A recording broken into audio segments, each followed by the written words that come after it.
media, maybe some community, maybe some a little bit of everything A little today. bit of 'cause everything. We're gonna mix I'm it up. cranky. I'm a cranky old man.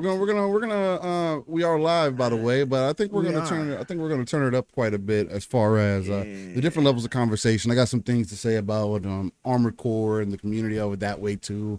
I mean, I think we'll have a breadth of things to touch on this week, ladies and gentlemen. But how are y'all doing? Welcome to the backstage. Oh.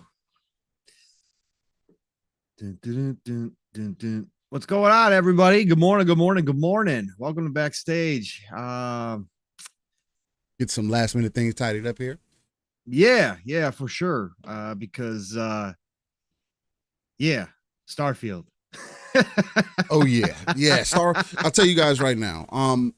I was on one end going to end up naming the show Armored Core versus Starfield, the Great Debate. I think that was going to be the actual title of the show. I decided against it. I went for something that was more a play on words for sure, but also touched a little bit into some of my childhood, which I do think that Starfield has done for at least me personally. When I go back and I think about like movies like Toy Story and whatnot, and you hear that famous quote of Buzz Lightyear saying "to infinity and beyond," and you think of where games were at that point, right? We talking about the late '90s, early 2000s, and the kind of space odyssey games that we have gotten since then, right? And I'll go deep into this. I don't want this to be a super heartfelt moment backstage, but I just want to give people this kind of perspective. Starfield is literally one of those games that not everybody can make, right? It is one of those games that is vast in nature. It's one of those games that is not going to be for everybody. It is also one of those games that's probably going to be misunderstood and have so many ways to either digest, break down, and get into by so many different people that you got to kind of pave your way and find your way. But I want to say, personally, I feel like that's something that people have always said about Bethesda, though, right?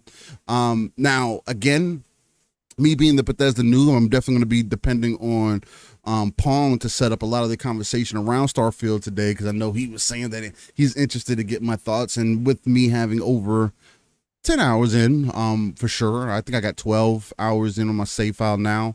I think I got quite a bit to say. Again, early previews. I don't think it's as slow as people said, personally. Again, games got to introduce you to their systems. It is an RPG, so there is that to take in consideration.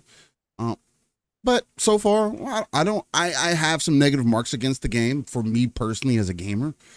But we'll get into those when we go live and whatnot. So just to give you guys some early previews, it's really interesting and beautiful to see kind of the highs and the lows, how those have impacted this game, some of the sacrifices that they have made to shape the game the way that it is, from what I've seen thus far. And it's mainly a conversation piece for a lot of people. And I think the conversation about 60 frames is going to be interesting to see again, right? Because again, from my experience, and I'm playing at 1080p, practically max settings, 60 frames consistently isn't a thing. It doesn't exist. I'm not using DLSS or FSR. I didn't mod DLSS in to put that in the back end to see what the gains would be there. But, I'm just playing it straight for what it is. And, I mean, it needs some more performance optimization, too. So, but nonetheless, I don't want to get too deep. I know we got some things to get into. You got a lot to get into, Steele, for sure. We definitely. I mean, again, it's a big Starfield week. It has been a lighter news week overall. There is some things out there that we're definitely going to get into. It's not going to be a 100% Starfield show, for sure. But OCD, FSR doesn't do a goddamn thing. It's the same thing that FSR as I've seen traditionally happen, and it doesn't do a goddamn thing. If anything, it gives me the same performance with a worse visual quality, and why give me the same performance and you add film grain, or make it look grainy? I'm not interested in that. Yeah, they already got film grain on this game too. You got no, you do it. You have film grain from the jump. You got to turn. I turned that off. So yeah, I turned that off. It was at max too. I was like, yeah, it came out max. I get you're trying to go for an effect, but I don't need the film grain. Not at all. Todd and his cinematics, man. He likes that cinematic feel. Steel. Yeah, no, he definitely does. You can tell. And Sanchez says, "Don't forget the invisible walls." And I'll be real with you guys, and we'll talk about that here in a bit. And that's because that has been a conversation again this week.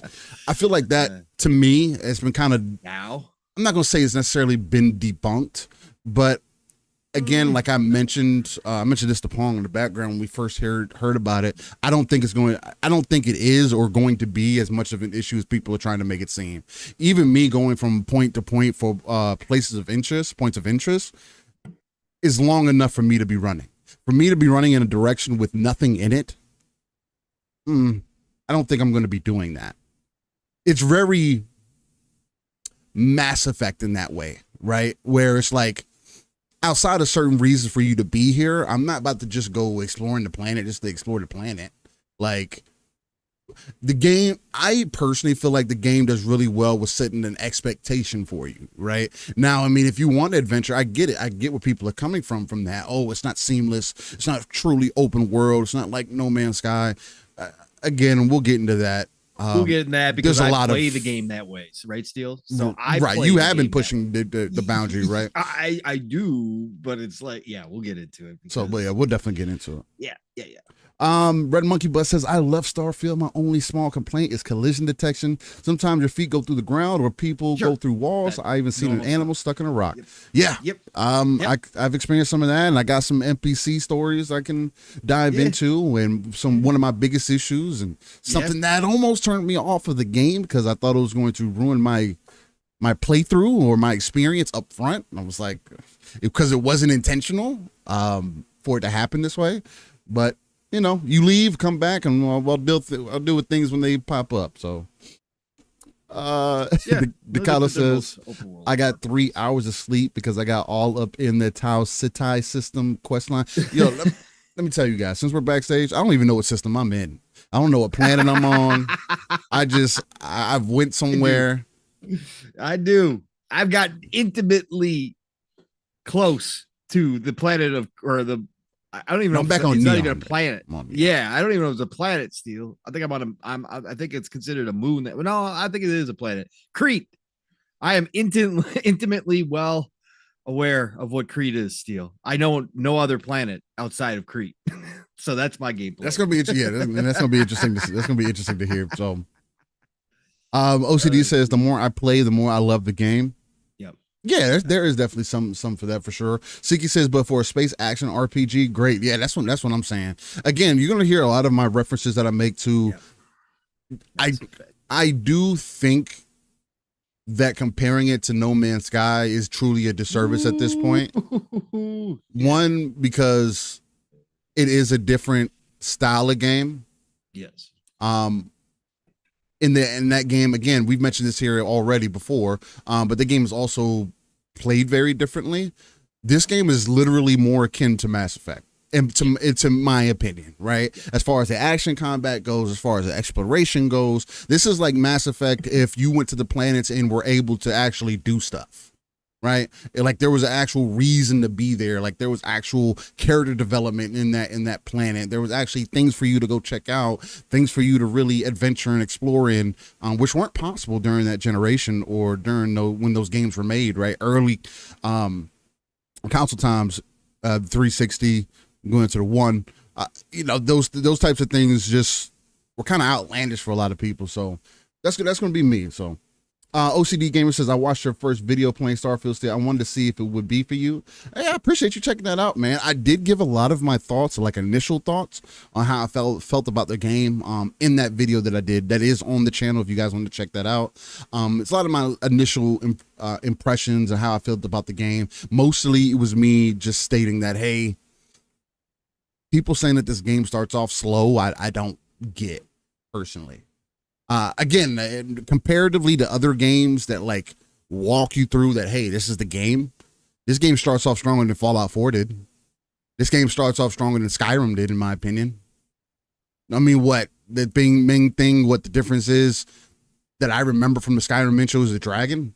And honestly, the dragon comes through, does what dragons do, and then leaves.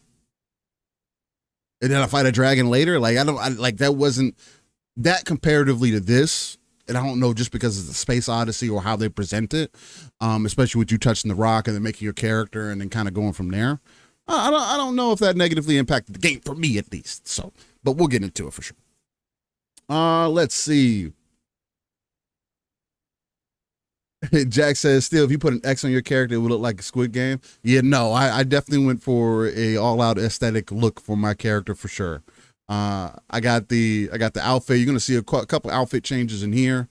The outfit that I got on right now is one of my favorite, other than the current one that I'm wearing, which I don't know if I got gameplay of that. Y'all will see the glitch in this gameplay in the background today that I experienced, the issue that I experienced. I did record that. So, all right, ladies and gentlemen. Well, it looks like we're a few minutes past. So let's go ahead and get this boat started. Paul, is there anything you want to say to the people backstage before we get into it? Buckle up, get ready. We're blasting off. We're gonna have obviously a lot to say, and like Steele's not wrong.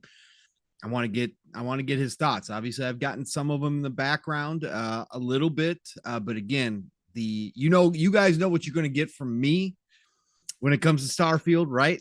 But Steele, being the casual Bethesda fan that he has been, it's gonna be different. It's gonna be different, and I do want to dive in and hear what he has to say from that perspective, because that's what I love. I love the difference that we do have, the different experiences. Now everybody's experiencing Starfield differently. That's right. One of the greatest parts about Bethesda titles, completely different.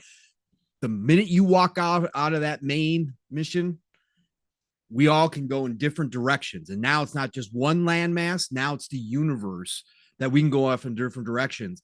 And last night on Xbox Ultimate, we had six people on last night, all different experiences from each other. Right. So I can't wait to hear what Steele's got to say about this. So we're going to get into this. And OCD goes, he says, to be honest, I didn't think Steele would like Starfield. There was a really big chance of that. Again, there was. So yeah, this is gonna be fun, man. This is gonna be fun. I can't wait, Steele. Let's go. Yeah, man, it's gonna be exciting. So let's go ahead and get this boat rocking. We got a lot to talk about. Again, definitely some passionate conversation to be had today, and let's dive straight into it, ladies and gentlemen. Appreciate y'all being here. Let's get everything recorded for our audio listeners. Let's get live.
Oh, ladies and gentlemen, we're live. You probably heard us a little bit in that intro, chopping it up and getting excited about good old Starfield.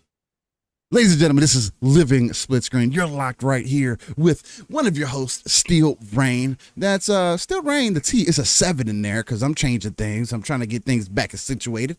But if you're still used to that I, Steel Rain I, with that T being a 7, you can still find me that way also. As you could tell, ladies and gentlemen, I'm quite excited, right? You'd imagine that, man, you guys must be running on some low sleep. Man, man, partially that's true. But when you're driven by excitement, you got other things that you're kind of planning, and you got your day planned out, right? You gotta do a little podcast. I gotta do a little podcast later, by the way. I'll tell you guys about that later on in the show. Okay. So it's gonna be a nice day for me to talk about Starfield at least. But yeah, Starfield's out. Armored Core is playing extravagantly. Although I got to work on my PvP skills and that, but nonetheless, it's been a solid week thus far. Nothing to complain. Hopefully, the week has been quite swell for you all in chat. Everybody's watching, tuning in, and being locked in with Living Split Screen. If I could talk this morning, that would help a lot, quite a bit. Anyway, got to pass it off because we got a lot to get into, a lot of passionate conversation to have today, and I got to pass it off to my mic falling because I loosened it because I was trying to adjust it, but. Got to pass it off to my brother from another, the uncanny gentleman himself, the people like to call him the what they call you, the thesaurus of gaming. Is that what that is? The encyclopedia. No. The encyclopedia of gaming. Yeah, I did that on purpose. You like that? My guy, Pog. So, what's going on, brother? Hey, ladies and gentlemen, boys and mother effing girls. Well, it's here. Starfield is here, at least in early access form. This week we got a big launch. It's coming up in our upcoming week of games because official launch is this week. But my gosh, listen, y'all, we're going to get into it. I don't know how we're going to structure this because we could sit here through our intros and talk about Starfield for the first hour and a half, whatever it's going to be. But here's what I'm going to say. This week in real life has been hellish for me. And the good news is that Starfield came along, and it started out for me this week being stressed out, kind of actually affecting opening night for me on Starfield. That's why I didn't stream. I got a lot going on in the background. I was going to stream, but I didn't stream. But let me tell you, as I have now put in probably, I haven't looked at the numbers, but I played both Xbox Series X version and obviously more so a lot of the PC version, but probably between the two, I've probably put in somewhere near 14, 15 hours on this game. And you can see me smiling. Mm-hmm. I got brain mush because I am playing so much Starfield. So you might hear some more mistakes than usual on this podcast. But this is a glorious Saturday morning. This is an old guy who is cranky, but extremely ecstatic at the same time because Todd and the A-team, God Howard himself, they pulled out another one here. Some review scores be damned. The toxicity from the circus, the clown show that wants to distract you and try to convince you that somehow this game is an L for Microsoft, Xbox. Oh, they're saying that? For Bethesda. Oh yeah. Oh yeah. Oh, I didn't see that now. Oh yeah. Oh no, this is an L. They were in Xbox Ultimate, or excuse me, they were in PM and the PM. They don't come through PM and the PM. This is how desperate they are to feed that energy that they like to take in and give out, that negativity. They showed up in PM and the PM in droves, trying to say that this was a L for Xbox, that this was another example of why we should not have Xbox around. Just because it didn't get a 90+ medal? Yeah, some way, somehow, that's what their spin is now, Steel. So, but despite all that, this game is a triumph. This game, and like I said, Steel, I know you were talking in the background there, but I don't know how we're going to break this down. I don't know how you want to go through the intros. I don't know if you just want to do general thoughts and then jump into Starfield, or jump into this upcoming week of gaming and then jump into Starfield. We'll jump into the upcoming week and then jump straight into Starfield. We'll go into the conversation around it, kind of start with. That's fine. And then talk about our experiences and whatnot. I think that'll be dope. That'll be that. Okay. So that'll be great. So I'll hold it here. But this is a triumph. This is everything for me. And again, I speak for me, right? I speak for me because that's all I can do. My experience in this game is nothing short of astronomical. This is a game that has surpassed, for me, my hype. And you can call it what you want to. You can call it rose-tinted glasses. You can say, oh, but Pong, you already love Bethesda, so you're going to give them the pass on everything. No, because I do have critiques in this game as well. This experience is everything that I wanted and more. This experience is exactly why I do love Bethesda games. And I'm saying that as somebody in 14, 15 hours that has gotten through the opening mission, created my character, gotten on a starship one time, fought in space one time, and have gone to the next mission point on Crete. And again, I'm not going to do spoilers in the couple of spaces that I could do spoilers. Said, hey, you need to go here next. Went there next to Crete and have spent the rest of my time on that planet. One planet, one landing zone. That's it. And I can already tell you right now, as I put out on X yesterday, formerly known as Twitter, as I made it in a post yesterday, if you guys saw it, I said this game, I can see. I'm not going to say it is already because I haven't experienced enough. I'm just scratching very surface level stuff here. But I can see this game, Starfield, becoming my favorite Bethesda game of all time, which means that's strong. If that happens, if it surpasses Oblivion, if it surpasses Skyrim, and again, those are 1A and 1B for me. They, depending on the day, depending on my mood, depending on how Saturn is set in the sky, those two go back and forth as my favorite all-time Bethesda game, which means those are also my favorite all-time games. Again, the Elder Scrolls series is my favorite all-time series, right? So if this does that by however long it is for me, if this does overtake that, that's the greatest compliment I can give this game from myself. Because again, you guys all know high fantasy, as terms of a genre of types of games that I like to play, high fantasy is number one. Sci-fi is a close second. So if this game actually pulls that off, that shows how special this is. There are critiques.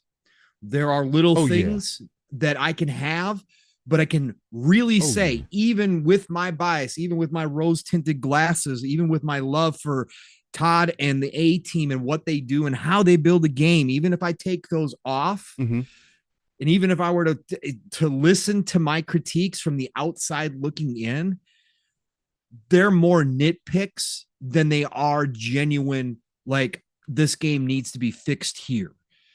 And so that says it all for me. Okay. And I'll leave it there. Interesting take. But this has been an absolute joy to jump into as I we led up to this whole launch, early access launch deal. Again, I kept trying to remind people, and it's not for everybody.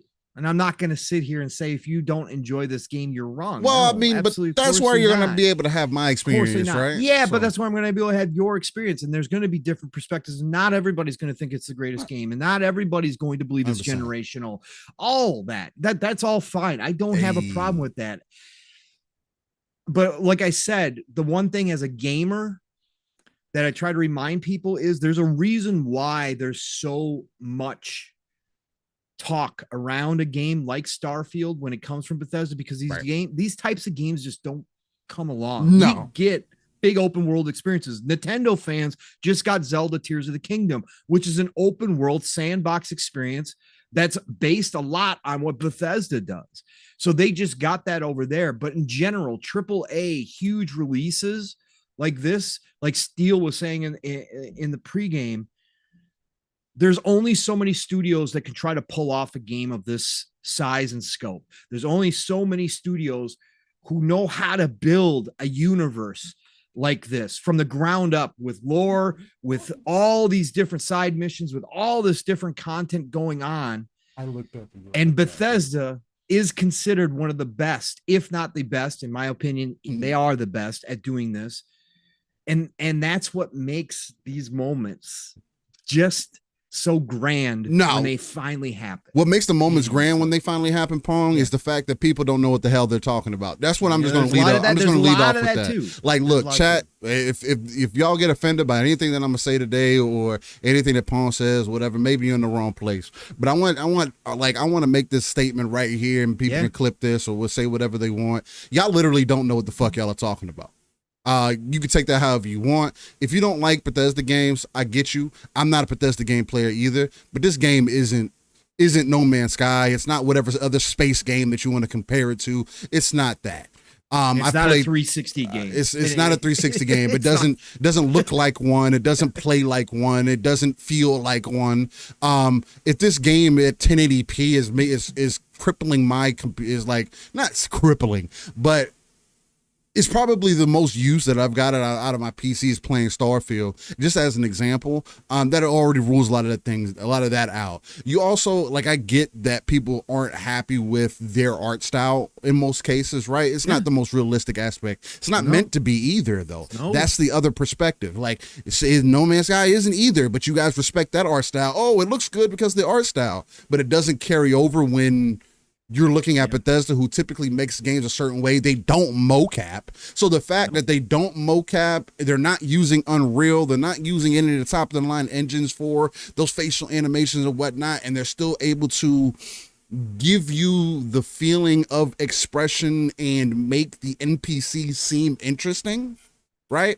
Whether that is something they dove deeper into a bag with in this game, or that's something they have always consistently hit on. I'm just here to say that people don't know what the fuck they're talking about. Like, again, and if you just don't like this type of shit and you want to play God of War that is literally one story telling you start to finish what it is, and you don't, the worst thing about this game is the fact that you can go somewhere and maybe you forget that you were on a mission. Maybe you forget that you got other things that you could be doing, and you get so caught up. That was I'll be honest, that was my problem with Valhalla and Assassin's Creed. I was doing so much in there where it was just like, dog, I feel like I got to play this game like it's a job. Does this game have some of those same aspects? Yes, but this game also, just like any other single player game, but this gives you so much more vastness to it. You could pause this and put it down whenever you want to. This is so casual friendly in a lot of ways, or hardcore friendly, depending on how you approach it. And it dealing with space, I think it opens it up to a much grander audience. Also, like I saw somebody make a comment about Baldur's Gate 3. This game is going to do grander numbers than Baldur's Gate 3, guaranteed. There's Baldur's Gate 3 rode off of hype of it being, the niche game. CRPG that a lot of people weren't used to, and they finally hit, ooh, boom, look at Larian. This Bethesda game is going to be different. And also to the people that are saying that this game isn't of the same caliber of a Spider-Man 2, of a God of War, this game is going to be forgotten about in next week, that would still get or a week from now. What have their previous games done? How long do you talk about those previous games? Like, people say, oh, well, it's just on PC. Oh, it's just the modding community that's going to keep it alive. Like, Skyrim isn't the number one modded game for no reason. Those mods in there have hundreds and thousands of downloads. This isn't just, oh, it's 1,000 people downloading these mods. No, they're still making those. Starfield's going to be out, and they're still going to be making Skyrim mods. Morrowind mods. Yeah, exactly. 20 years ago. I don't know, for me at least, I don't know what people were expecting. I don't know what people's true people's true interests lie, and it is fine for everybody to have their own opinion, right, and feel a certain way about anything. But even it's a 7. Even a 7 is fine. Whatever. If you feel like it's a 7, great. Again, I can't give the game a number. I haven't got that far into the game, and I feel like it's completely unfair for me to do so, especially based off some of the things that I've dealt with. And again, I'm not saying that this game doesn't have some problems, but this isn't it's 2023 and we're still getting this kind of conversation. I don't think that this isn't it's 2023 and we get Callisto Protocol, a game that you spend hundreds of millions of dollars on, and apparently the game is bland as hell. It's not even better than Dead Space, which is another game that was also remade and came out this year that is a remake of the same game with additions in there. And then you have a game that's supposed to offer some form of competition to Dead Space in that genre, and a lot of people saying it didn't. Like that's how, like, I compare similar games to each other if you're going to make those comparisons, but nonetheless, it's just weird how people play things out. But anyway, yeah. With that being said, so you already know we're gonna get a lot of Starfield conversation. I am gonna get more in my Armor Core bag as we get into what we've been talking.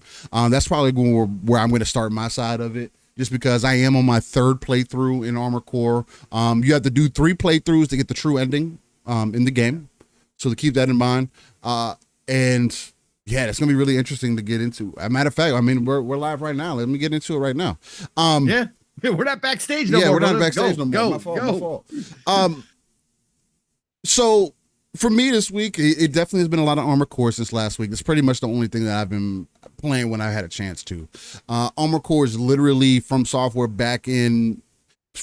has to be in their final form. Like, they've transformed and are literally just sending body blows to the industry. I do think, especially with the type of love that Bandai is giving From Software this game, that this is going to be the avalanche that I was looking for, possibly. Just from other rumored mech games that are all of a sudden in development now, or that have been in development for a couple of years, that we're supposedly supposed to hear more about coming into the end of the year. So I won't throw any titles or anything like that out there, because I don't know if they're official. There's just been rumors. But Armor Core is literally that mech fantasy game that I've wanted since the OG Armor Cores, right? It feels great to play. Every bit of it, every boss is pretty memorable. Every boss does have, the game overall does want you to decide whatever your play style is, and kind of embrace that, and also just try it and try things out. It is not an easy game. Again, sticking to that FromSoft nature, I have found myself even in some moments saying, well, this is kind of crazy, but it's literally, again, it's a get good situation, right? It's a, hey, you need to pay attention to what this boss is doing. You can't just bum rush everything. How does your mech work? Can you move around enough to get past that stuff? So you need to figure some things out. Right now, Armor Core is my game of the year. Until Starfield nudges that out of the way, possibly.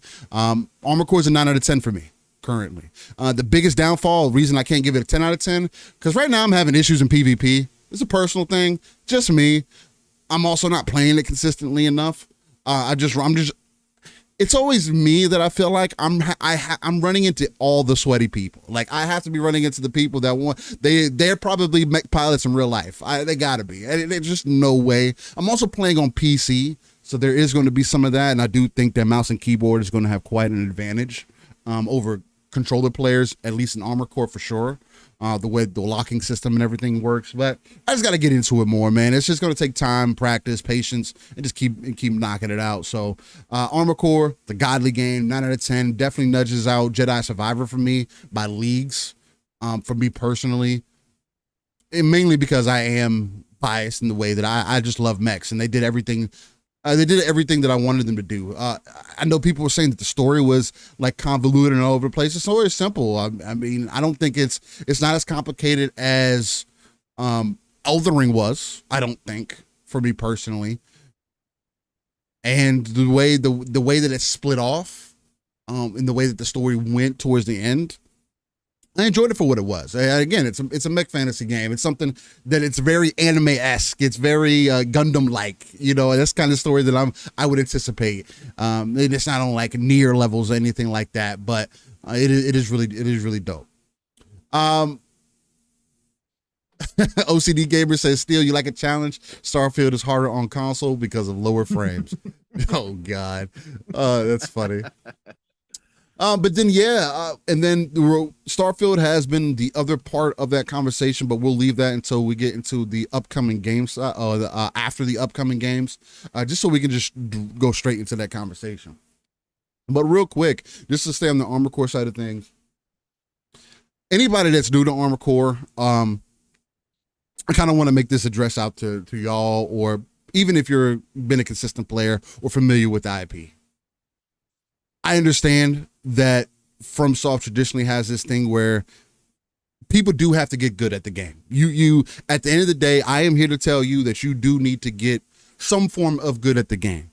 I'm also somebody that believes that FromSoft games are typically have a perceived difficulty, right? There is a thing to where once you play to a certain point, things become vastly different.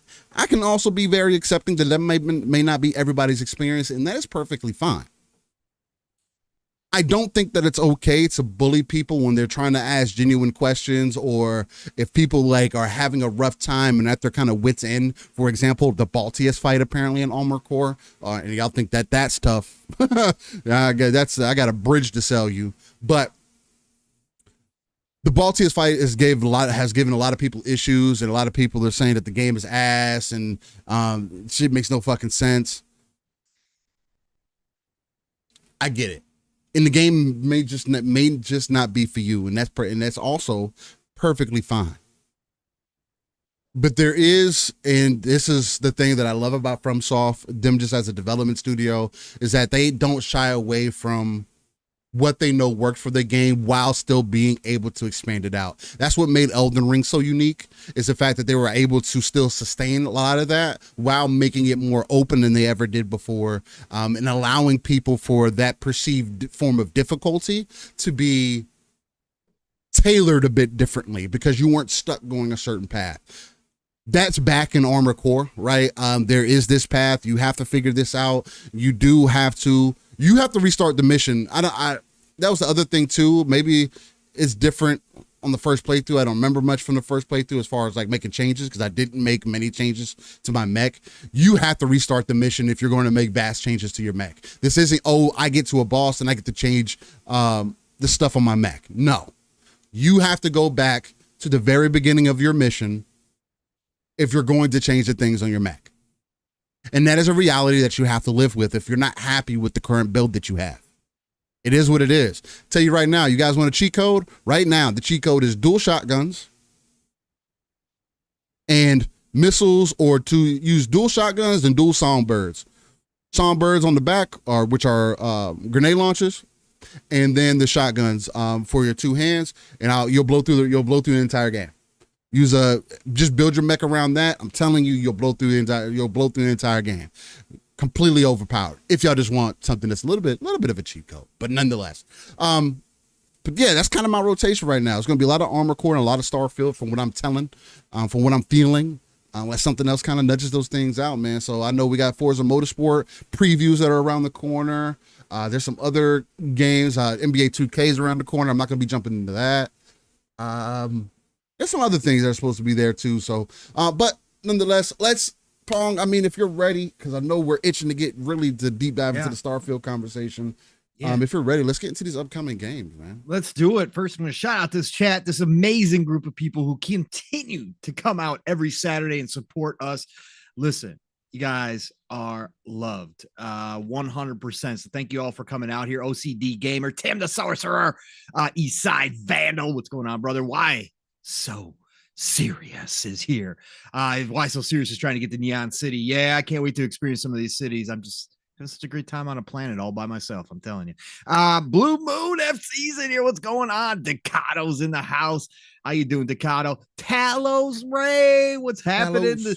The Sly Crow is up in here. What's going on, Sly? Great to see you. Sanchez MTZ Gaming. What's going on? It says we need Titanfall 3. I am all on board with that. Zampella, stop with the nonsense. Put your foot down. Tell EA you're just making Titanfall 3. Otherwise, you'll leave. Just do that. I can guarantee you get your Titanfall 3. Titanfall's freaking awesome mech game. My God.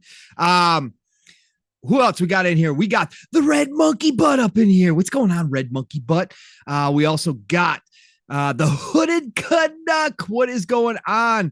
We've got, let's see, who else is in here? Did I miss somebody? No, I did not miss anybody. I thought I missed somebody. I'm telling you, folks, my brain is mush. We got P. Rodusa in here. What's going on? We got who else in here? We got the Caper Grant 692. What is going on, Caper Grant? Great to have you a part of the show. We got Graphic God Jay dropping on in here. What is going on, Jay? Oh man, Retro Renegades. The first show that ever gave me a chance to podcast. That's right, folks. They're the ones that started this whole nonsense.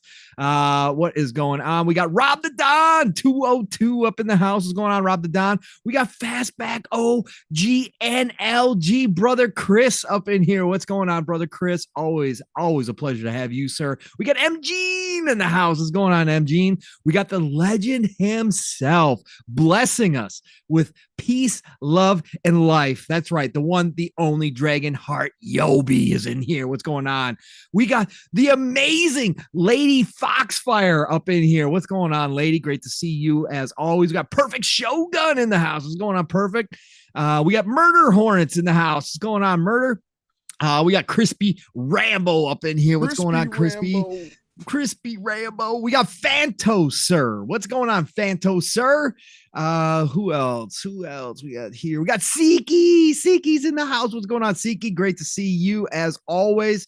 Who else? Who am I missing? Anybody else dropping in here? Way up here? Who else?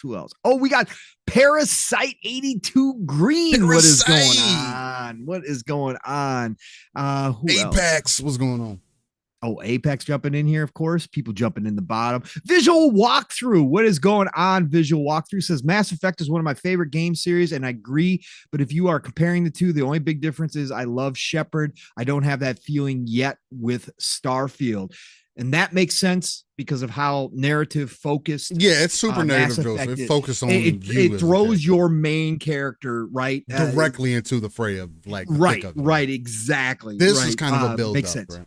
Yeah, and it's you creating your own stories more so than even the main story. So totally get that take, and it's a fair take. Hussein Abdullah, what is going on, Hussein? Great to have you jumping in here and joining us this fine morning. We got a fan.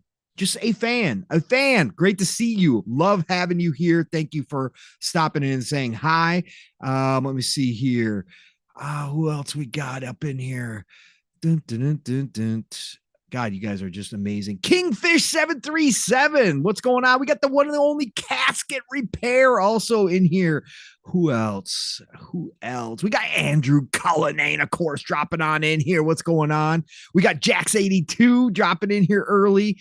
Let's see. Did I miss anybody at the bottom?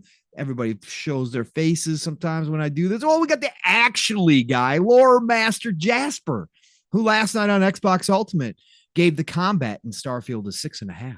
Yeah, it was kind of wild, Jasper. I'm gonna call you. I'm not to point you out today.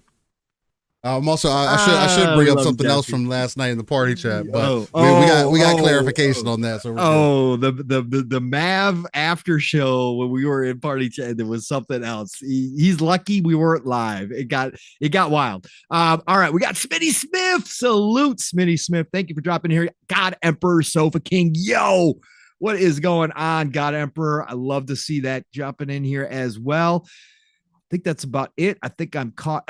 Oh, you said already Apex. Great to have you a part of the show. All right. So we're caught up with chat. Thank you. Thank you all for being here on this lovely Saturday morning, the Starfield Saturday morning. It is something else. approaching official launch week. So we are going to get into it because obviously that is in this list of upcoming games for this week. Now, I did not pull Xbox Wire this week at all. We'll keep it short this week. We'll just go with the Game Informer one because we do have a lot of talk to get into. So let's do this. So this is going to be the week of the September 4th, everybody. That's right. We are now in September, getting into that fall season. Oh boy. Let's see here. All right, there we go. So we are going to start off this week on September the 5th. Chance of Senar coming to, of course, Game Informer is going to throw ads at me. PlayStation 4, Xbox One, Switch, and PC. This is from Rundisk, published by Focus. Focus is got to be the #1 publisher of the year so far. Focus is everywhere. They have had so many games drop, and they are incredible over there. This is an adventure game coming September the 5th. I like the color usage that they have for the titles, by the way. That's freaking amazing looking.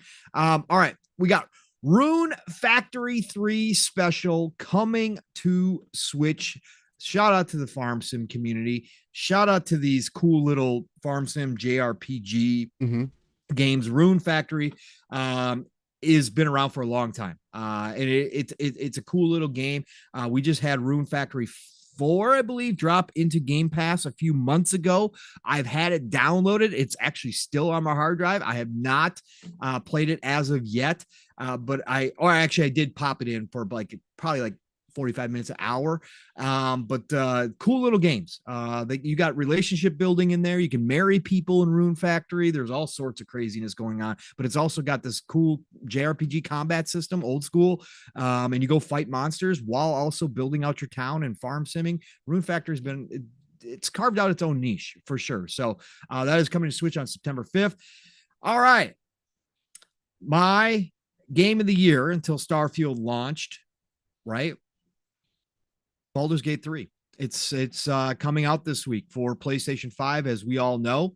There was a whole lot of hype when it was a timed exclusive. There was a whole lot of hype out of the PlayStation community. Pretty much disappeared. I've seen some people that are legit excited for this. They should be, especially if you are, again, a CRPG fan. If you like that, this is the best of the best. This is as good as it gets out of that genre. It is absolutely incredible that we got a genre-defining game out of Baldur's Gate 3 from Larian Studios. You guys have all heard my praise for it. I'm somewhere near 40 hours on PC. I haven't gone back to it because Starfield hype took me over, and it just wasn't feeling like playing it. I'm going back to this game. I'll be playing this game for hundreds of hours. I can tell you that much. Baldur's Gate 3 is the pinnacle. And I'm excited to see how it plays on console over on the PlayStation side until we get, obviously the Xbox version, which will be coming out later this year. Also, little side note here, Steel, for Baldur's Gate 3, for PlayStation people out there, if you guys are jumping in to Baldur's Gate 3, one of the Larian devs, I forget his name. He's on X all the time. He's out there. He's very public. He put out a post just yesterday, I want to say, Steel, that said, oh, by the way, and this will get into some stuff that we talk about later. Okay. Oh, by the way, your Baldur's Gate cross save is not linked to, he made it specific. It's not linked to your PlayStation account. So don't worry, because we know you have to pay for PlayStation saves, for cloud saves. He goes, it's not linked to that. So don't worry about your PlayStation save. You're good to go. It's held on our own servers. So don't worry about that. Because, of course, this week, we'll talk about it, PlayStation did have some news this week, which was a price increase, a big price increase. And again, for anybody who is not aware, your cloud saves for PlayStation games are linked or are locked behind a paywall. If you do not pay that PlayStation premium, you will lose your saves. I lost all my PlayStation saves because I gave up my PlayStation Plus. I think it's 90 days that you have to check in or something. You have 90 days after the expiration before you lose it. So, but Larian made it clear that Baldur's Gate 3 saves, don't worry about it. We got you covered. So that was nice. That was a nice little touch this week. But Baldur's Gate 3 this week on PlayStation, can't wait to see how it does. Like I said, all of you clowns, I know who you are. talking about Baldur's Gate 3. I want to see them screenshots. I want to see them videos, man, this week. I want to see you guys celebrating this launch. It is. If you are genuinely excited for this game, if you were not only using Baldur's Gate 3 for console warring narrative bullshit, then you are in for one hell of a game. Again, my game of the year took over Diablo 4 until Starfield launched. I can already say that Starfield's going to be my game of the year. But Baldur's Gate 3 is just chef's kiss when it comes to those style of games. It is an absolutely incredible game, and I want to see you all excited for it as it launches this week. And real quick, Smitty Smith with the $5. He says, I named my ship Science Class in honor of Queen Trash, the Book of X. You're so stupid, Smitty. Wow, Smitty. You are so stupid, Smitty. I appreciate that heat. Hopefully y'all do enjoy Baldur's Gate 3. I also do hope that Larian is able to catch a lot of those bugs that are seemingly in Act 3, that more and more people that I'm hearing at least speak on those issues. A lot of people are saying that, from at least what I've seen, that they hit a lot of the issues and things in their third act, and towards the end of the game, right? That the game also has a perceived choice, and you really don't have choice. The game tailors you to go a certain direction, which, it is what it is. I mean, but again, just to add on what Paul was mentioning there, we are going to find out from a lot of people whether they're going to actually play that game or not. I have a feeling. I don't think they are. Oh, they're not. But the game itself does give you a lot of choice overall, no matter what, because you can approach that game how you want to. So if there's one perceived choice that doesn't work out that way and it's a big one, okay, fair enough. But for the rest of the game, you can play how you want. I mean, there's so much choice in there. But also, Larian also stated this week too, Steele, as a side note, because I don't think we really need to deep dive it. But they said they are going to be launching the Xbox version anytime between September and November. So no December launch. But they did clarify their window is September to November. So very shortly here, Xbox will be getting Baldur's Gate 3. So that's solid. Again, it's big. More people are going to be jumping in. Giant. And again, as we see with all giant games, even with smaller games now, and again, this is a conversation we've had, there are always going to be problems. No game is perfect. And in this generation, by far, no game is perfect. Like there's been some really good games, very high polished games. Hi-Fi Rush comes to mind with very few bugs, but that was a smaller title. But with the big games, we are seeing more and more that they are going to use that crutch of we will patch it later. And Larian Studios is no different. Again, Steele knows behind the scenes how many problems I had with Baldur's Gate 3 on my PC specifically. And again, that's a PC thing. Every experience is different for PC players, and I'm finding that out more and more and more. But with Baldur's Gate 3, I had to do some crazy things to try to get that game to stay alive in certain areas. It was crashing nonstop. Now they just put out a huge patch. Larian is obviously working nonstop on doing that. That's kind of the way where we are. Again, we're past the point of no return. These devs are going to push out games when they got to push them out. And sometimes there's going to be a whole lot of patching going on. And Baldur's Gate 3 is no different. By no means do the high scores indicate a perfect title. That's not what scores are based upon nowadays. It is more just, hey, how good is the gameplay? And if the gameplay is great, if the story is fantastic, then we're going to overlook a lot of bugs in a lot of different games cases. Not all, as we've seen, but in a lot of games cases, they get a pass. Again, Jedi Survivor, another perfect example of that this year.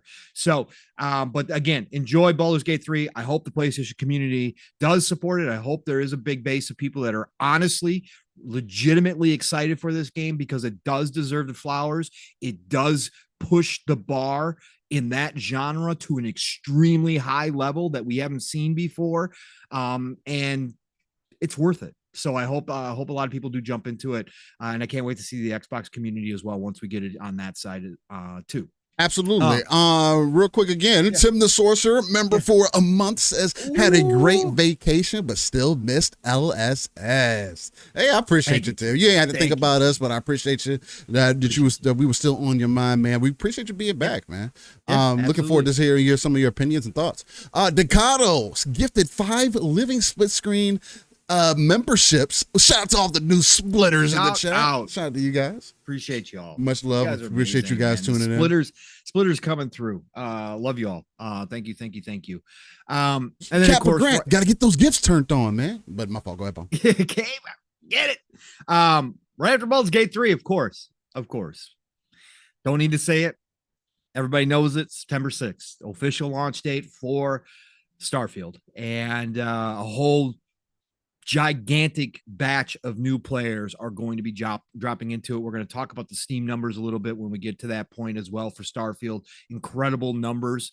But the official launch, for all of you that held out, I salute your willpower. I really do. If you did not pick up the premium package, I salute. Nothing. No, of course not. I do that with most games. Like, there's very few games that I get so excited that I need that early access, right? But salute to everybody who did. You're all in for a treat. You're going to talk about it, but man, Starfield, this is by far the biggest launch for Xbox in a considerable amount of time. Name it. I've seen people going to Gears. I've seen people obviously doing Halo 3. I said Halo CE. This is a huge launch. This is going to be massive. I can't wait for this whole large group of people that have waited it out, that are going to get it on day one, on its official launch date, jumping in.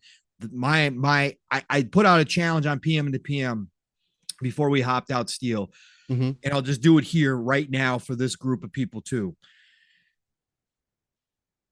There's so much negativity in general on social media, and we know in the gaming community that there's a lot of it, and it's very easy to get wrapped up into it. And if that's what you're here for, if you're here for that kind of discourse, if you are here for that, I'm not going to tell you not to do it, right? I don't like it, but I'm not here to tell you not to engage. That's your choice. Where you spend your energy, where you spend your time on social media is obviously personal. That's you. So go ahead, roll yourself around in the mud. I don't care. That's fine. But I challenge everybody. For this week of Starfield launch. Every time that you think about engaging with one of those people, the clown show, the circus, every time that you think about quote tweeting or screenshotting one of their negative tweets to respond to them and post that on X, instead of doing that, if you're playing Starfield, grab one of your screenshots and put out a tweet about how much you're enjoying Starfield. If you are truly enjoying Starfield, post that positivity, post that celebration of a gigantic game. And I do the same for any PlayStation players who happen to be listening to Living Split Screen. If you get jumping into Baldur's Gate 3 this week and you're actually excited for that game, instead of posting something negative or jumping into that fray, let us know how you post that screenshot, post that video of Baldur's Gate 3 and talk about what a fantastic game it is. This is what we're here for. At least this is why I came here to this community. This is why I jumped into podcasting, was to celebrate, right? I'm going to criticize when necessary. It's not all rainbows, unicorns, and 75 degrees and sunshine all the damn time. It's not. No. You guys know that. We might have some rants today about a couple different issues out there. Yeah. But the fact is I'm here to celebrate gaming. That's why I'm filling up my posts with nothing but Starfield. I warned y'all what my account was going to turn into. I've already posted like 20 screenshots or something like that already. Listen, I challenge everybody, at least one time this week, post something positive with a screenshot of your gameplay or a video clip of your gameplay. Let's celebrate these massive, awesome, amazing games in one of the greatest years of all time for gaming. I will say it's my GOAT. Yeah, so do that. This year's been strong, super strong. Yeah, so I challenge you all to do that this week. Final Fantasy VII Ever Crisis coming to your favorite phone, iOS and Android, September 7th. That's right. Square Enix pumping out another port. Final Fantasy VII Ever Crisis coming over to your phones. So again, they continue to make that push. Okay, God, the ads are getting worse on Game Informer. Game Informer, It's I know, Starfield man. I consistently know. Yeah. for me. At least. Rugby 24. All you rugby fans out there. That's right. The game's dropped this week. PlayStation 5, Xbox Series, PlayStation 4, Xbox One, PC, September the 7th. This is coming from Echo Software, published by Nacon. That's right. Rugby's got a game for you. All right. Then we got Fae Farm on September the 8th, coming to Switch and PC. Fae Farm, again, shout out to those farming sims. Again, fantasy world, it's all good, man. All cute, all nice. They continue to pump out these types of games. And then also Steel. All you basketball fans, you know what time of the year it is. Steel and I touched on this a little bit, I think last week, didn't we, Steel? Yeah, we did. We had a whole topic. We had a whole segment on the egregious behavior of Take-Two. But NBA 2K24 is coming out this week, September 8th. You guys know the drill. It'll be one of the biggest selling sports titles of the year. People are still going to drop boatloads of cash into NBA 2K24. So it doesn't matter if Seal and I think what they're doing this year is especially egregious. They were already egregious, but this year is especially egregious with how they are now selling a battle pass for your basketball game in which you already have to spend money in order to get your ultimate team built up. But it's not going to stop people. It's not going to stop people. So NBA 2K24, I have heard, as far as the gameplay goes, some people, and again, these are going to be early access people. These are going to be influencers. These are going to be people that are supported by Take-Two to get the word out on it, which again, I'm not saying they're all going to have biased takes, but just take it for what it is. But I have heard people say that NBA 2K24 goes back to a much better gameplay style than what we've seen over the past 3 years. Yeah. So again, take it for what it is. We hear things like that about Madden every year. Like, we know how this drill goes, although I really didn't see people talking about Madden this year outside of, they're taking steps back in Madden. But NBA 2K24 this week, a lot of basketball fans. Again, I'm guilty. I have supported Take-Two.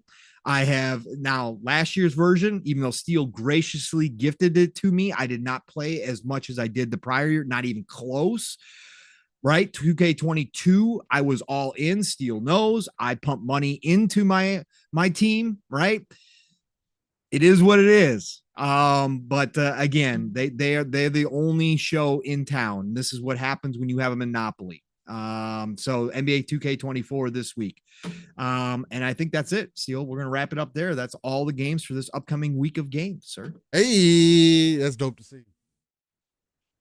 Man. Yes, Fahim, a basketball battle pass. Yes, a basketball battle pass. As stupid as that's, it's a season pass. Okay? Yeah, I'm not unless they're going to get dedicated. So I'll jump back into 2K when they get dedicated servers. I don't have to worry about having 6 different shots for 6 different play modes. I'm not dealing with that shit again. And I like playing 2K. I'd rather play a basketball game than versus playing a football game. I mean, for me personally, and that's coming from somebody. I was a football player, right, in high school, especially. So it's like, if 2K football was still around, Steel, I'd be still playing football. I would consider it. That football frustrates me so much more than basketball does, because it's just like, bro, there's just certain things that shouldn't be happening in those games sometimes. And again, there's people that are good at them and know how those games work, and that's great. But I just don't care enough about sports games anymore. It's not, they don't do what they used to do, right? They don't, the other thing too was like, the sports games used to be another one of those that used to show what the power of the console. And they've gotten fucking so far away from that, bro. I feel like the games look so fucking similar to each other now. It's like, y'all ain't trying to make leaps, and maybe you are. I know y'all do a lot of mocap and stuff like that, which is always cool. NBA, I gotta say, Steel, graphically, it looks good. It looks good. Does get better and better, right? And how the players move get more natural as the years go by. They really do try to work on that, but like you said, it's not how it used little to be. no. There's little other things in there that they do. It's just yeah, especially with the not dedicated server thing is a huge problem. Yeah, the game's pay to win and you don't have dedicated servers. Like, what are we doing? Like, how does that go hand in hand with each other? That's so weird. I mean, but that just shows you the care, the effort, the want for them to become better. So, Sly Crow, welcome to the Splitters. Appreciate you coming through, man. Jasper, I gotta say, Jasper, if you're still listening, which I'm sure you are in the background while you're playing Starfield, Jasper just put out a tweet. What do you say? And I sent another tweet to you too, stealing the DM. Okay. Somebody made the Pelican from Halo. Yes, I did see that. Mm-hmm. Really did a pretty dope job for looks what pretty they solid. give you as tools. But Jasper made the NX01 from Enterprise from Star Trek. Yeah, and he did a nice job again, given you can only do so much. It's not right. Given what is there, he did a nice job creating the NX01 Enterprise. People are gonna. This is without mods, people. Right? The wait till the body community gets a hold of this. They already have. I've seen that there are some mods out there already, but people are gonna create some crazy stuff. And the fact that Jasper took the time to make this thing, Jasper, hats off to you, brother. Hats off to you. That's pretty damn impressive for what you got to work with. Yeah, so, I'm in the process of making the my own form of the X-wing. Yeah, it's probably gonna be pretty big because I also got to consider like. Where I'm going to store my resources and you're not fuel. just going for a single fighter. Yeah, it's not going to be a fighter. It's actually going to be a decent sized ship. And so far, for what I've seen, it's going to cost me if I just use a default ship. Right now, it's going to cost me about $50,000 to do. And I think I'm still missing some things. I'm gonna need some more thrust because it's too big for the one engine that I had or whatever. So I got to figure that out. But yeah. It's gonna be so dope to see the different things that you could do, right? No, it's not super angular or anything like that, and I don't know if you unlock more parts later because I know there is perks for ship design or whatever. So that'll be interesting to see. From what I've seen from the ship customization, it's made me want to put some points into that kind of early. So when I get to that point, because I already got I'm sitting at almost 70,000 credits right now, right? And that's just from me casually doing shit. I'm not following the main quest line, but at the same point that I'm using it kind of as a baseline, right? I got one relic and then I've kind of been doing things on the way to get that relic.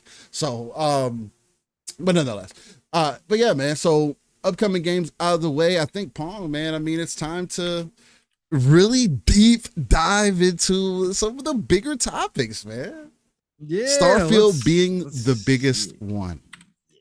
Yes. Ducato says there's a quest you get that nets an upgraded ship still. Ducato, is that for a New Game Plus or are you talking about something different? Because I may be on that quest currently because we're chasing down some form of a ship that got lost and got used for by some mercs. So that's what I'm doing kind of right now. So. Nam says Pong is the Starfield of podcasting. There you go. Well, I don't know what that means, but I'm cool with it now. Yeah, it sounds major. I like that. You put me alongside of Starfield, I'm down for that. For sure. Jetpack, Caper Grant says Jetpack was the first skill I unlocked. Loved it. Yeah, Jetpack's the same thing I'm doing, making sure that's leveled up. Calorie says I think I've spent over 200,000 credits, lost 25K in a mission. That one hurt. Calorie, you really getting it in, man. He said he hasn't put no sleep in. Yeah. But doubt. Yeah, Pong, I mean, Starfield. We're finally here. Yeah, it's early access. Yep. Right. So we're kind of previewing the game before the masses get it. Yep. We are ones that paid the additional because we are playing it in Game Pass. We paid the additional $34 or whatever that it was to be able to get early access to play the game early, which I do feel was every bit worth it in my personal opinion. Shout out to Xbox again. Shout out to Microsoft. Yeah, shout out to Xbox for the one-time buy. Right. Yeah. That is the greatest thing ever because I have gone back and forth between the PC and Series X. The fact that I can buy it once.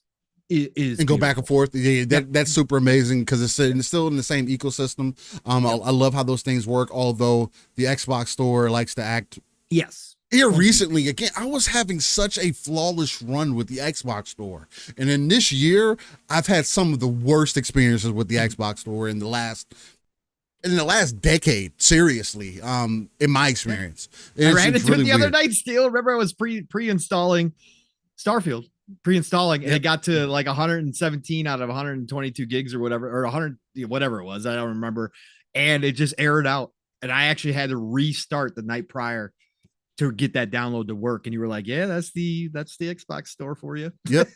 Caper Grant, welcome to the Splitters. Oh, Caper, appreciate you, brother, so much. Thank and the other thing too, anybody that's building ships, up and down the D-pad, change the levels of your different equipment pieces. Cause I was having trouble like trying to put things under or on top of certain things. And some people have said I found out if you press up on the D-pad, it'll go up levels. If you press down, it'll go down levels. And no, you cannot rotate pieces. It tells you whatever piece that you choose. There are some that you can rotate.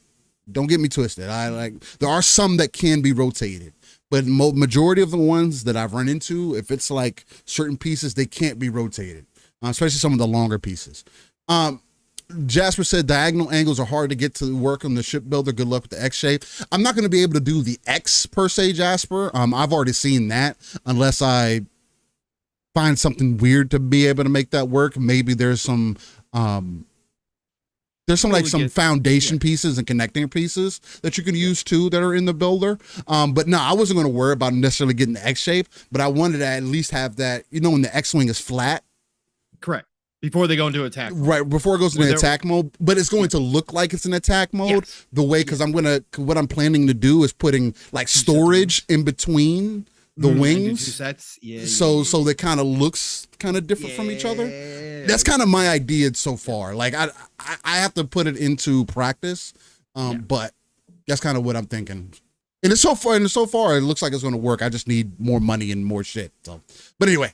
So, Starfield, Pong, your most anticipated game probably of the last decade. You as a Bethesda purist, as the Bethesda fan, as the Bethesda pro, I should say, and me being the noob in this situation, I wanted to kind of put the ball in your court and see if you want to throw me an alley, or maybe or maybe I alley it to you off the backboard, because at the end of the day, I am the noob. Maybe you throwing me that is going to be different, but go ahead. I'll do it. I'll do this because I want to get your thoughts, because everybody knows what I'm going to say for the most part. Again, I gave you a short version of it in the intro. So I do want to do this again. Starfield, the game that's been, some people like to say 25 years in the making. Obviously, that's not the case. It's an idea. It's an idea that Todd had. And I'm pretty sure his idea 25 years ago, he didn't imagine the game would look like the way that it does. No. That's a fact. And probably because that's part of he's tried to start it multiple times. Multiple times. And again, the technical limitations were always an issue for him. You can see it here still, right? Yeah. You can still see here. I'd imagine that there were some things that they didn't necessarily want to have it play out that way. No. Especially with like the loading screens and stuff like that you see. I think it just got to the point still, and Todd's said this in multiple interviews, that if they were going to make this game, they had to do it now.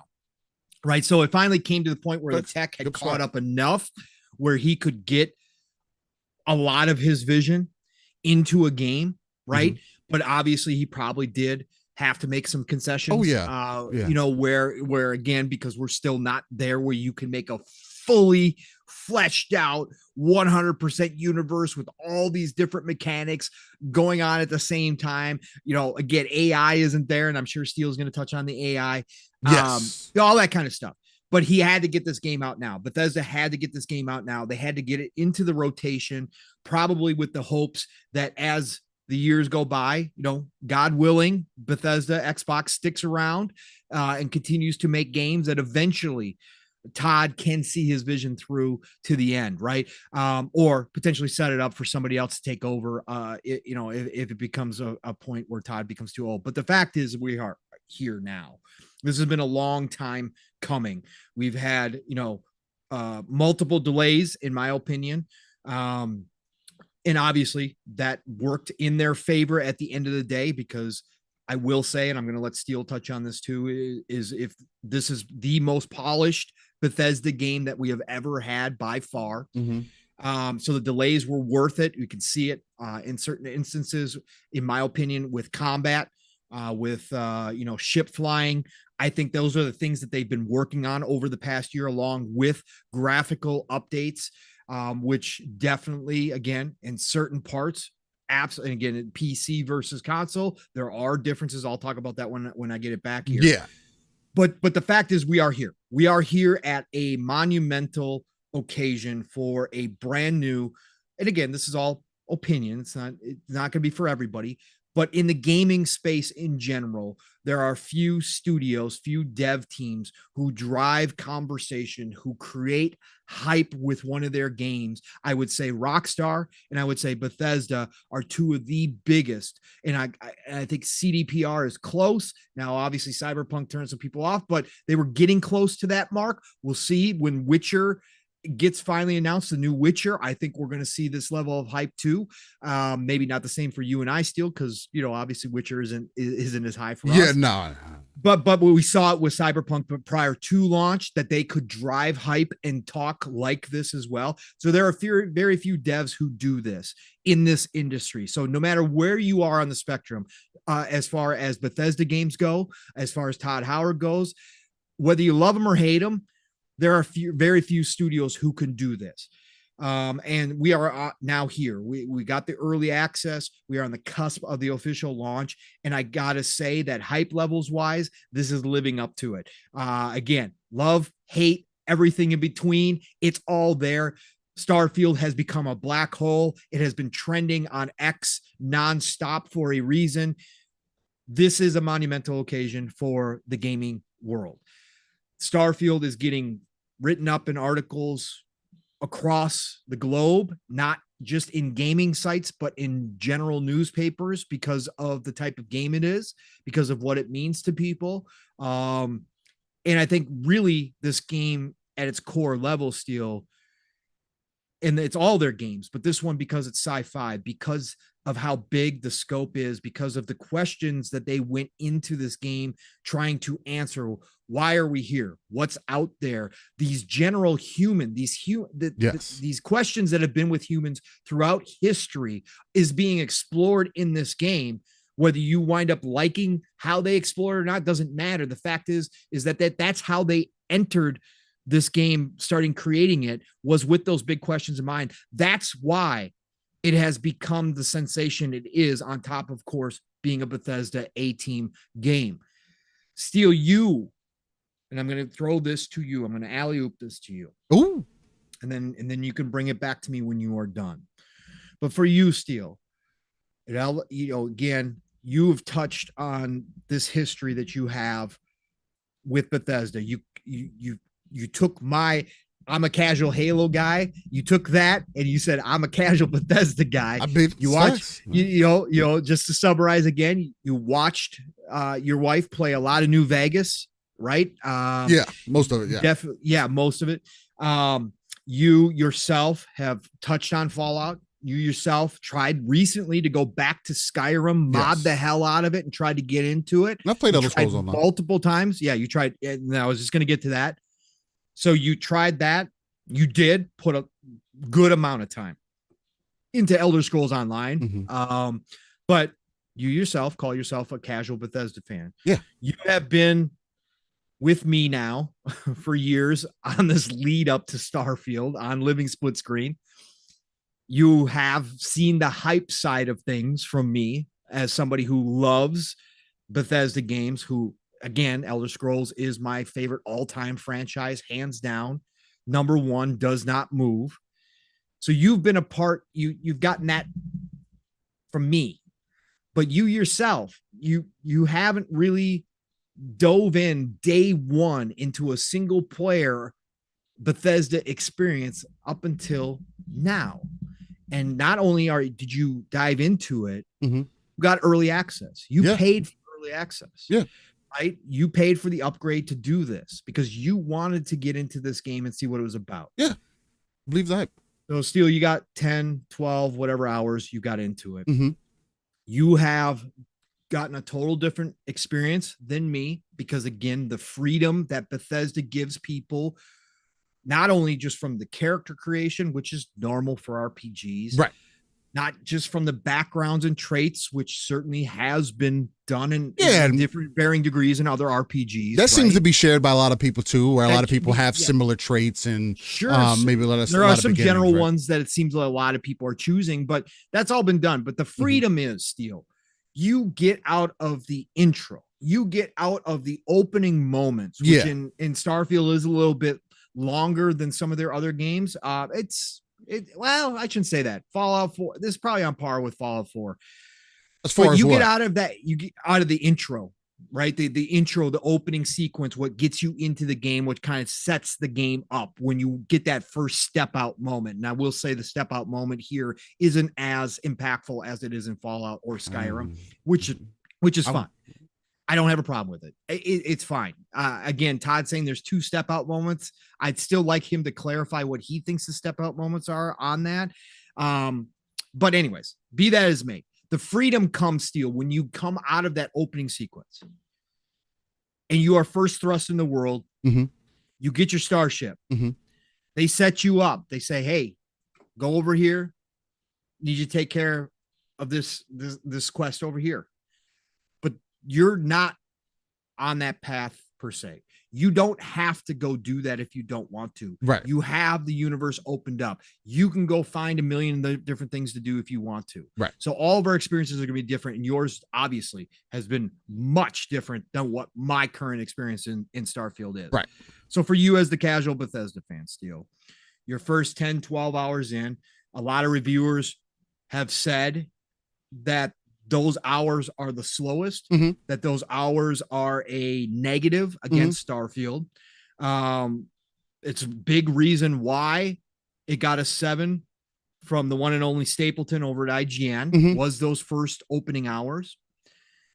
For you, Steel, what have you found your opening time with Starfield to be like? And I know that's a broad question, but that's what Starfield is. Starfield is a broad game. This, again, there's no way to narrow it down and say, okay, Steel, how did you feel about the combat? I mean, we could certainly go piece by piece, but in general, Starfield does so many things, and there's things that you still haven't touched on, like base building and that kind of stuff yet. So, but your opening hours, casual Bethesda fan, is this the Bethesda title that gets you in? Like, is this the Bethesda title that opens you up to the fact of why somebody like me gets so hyped? And then, not to say that you didn't know before, because obviously your wife put a ton of time in New Vegas. You've been around it. But is this the game that you kind of hands-on experience now, that you kind of get why this is such a big deal? So give me your thoughts here, Steel. Give it to me. What do you think?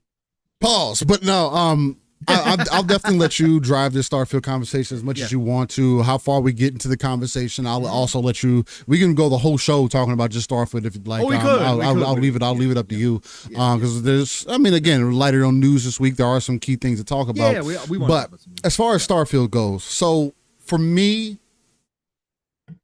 I will say that, to start off with, the beginning that everybody was mentioning, again, even just being 10 hours in, I listened to Mr. Matty Plays, listen to ACG, listen to quite a few different people speak on Starfield.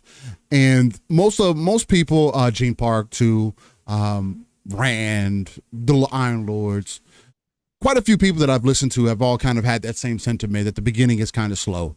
For me, at least, for whatever reason, I don't feel that way. From the way that the game starts, pulling you into its first segments, and I'm trying to leave out as much of the game, because again, we are in early access, and anybody that's listening, either on the audio side or on the video side, I want y'all to have as fresh of experience as possible.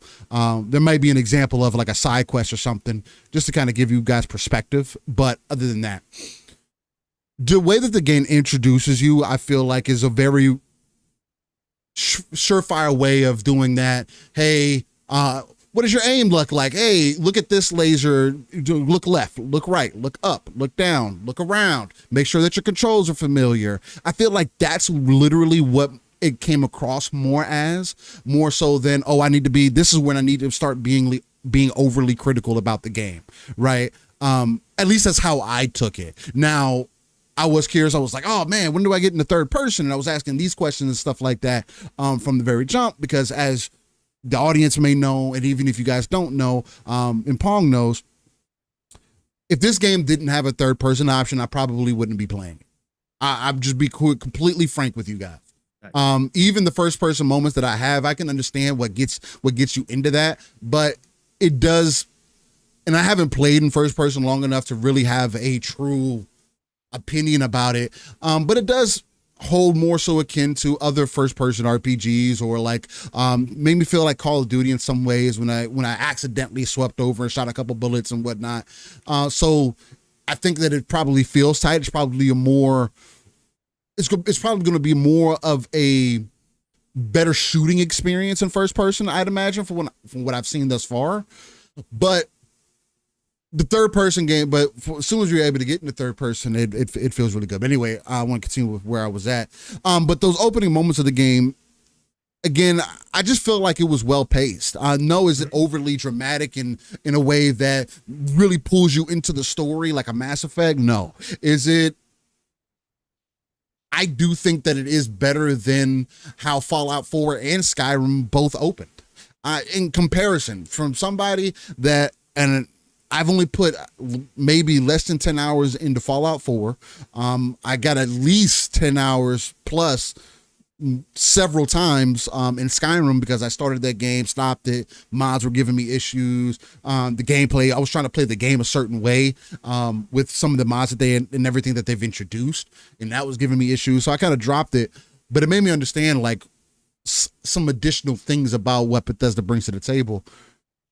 But even the beginnings of that were weaker in the comparison to this. And maybe I'm a bit biased on it because it is more so focused in space, and I do have that interest more so in that space odyssey, right? Saying, hey, especially when you have that first interaction with the relic. I don't think that's a tease. That's something that they've been talking about since they've been teasing the game.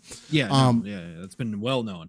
The first interaction with the relic, I think, is also very interesting. Pulls you into character creation. I was like, oh, wow, okay, so what is this? Do I find this again at some point? And then also at that last direct, that kind of teased powers. So I already have some of that in the back of my head anyway. But the opening moments, going into the first like gameplay moments when you have the pirates come down, because I feel like that's probably everybody's experience when they first start the game, right? You fought pirates when you first got started and everything too, right, Paul? Yes. So with that being said, even that first fight, I think, is another tutorial at least, or a demonstration to say, hey, this is how the gunplay feels. Are you sure about your sensitivity settings? Or is there anything that you want to change? Do you want to go in your options and mess? I feel like the way that it's set up, it's literally not much different from other tutorials in my perspective, right? I wasn't expecting anything crazy, but again, I also don't expect for every game to like instantly be like, oh, here you go. You need to know everything up front. And then getting on the ship, taking off, space battle. The first thing I noticed was that the ship mechanics, the ship movement and everything feels really good. Yeah. It felt natural at first. Yeah. I actually feel as I'm playing, I feel like I'm getting less used to it for whatever reason. Maybe it's because I'm not doing it as often. Sure. Right. Sure. Especially since it's earlier on. I'm in cities. I'm travel. When I do travel, I've kind of figured out how travel works in this game now. The perceived vastness of some aspects, which I'll definitely want to talk about. Because I don't think it's as big of a negative as some people have tried to make it seem. But it feels good overall. I like the ship combat. It is definitely akin to more of like an Ace Combat kind of style, where you guys were talking about it last night, where Mav brought it up when he was having some trouble with the space combat. It literally works like those jet pilot games, right? You slow down, pull back on the stick. It turns faster. Speed up as you're turning. You'll get behind the enemies, and they do want you to focus on getting around the enemies, because if you try to fight them head on, it's not working. Yeah. It is not going to, especially when there's more, like 2 at least. Nah, you better get behind at least one of them and focus fire, do your thing, and then kind of go from there. But that felt good. And then just the kind of adventure that I've been on this far, because for me, I've kind of been on the main path, but not. The best way that I can explain it, how I'm treating it, is I use the main path as a reference point. Okay, how many things have I done, or where am I at in whichever world that I'm in compared to where I'm at in the story, right? I just got to a point to where we found a relic or whatever. Yes. Then that's where I'm at. After that, I've been caught up in like talking to factions. Yeah. Right now I'm part of the Lone Star, whatever, free Rangers or whatever, Free Star Collective or whatever they're called. Yep. They're like, I thought they were like police, but they're not police. They're more so because they state that, hey, we don't just protect people from random crimes. We go after the big fish. So right. I was like, okay, so this is like bounty hunting, but more legal, I guess, in some ways, is how they kind of made it come across. So right now I've been caught up in that. So it's like, okay, because there was something interesting that happened with some lady's farm, and people ran up, and then they had some ship, and then we had a whole moment there. But what would you just say, Steele? That's a key point. Sorry, because number one, no. I'm gonna grab. No, that's fine, and I'm gonna grab you here real quick, because as the casual, but like what you're saying, like that's factions are a huge part of what make Bethesda games great. Yeah. The main stories have always been okay to good, but they've never been the main draw, right? Mm-hmm. For most people, the factions are the main draw for people in a lot of ways to Bethesda games. What's interesting is we're hearing that the main quest is the best that Bethesda has ever done, right? So Free Rangers. But what you just said was interesting right there, Steele, and you glossed over it because you don't even think about it. Nah, probably not. But you said you were doing this faction stuff, right? But then you got into this interesting story with this lady that was trying to, save her farm or whatever the case may be. It's those little moments. Now, you said interesting. In a lot of games, what happens is we do the side quests or we do these things because I got to do it. I got to get my EXP. I got to get this item, whatever the case may be. But you already are experiencing some of that Bethesda magic, because even something little like, oh, this old lady's trying to save her farm, they do it in an interesting way. They grab you already. Yeah. It's not like, oh, I got to do this. All right. I really want to see what this faction's got going on. I guess I got to go do this stuff. But you just said it like in passing. No, it was interesting. This little lady trying to save her farm. I was interested in that. Those are the little moments that grab you, right? That are already starting to grab you a little bit. Yeah, I mean, that's just one moment, and it ended up being part of that faction mission too. So it was just like it kind of weaved itself into each other. Yeah. But the main thing is, like, I'm part of so many different things right now. I don't know how it's all happened. Right, I've been to jail a couple times, most of the time willingly, just because I'm not trying to start out all out battle and all out at all times and always have people looking for me. I'm already wanted, but I'm not wanted by like the police, I guess. I'm wanted by bounty hunters. I've already had one bounty hunter I've stopped, and I stopped somebody else that had a bounty on their head. I went and talked to the bounty hunter that was chasing them, and then we had a conversation, and then he also told me that I had a bounty on my head, but I was able to persuade him that he didn't need to worry about what I got going on right now, and to leave her alone, and he did. Nice. That was kind of that situation. But I've been trying not to beef with everybody. I'm just trying to Sarah on the screen. Yeah, Sarah's all over. We'll get into it. But I'm trying. My overall play style is just trying to be as adventurous, but also as I'm not going to say true to the story, but I'm not trying to push back so hard. I'm not trying to play that evil role. I'm not trying to be a villain or whatever the case. Sure. I'm just trying to see how the world places me within its, well, how the universe, I should say, places me in its grasp, I should say, for lack of a better way to put it.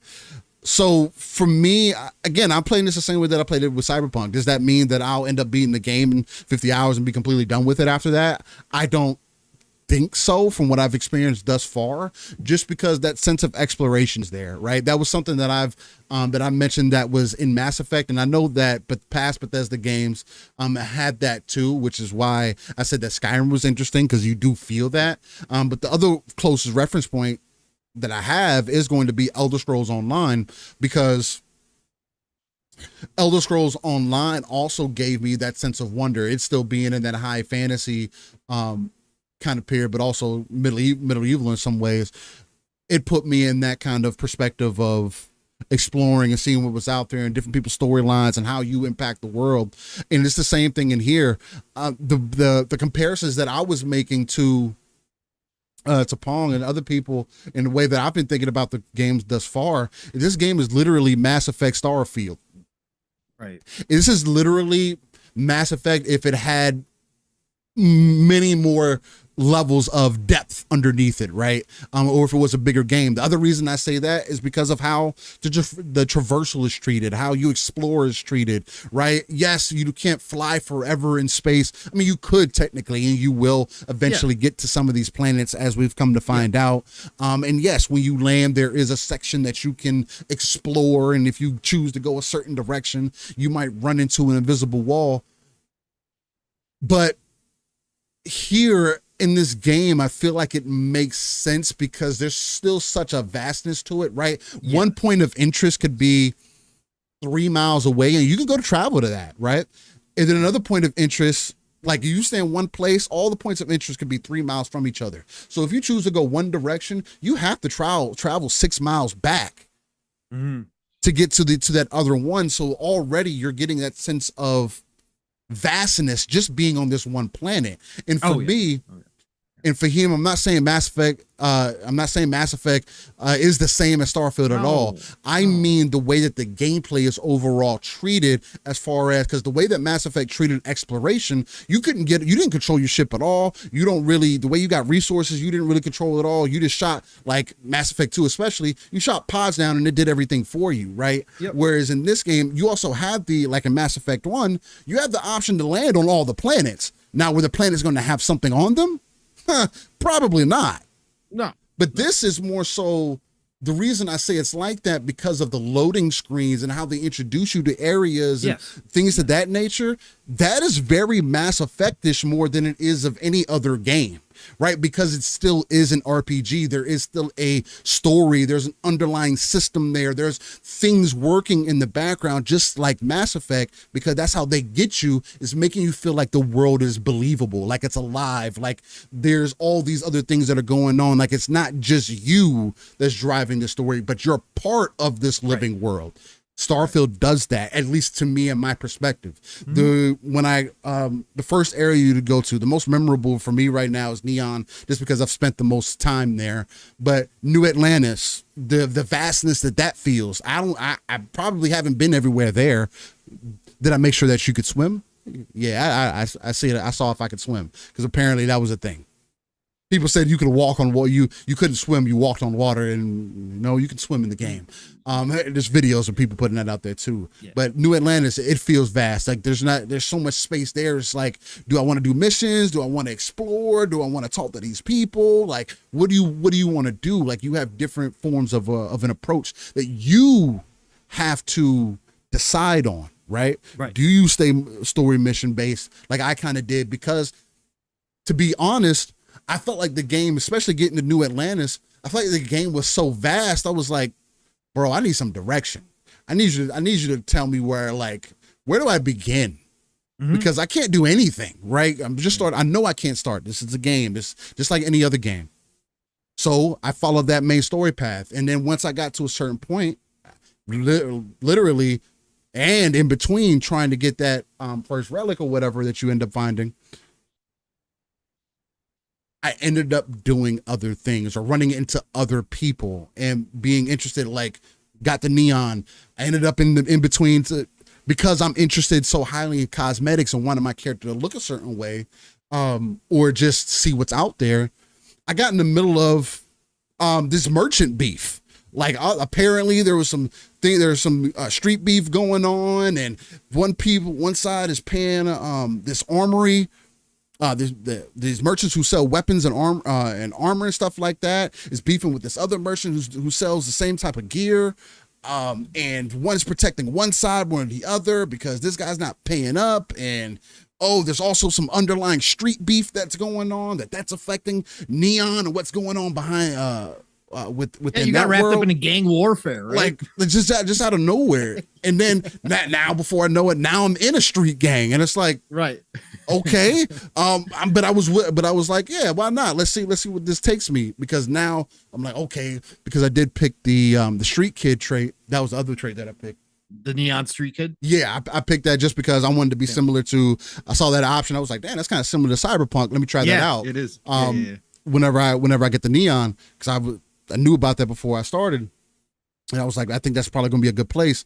But we get there, and that's just kind of been my adventure. Now, Neon has also been the place where I have experienced the most bugs in the game. Sure. Right. They talked about that, like in a ridiculous amount.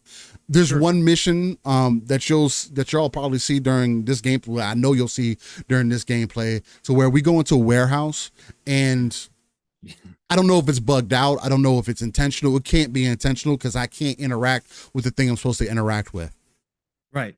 Long story short, we're supposed to break into this warehouse to get some gear or whatever. I take out everybody that's in there. I'm with this gang to get in there. I tell them to wait outside. I go in, handle everything. I get done, turn around. They say, yo, we got a problem. There's police outside or security or whatever, and they immediately start shooting. We don't have a conversation. There's nothing. Right. Okay, fine. If that's how the situation got to go, that's what I figured. So I start shooting everybody. Mind you, before we get into this warehouse, or as I'm going into this warehouse, in some other moments, Sarah has been the most glitchiest companion that I have experienced in any game. She's constantly running into walls. She's like bouncing up and down like this all the time, to the point to where like I just look away from her. I try not to look at her. Now, there are moments where she does fall in line, and there are moments where she'll be like, hey, I got something for you, and we'll sit there and have a conversation. And I like those interactions with her because seeing those facial animations and seeing like just how the character portrays themselves is extremely intriguing to me. And I see that in a lot of the characters I've run into thus far.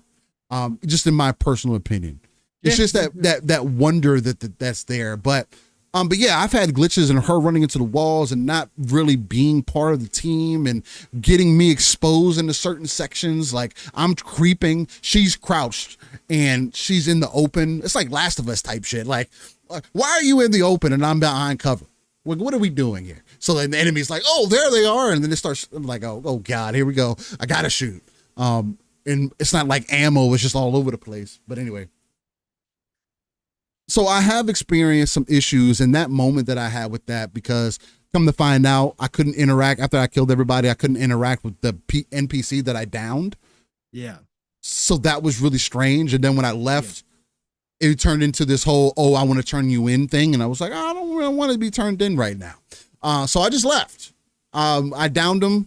And I just booked it, got on my ship, took off, and said, all right, maybe there's something wrong with this area or whatever. I'll come back to it later. And so I continued my main mission. And now I'm on a whole different path again, because I also joined the Vanguard faction because I wanted to see what was going on with them and to see armor and weapons and things like that. Because now I'm really interested to see how the combat improves, because third person does feel really good in this game. For me, there are some of those. You're playing on bugs. hard, right, Steel? Yes, I am playing on hard. Yeah. For anybody who doesn't know yet, there's 5 different levels. Normal for most people that are playing this game that are experienced in these types of games are saying if you want to feel OP, do normal.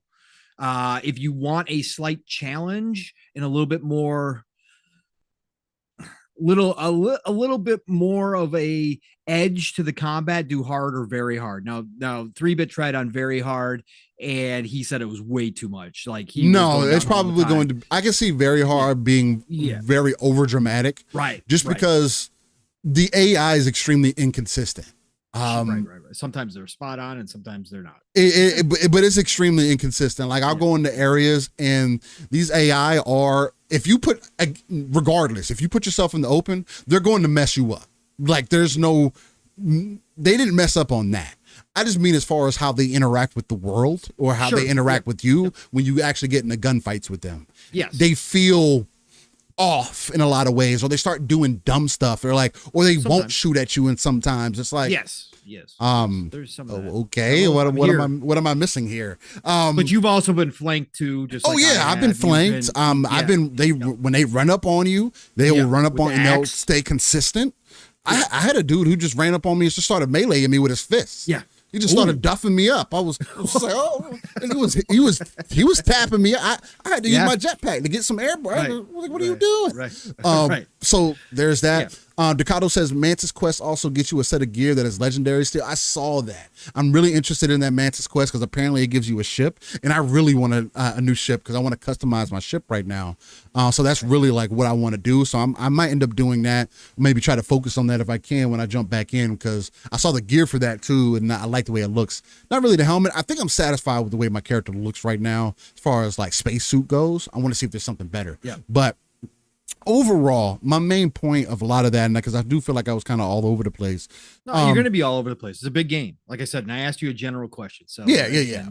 I mean, step by step, we could break it down, but honestly, it's just the overall, your initial impressions, which include everything. So go ahead. I mean, that's fine.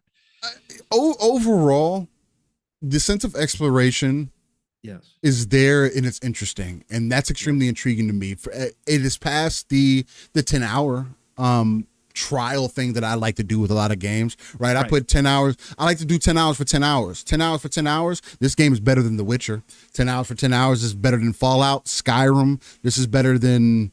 Is it better than Cyberpunk? No. Because you know why, Jack. Well, Cyberpunk's moment-to-moment gameplay up front was also much more vitriol than this is. This is more pulls you in on the adventure side of things. Yes. Right? Correct. Where it's just like, go make your story. Okay, well, okay, you gave me some gunplay, you gave me some ship play, you gave me some exploration, now you're letting me do kind of whatever. And then we also got clarification on the whole new game plus staff. That's what really kind of solidified. And unfortunately, I kind of let that conversation kind of seep in, because big games can be kind of daunting for some people. So you kind of try to have a perspective on how you should approach a game sometimes. But I literally from the start went into it the exact way that I wanted to. Hey, I'm just going to go whichever way the game wants me to go, and kind of pulls me. And that's kind of how I pulled it. It's not really main story. It's not really this or that. It's just kind of, what am I in the mood for right in this moment? What do I need right now? What do I want to try to get into? Do I need something to pull me back into if I'm lost? That's the other thing too. Like that I really want to stress out to people. Even me as a avid gamer, I've found myself lost in some moments. Most of the time, it's just the layers of systems in the game. I feel like a lot of things, there's too many additional screens for things. Sure. When I press select, take me directly to my map, please. That's a fair criticism. When I hold select, maybe let me go straight to my map. Like, give me something else that's going to make it easier for me to access the interface, because it's a lot. I've fast traveled to places that I didn't mean to fast travel to, or I'm trying to get to one general place and it puts me like outside of that place. Like last night, I struggled for an hour trying to get to Hopetown because it kept putting me everywhere outside of Hopetown. I was like, you want me to go here, but I can't land here. So like, why am I? And then I'll get off my ship and try to go there. And of course you can't, because the tiles are different. You can't see the town in its tile because of how the game's set up. Again, sure, that is a negative, because I would love to be able to do that, but it is what it is. So it's like, I got to pick up, I had to back all the way out to space and then pick the place and then didn't land. And I was like, oh wow, I'm in Hopetown now. Great. I'm finally here. But once I got there, boom, I'm back on that side of adventure again, right? So there is some of that, and the game definitely needs some additional optimization, right? Sure. It's not bad like Jedi Survivor is, especially on PC up front. Jedi Survivor is kind of consistent in that one main area that it was kind of choppy all the time, right? Now I had an overall solid experience, decent experience. It wasn't terrible, but I can still admit that there was some sections that were like, I don't know. This isn't as bad as that, and I wouldn't want to play it at 30 frames. I'm definitely playing right around 60. Is it 60 consistently? No. That also gives me a different perspective of where this game is at, especially considering the type of hardware that I have, the different games that I've played, seeing the type of utilization that I'm seeing from the PC for what the game is doing, and even Pong's experience, him saying that, dude, like I can tell the difference going from console to PC, and that's something that I'll always tell people anyway. There's always going to be a vast difference there, right? There's a price difference there, so you should see a visual difference.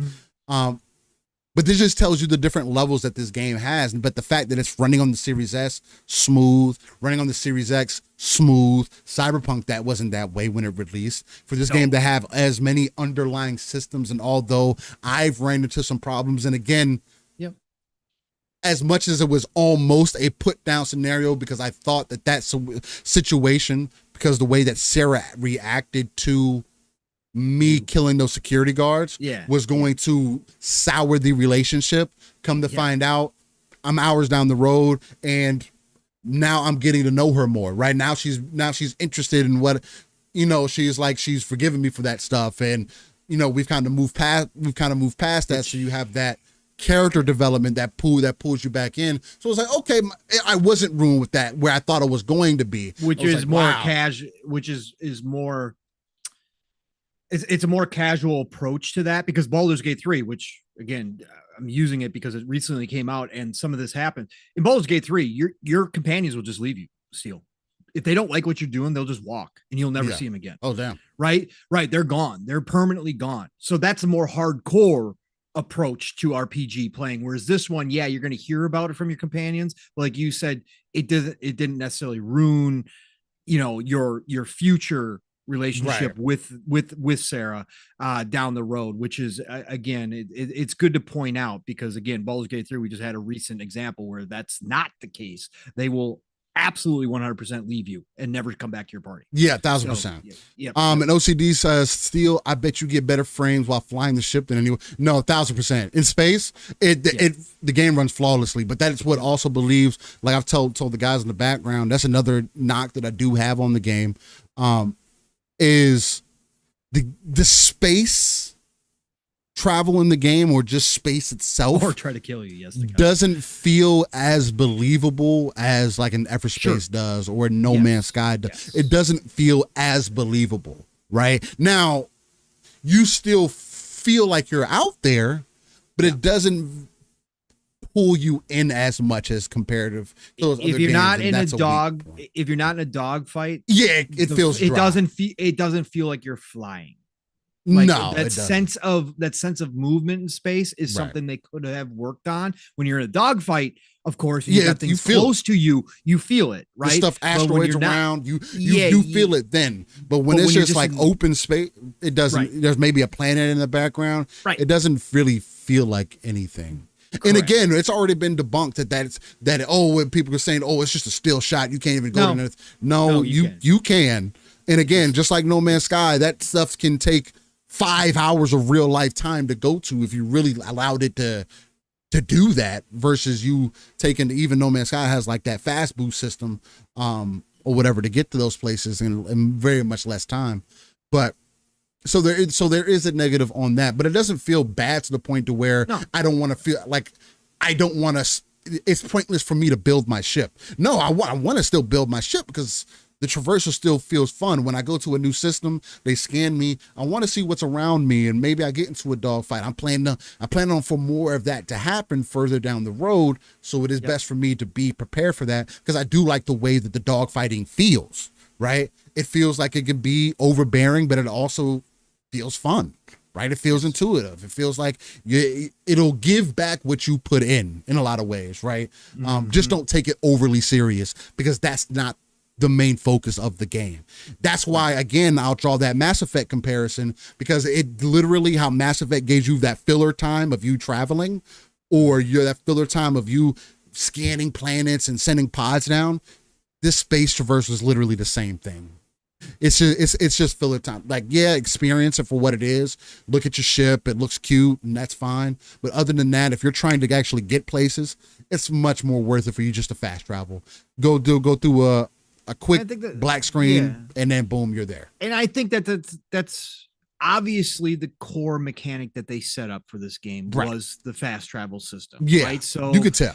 In for whatever the reasons, whether it's tech limitations, whatever, I think it's tech limitation for sure. Sure, whatever the case. Yeah, that part of it. Would I like to have it been more, Everspace like? Would I like it have been more No Man's Sky like? Sure. In my grand vision of, like, if I had my favorite wish list. It's timeline too, though, Pong, right? I think for me, because if you compare also those other games are also set further into the future. So it's like, that's the other side of it. Like, because this game is trying to base itself more in reality, there is another side. There is a whole different angle of a perspective that I have about it versus an Everspace where I'm expecting, or a Mass Effect where I'm expecting, there's supposed to be all this stuff in space and stuff for you to be able to get to in space stations. In reality, we keep that in mind. Yeah, it's more grounded in reality. They still not made an excuse, it interesting. No, it shouldn't be. It's just it's a different development choice, period, point blank, and it's also more friendly because, like you were stating, Steel, not everybody has the time to put in this game. This game can be very daunting when you think about the scope. It is, actually. And even as a single player to be RPG, real, it is. Right. It's extremely daunting. For people who do have real lives that don't let them sit down per se for, 4-hour window of gaming or a 5-hour window of gaming, they can, if they try this game and they start to understand the concept, you can jump in this game and you could actually, using the fast travel system, get a whole lot of stuff done in a short period of time if you really wanted to, right? If you weren't all about, hey, I don't have time to be walking across this damn planet multiple times. I'm not looking for all that. I want to get in, get out, and I want to get a couple things done here and there. Yeah. As long as you've unlocked those areas, you can fast travel to them, and you can fast travel to them from anywhere. If you're on the planet and you want to travel somewhere else, you can just open up your star map. Planet's a planet. You don't even have to get in your ship. It'll just black screen. You're in that place. Yeah, that makes it extremely convenient. Like, like as much as I would want, like, it being seamless would be cool. I can tell at a game design level, they said maybe they had that at some point, but as they expanded their vision out, as the game got bigger, they said, we could just skip that. Do we really need that? Like, you can choose to have those moments, right, where you go into space. But if you're just trying to get things done, you want to be constantly pulled into the experience. You want to be constantly around things, especially the planet traversal. Yeah. Again, that's why I keep going back to Mass Effect versus like No Man's Sky. No Man's Sky, sure, it feels vast, but you're collecting resources all over the place. It's a survival sim. Everything. It literally is. It literally is. And here, Starfield doesn't feel like a survival sim. Yes, there's when you go to these planets, there's things that you can scan, and there's things that you can mine if you want to. But that's not the focus, though. You can tell that the area that they generate for you is, this is what this planet is like. Now, if you end up finding more things, you want to travel more of this planet, you can. But guess what? You got to reload some more space, right? Yep. Which is, I don't think necessarily, considering how big some of these spaces are and how I would treat it, especially thinking how vast the game is overall. Yeah. Like, do you guys want to play this game for 1,000 hours? Like, MMO type time, because that's what's going to end up happening if you're trying to do literally everything. Right. If you're trying to be in that experience at all the time, oh, it needs to be like Star Citizen where everything, yeah, you want to go into the city and it crashes down to 15 frames because everything is seamless and things can't keep up. You want a game that's never going to be finished. You're going to continue to rake in hundreds of millions of dollars again. Again, that by the time that game is done, they're probably going to be $1 billion in. We're talking about a game that I don't think Starfield cost $500 million to make. Right. The rumors are 200 million. And even at 200 mil, 300 mil, even if they did take 500, there are a lot of, again, what we have mentioned, as you have mentioned, Pong.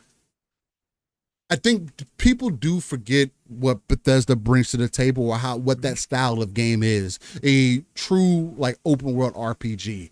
I do think that Starfield has made a game because of the space adventure, but two, because of the style of game also, that is more approachable than any of their past games to me personally.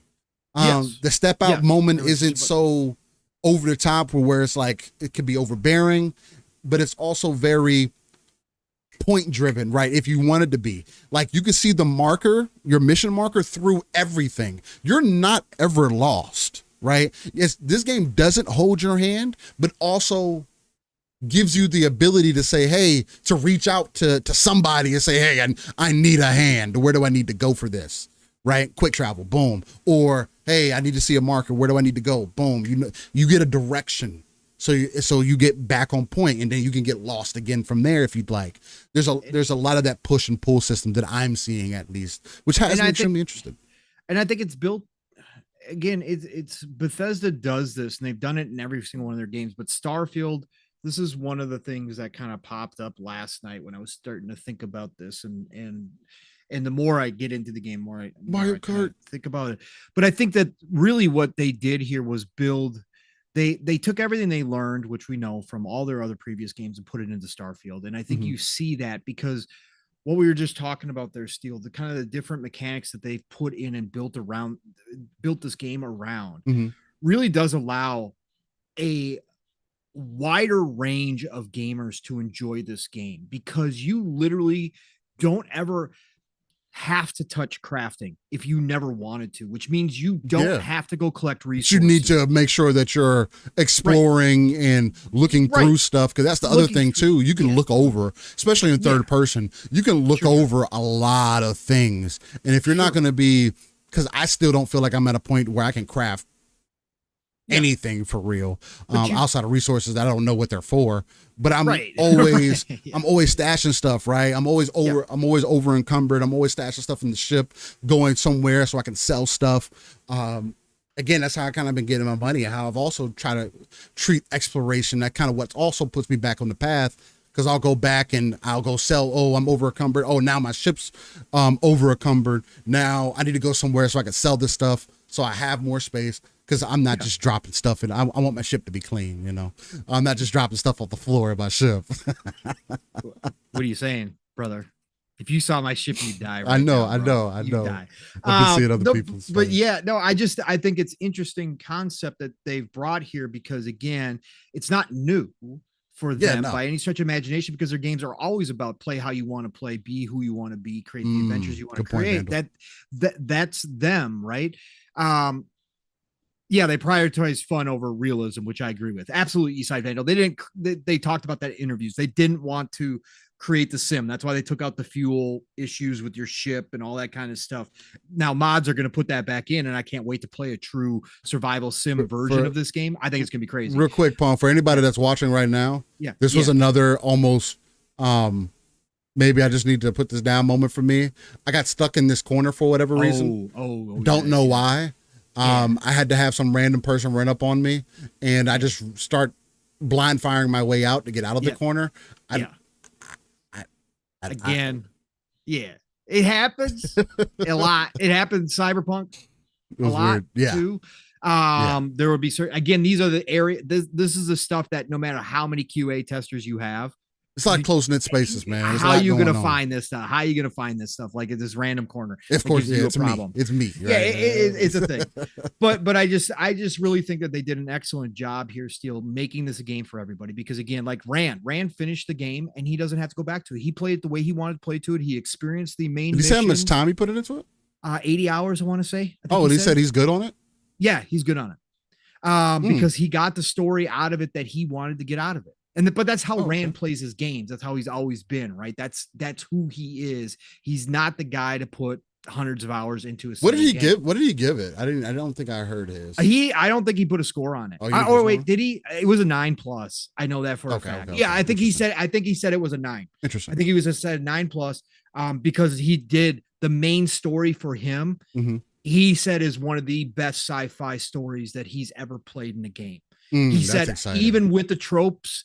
Even with the classic tropes, he enjoyed all of it. He said he put a smile on it when he got into the main story. He said that this solidified the game for him. Like that was it. Like this was the sci-fi story he wanted to play. Right. So because that story definitely has some interest there for me as far as like what's going on there and how people are interacting with it. But again, there's also so many things on the outside of that are going on too. So Yep. And I just think that shows again, if you want to jump into this game, it's not because I've heard so many people go, oh my God, it's another Bethesda big open world RPG. I don't want to hear about your 1,000 planets. I don't want to do the 1,000 planets. Sure. You don't have to.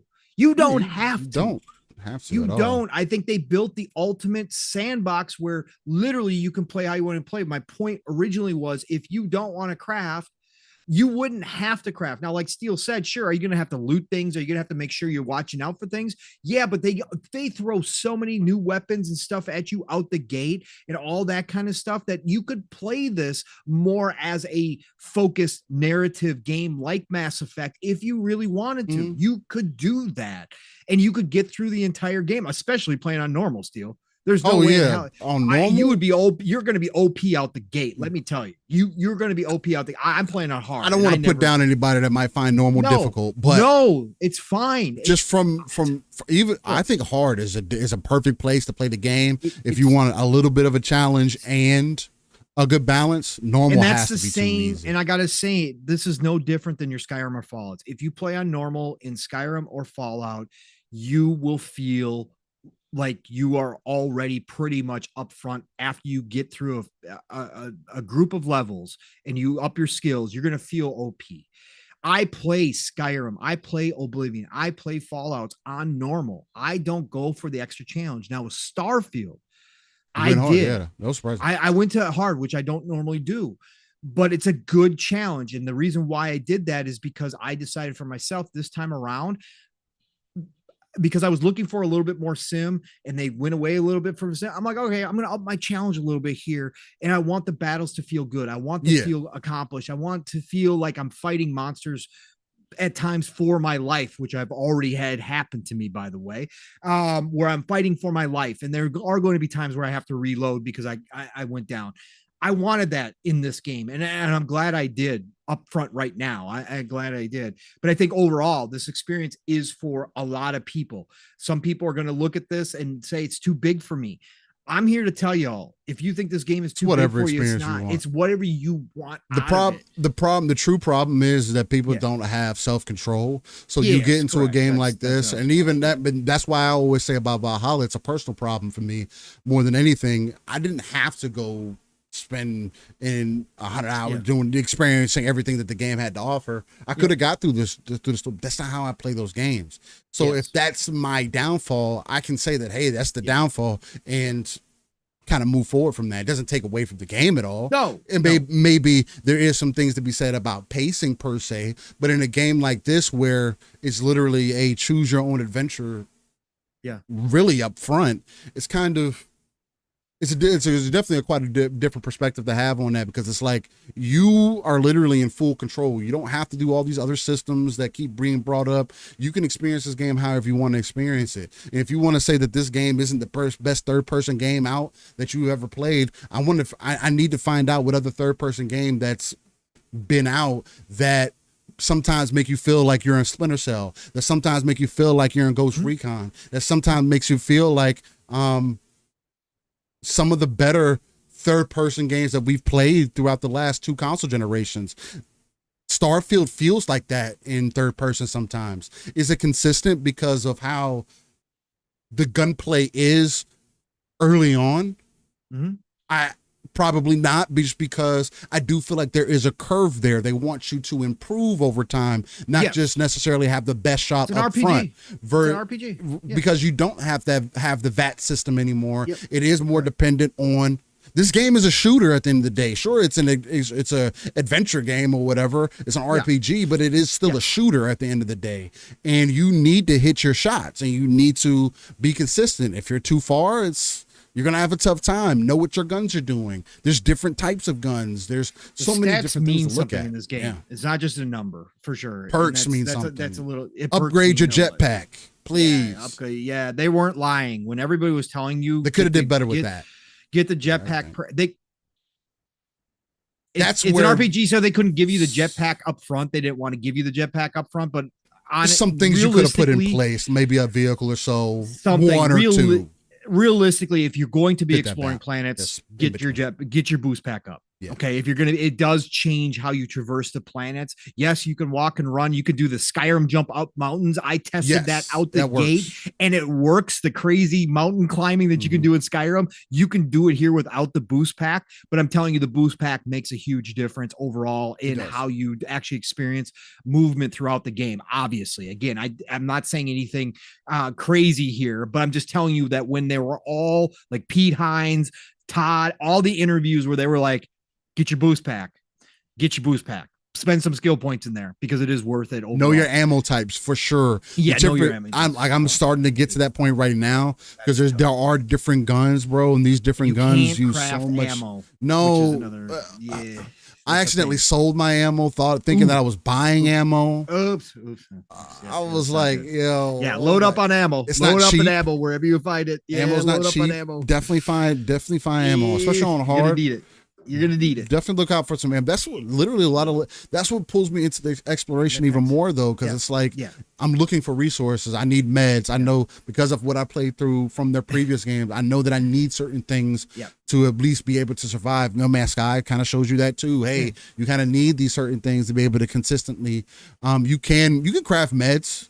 You can craft meds and whatnot. Yes. You can do that. Just no ammo. The other thing too is when you guys do go to the different planets, the resources that you do see, harvest them. Yeah. On your way to an objective. Don't put it out of your way, but just on your way to the objective that you're going to, because you can press left bumper or I guess whatever your button is for that, and you'll go into your scanner mode and it'll show you the resource or a point of interest. And go that direction, right? And this resource gather on the way, mainly because I am starting to see that for certain things that you need, especially to upgrade your armor, your guns, you need those resources from these different planets. So, King Chili's, real quick, he popped in here. Great to see you, by the way. Appreciate you dropping in here. It says, I hope they add a co-op or multiplayer so I can enjoy this with friends somehow. That would be They're dope. They're not going to do. Okay, but if their history is maybe the modding community does it, maybe. I think it's too vast of a game though. It's too vast of a game. If they listen, maybe down. I won't say 100% because I don't deal in absolutes. Who knows? Maybe they have plans. Maybe they built it. Maybe they built in the programming into the Creation Engine 2. It's going to be much easier for them to add that down the road. I don't know. Good. But if their history is anything, they're not going to do that. But we will get a Starfield MMO. We will get a Starfield MMO. At some point, I personally believe that ZeniMax Online Studios, one of their projects, they're working on multiple projects. I believe one of their projects is a Starfield MMO. It makes so much damn sense. They've done it for ESO or for Elder Scrolls. They've done it for Fallout. Yes, I know Fallout 76, but honestly, if you play Fallout 76 now, it's a really good Fallout experience, and they've done wonders on it. It could be more in line like a Fallout 76, at least art style wise, so they can do more with the game. Possibly. Sure, it's possible. I think that no matter what, we will get an MMO. This game is going to be successful. We can get it this game is going to be successful. This game is already successful. Again, 240,000 concurrent users on Steam. Nah, Palm, the numbers are dropping, Palm. It's not going to hold people. Bro. On a Thursday. I know, and according to one group, they're all faking. The people that are playing it are faking having a good time. Okay. Anyways, 240,000 concurrent users. That means 240,000 people plus paid Steam $100 to play this game early access. That's selling. On a Thursday, on a work day, they had that. That is crazy. Game's not out yet. Not out yet. People are comparing it to Baldur's Gate 3, saying that the game is not going to doesn't have the same amount of hype or interest that Baldur's Gate 3 had. Again, people forget what Bethesda Baldur's Gate 3 was also 3 years in early access. They had time to build up plenty of hype. The game was already been worked on. This is also that Baldur's Gate 3 was also their first game in 20 years. Yep. Well, not their first game, because they came from Divinity 2.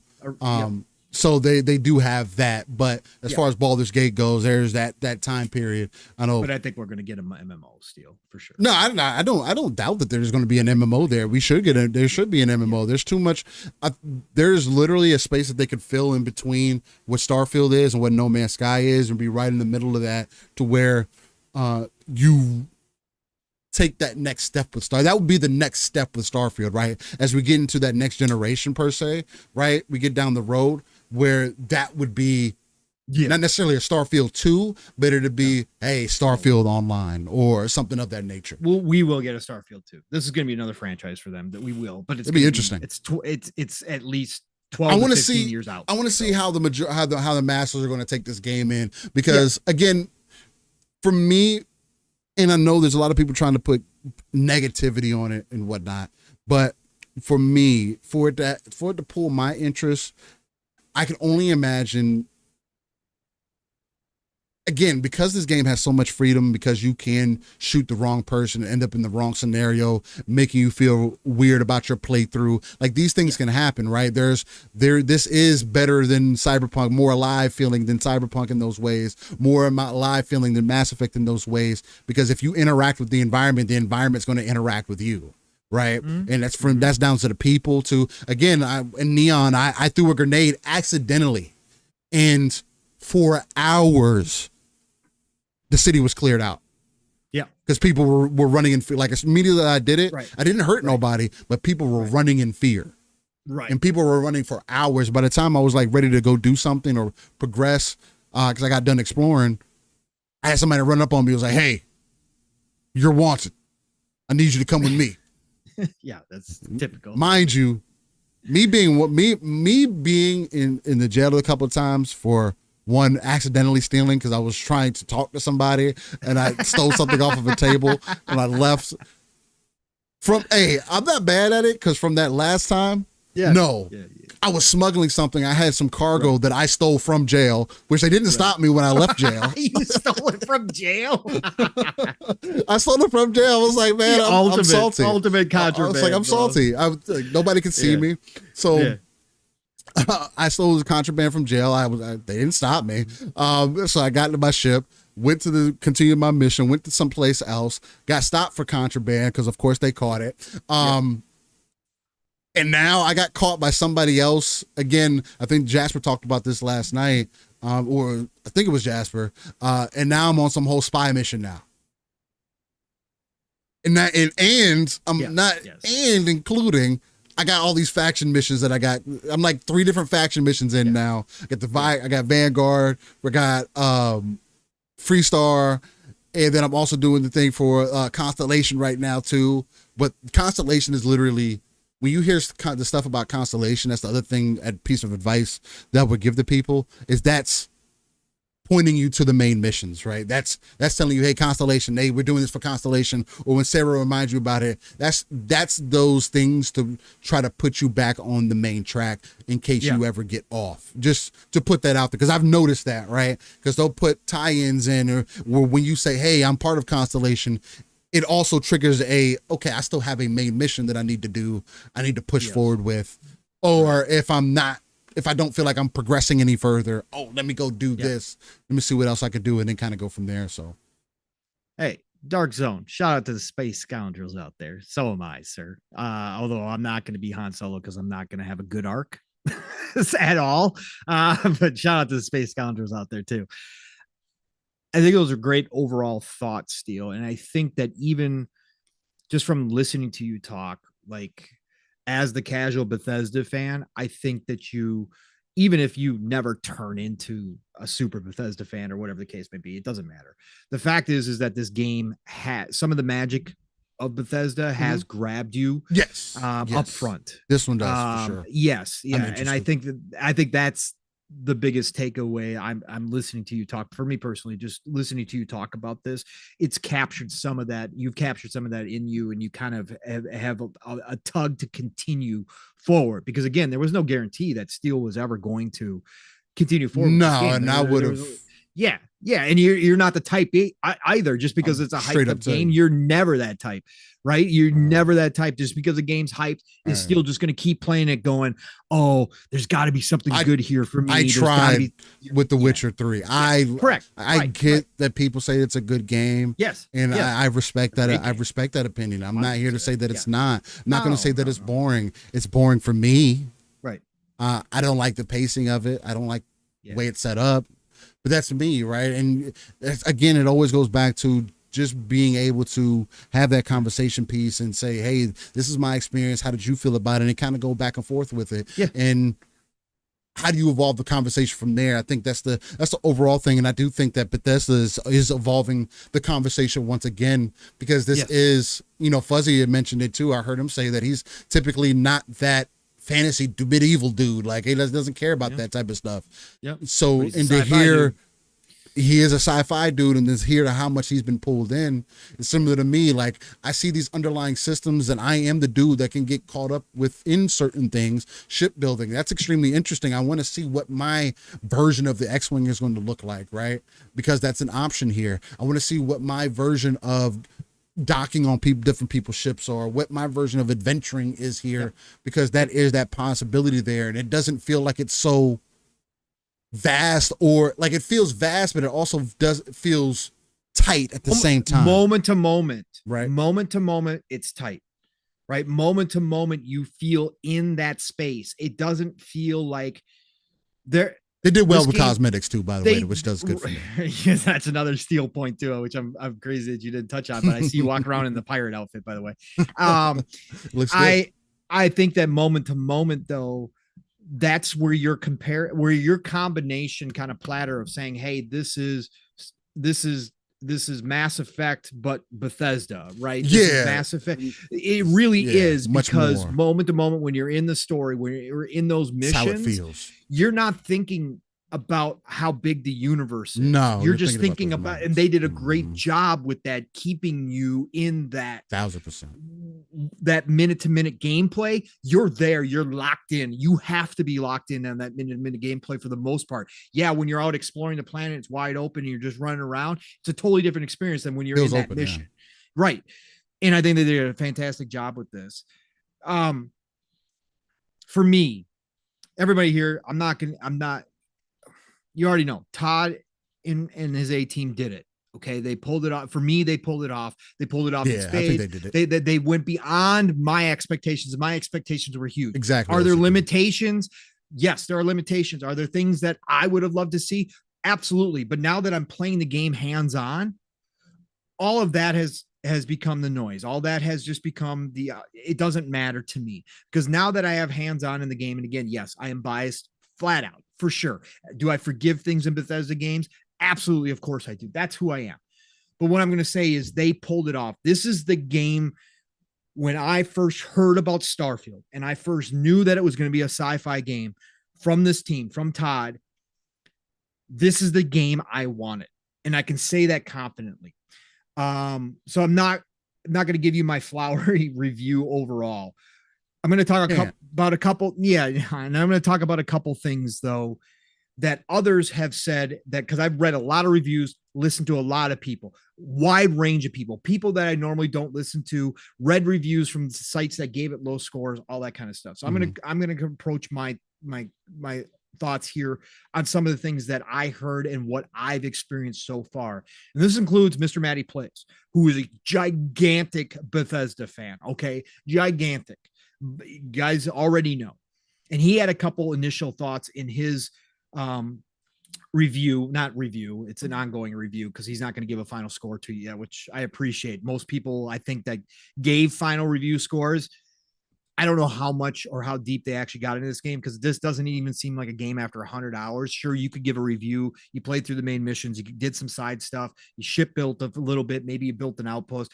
I don't know how deep you got into a lot of the systems and a lot of the play, even at 100 hours with this game. But there's, I mean, I just, but you could with the main meat, right? With the main meat, with the potatoes and if you're pushing through missions, again, from what we've heard, I don't mean to throw you off track, but I'm just thinking about it now because there was such a huge conversation, and again, it's very seldom that like a thought process kind of oozes into my thought process. But the whole New Game Plus thing, when people were really pitching it like, hey, you need to get through the story, you need to play the main campaign so you can get the New Game Plus, like, and then officially seeing like the benefits of New Game Plus, I feel like it did a disservice to the game when they talked about it. Right. It's I mean, again, play how you want for sure. It's going to be for a certain group of people, but no reason to rush. Literally, there's no reason to rush. I mean, unless go look up the New Game Plus. It's been. I'm not going to spoil it because there's people out here who do like it, who do like to know it to go into that fresh, which is fair. Go look it up if you want to. This I had to go look it up. Well, I don't care personally. I always leaker. I love leaks, but I wanted to see what New Game Plus was because it was.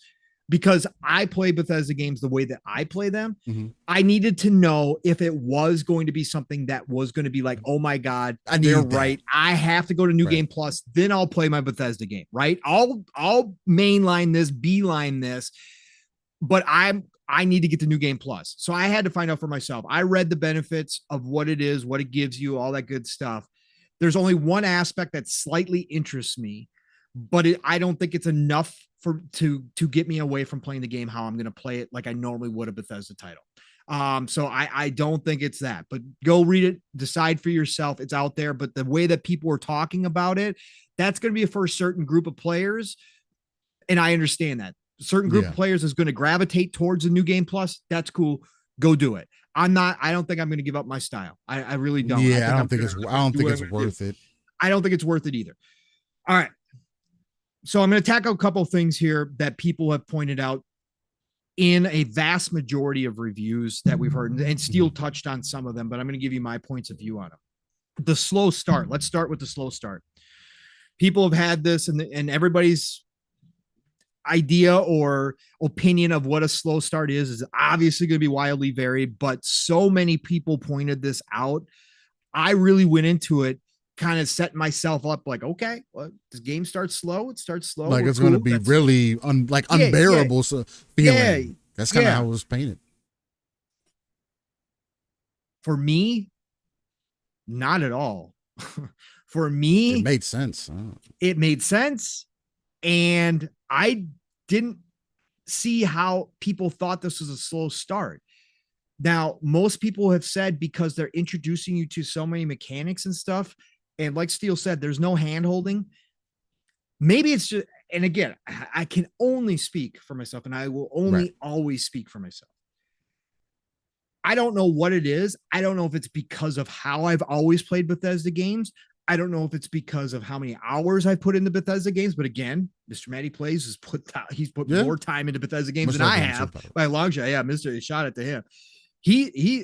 I've seen experienced Bethesda players say the same thing. But for me, I had zero issues outside of a couple here and there figuring out things. Sure, were there times where like, God damn, how do I do this? Yeah. It didn't tell me how to do this.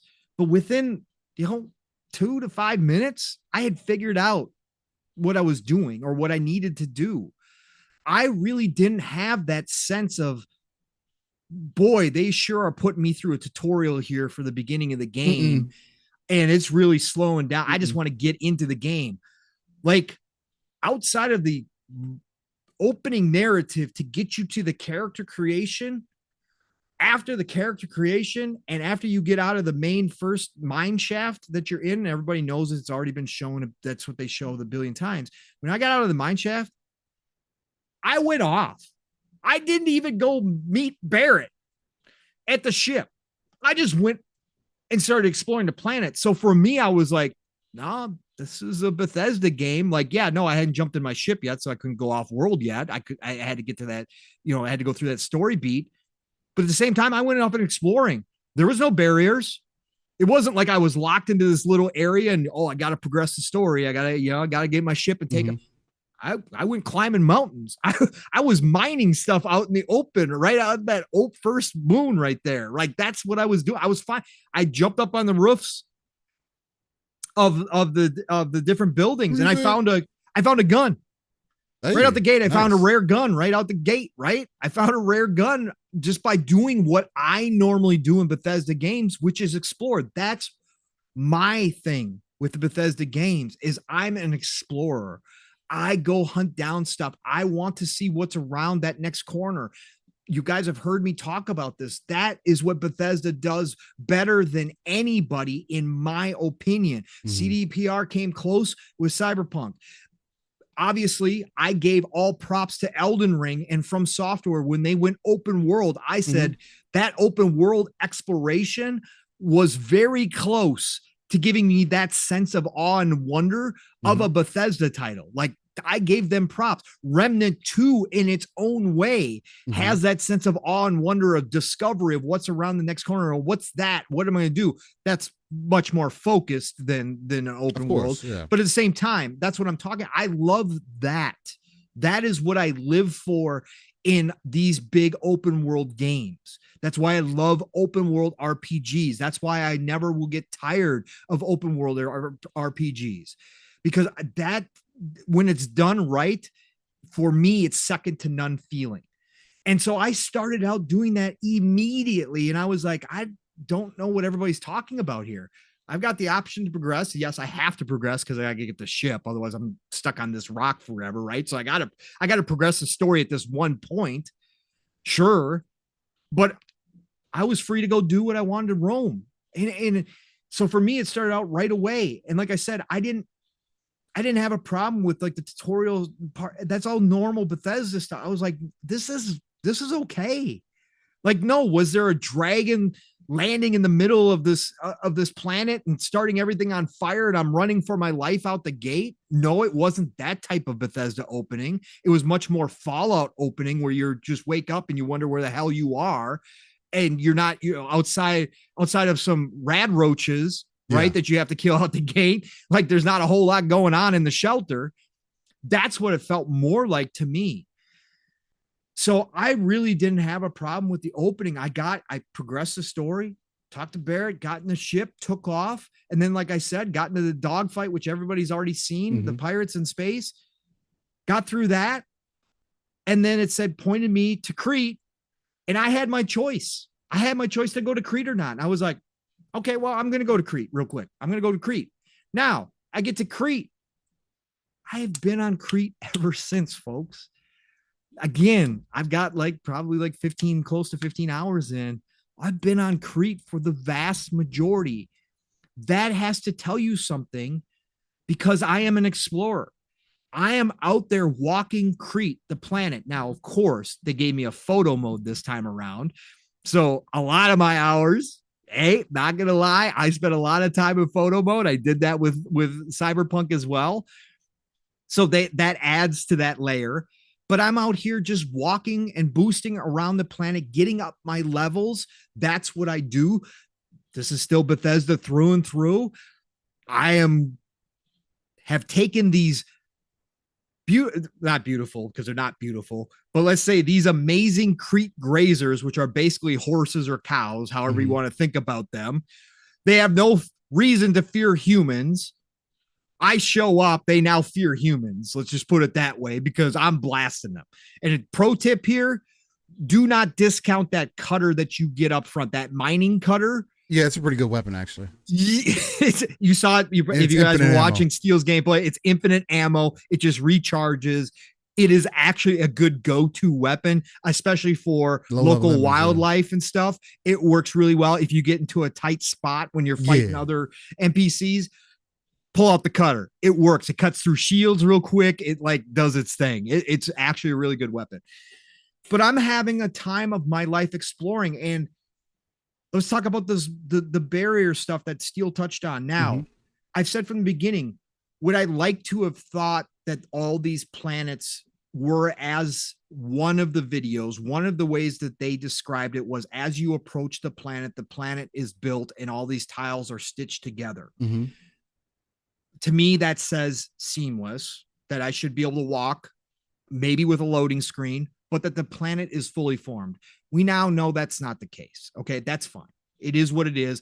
It is what tech limitations, whatever the case may be. It is a little odd if I stop and really deep dive the thought that basically all I'm getting is a pre-programmed tile or a randomly generated tile, and there's really not a planet there, even though when I was in space or I pull out my star map, I see a planet. That planet really doesn't exist. The tile exists that I put down, or the Mm-hmm. tile that they already pre-created exists, right? That's it. But the fact is that I landed at the point of interest for that next mission on Crete. I have not left that tile this entire 7, 8, 9, 10 hours that I've been there. I have not left that tile. I have not run into any of the barriers. This area is, like we knew already, almost as big as all of a Fallout or a Skyrim land if you flattened them out. So I have not had an issue with thinking to myself, boy, there just isn't a lot to do, because within this handcrafted tile, because again, I landed at the point of interest, which means this is one of their handcrafted tiles.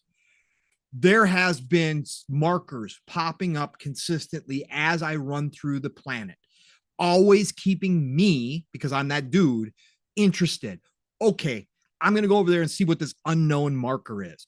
Turns out to be what is it? Oh, like former sea, like where the sea used to be on Crete. Mm-hmm. It's left behind some rock formations. But along the way, have I run into random stuff? Yes. Do I continually run into creatures that are in the planet that I can obviously grind for experience and get my levels up? Sure do. Find them all the time. Can I scan things as I'm walking around the way? Yes. Like Steel said, am I mining resources along the way? Yep. Silver, iron ore, all of that No Man's Sky stuff is there, right? You're mining, but it's not as but it's not over it's like as abundant and like in your it's face, not like everything. Mine it. You're not drilling down. It's just rock formations. You drill it and it breaks. But is it easy while I'm traveling to continue to do this stuff and find stuff to do? Yes. And then are there random things that happen? Absolutely, there are. I had no idea that there was. I saw the locations, right? And I knew that there was abandoned, laboratory, and there was a settlement, a small settlement there, an abandoned settlement. So I knew all that stuff. So I'm walking, but then I came across this dude who had set up camp out in the middle of the wild. Now, could I have missed this guy? Absolutely. Could have completely missed this guy. It didn't pop up on my map until I saw it. But I walk up to him and he's a bounty hunter. And I'm like, oh shit, well, I'm wanted. I took the trait wanted, right? So I have random bounty hunters showing up all the time for me. Well, not all the time. They've shown up a couple of times for me already. So I'm like, oh shit, do I approach this guy or do I stay away? Am I going to get into a firefight here? Am I set? I'm like, made sure I was all, my health was good. Made sure I had my ammo. I'm okay. We're going to approach this guy. I approach him. He doesn't attack me. He walks up to me, just Bethesda fashion, right in my face. Hey, buddy. I'm here hunting down this pirate, and this pirate captain, and you want to help me out with this? I'll pay you. Cool. All right. So I could have gone and found, because I knew there's a main pirate that's part of your mission. There's a main pirate there that we've seen in all the videos, but this was a separate one that was at one of the buildings that I was running to. I could have wound up there, could have wound up killing that pirate captain without ever meeting this bounty hunter, but I met him. And he says, hey, meet me at this rendezvous point and we'll attack this base together. Cool. I got another companion, even though he's worthless. At least I got somebody else that they'll shoot at. So I'm like, cool.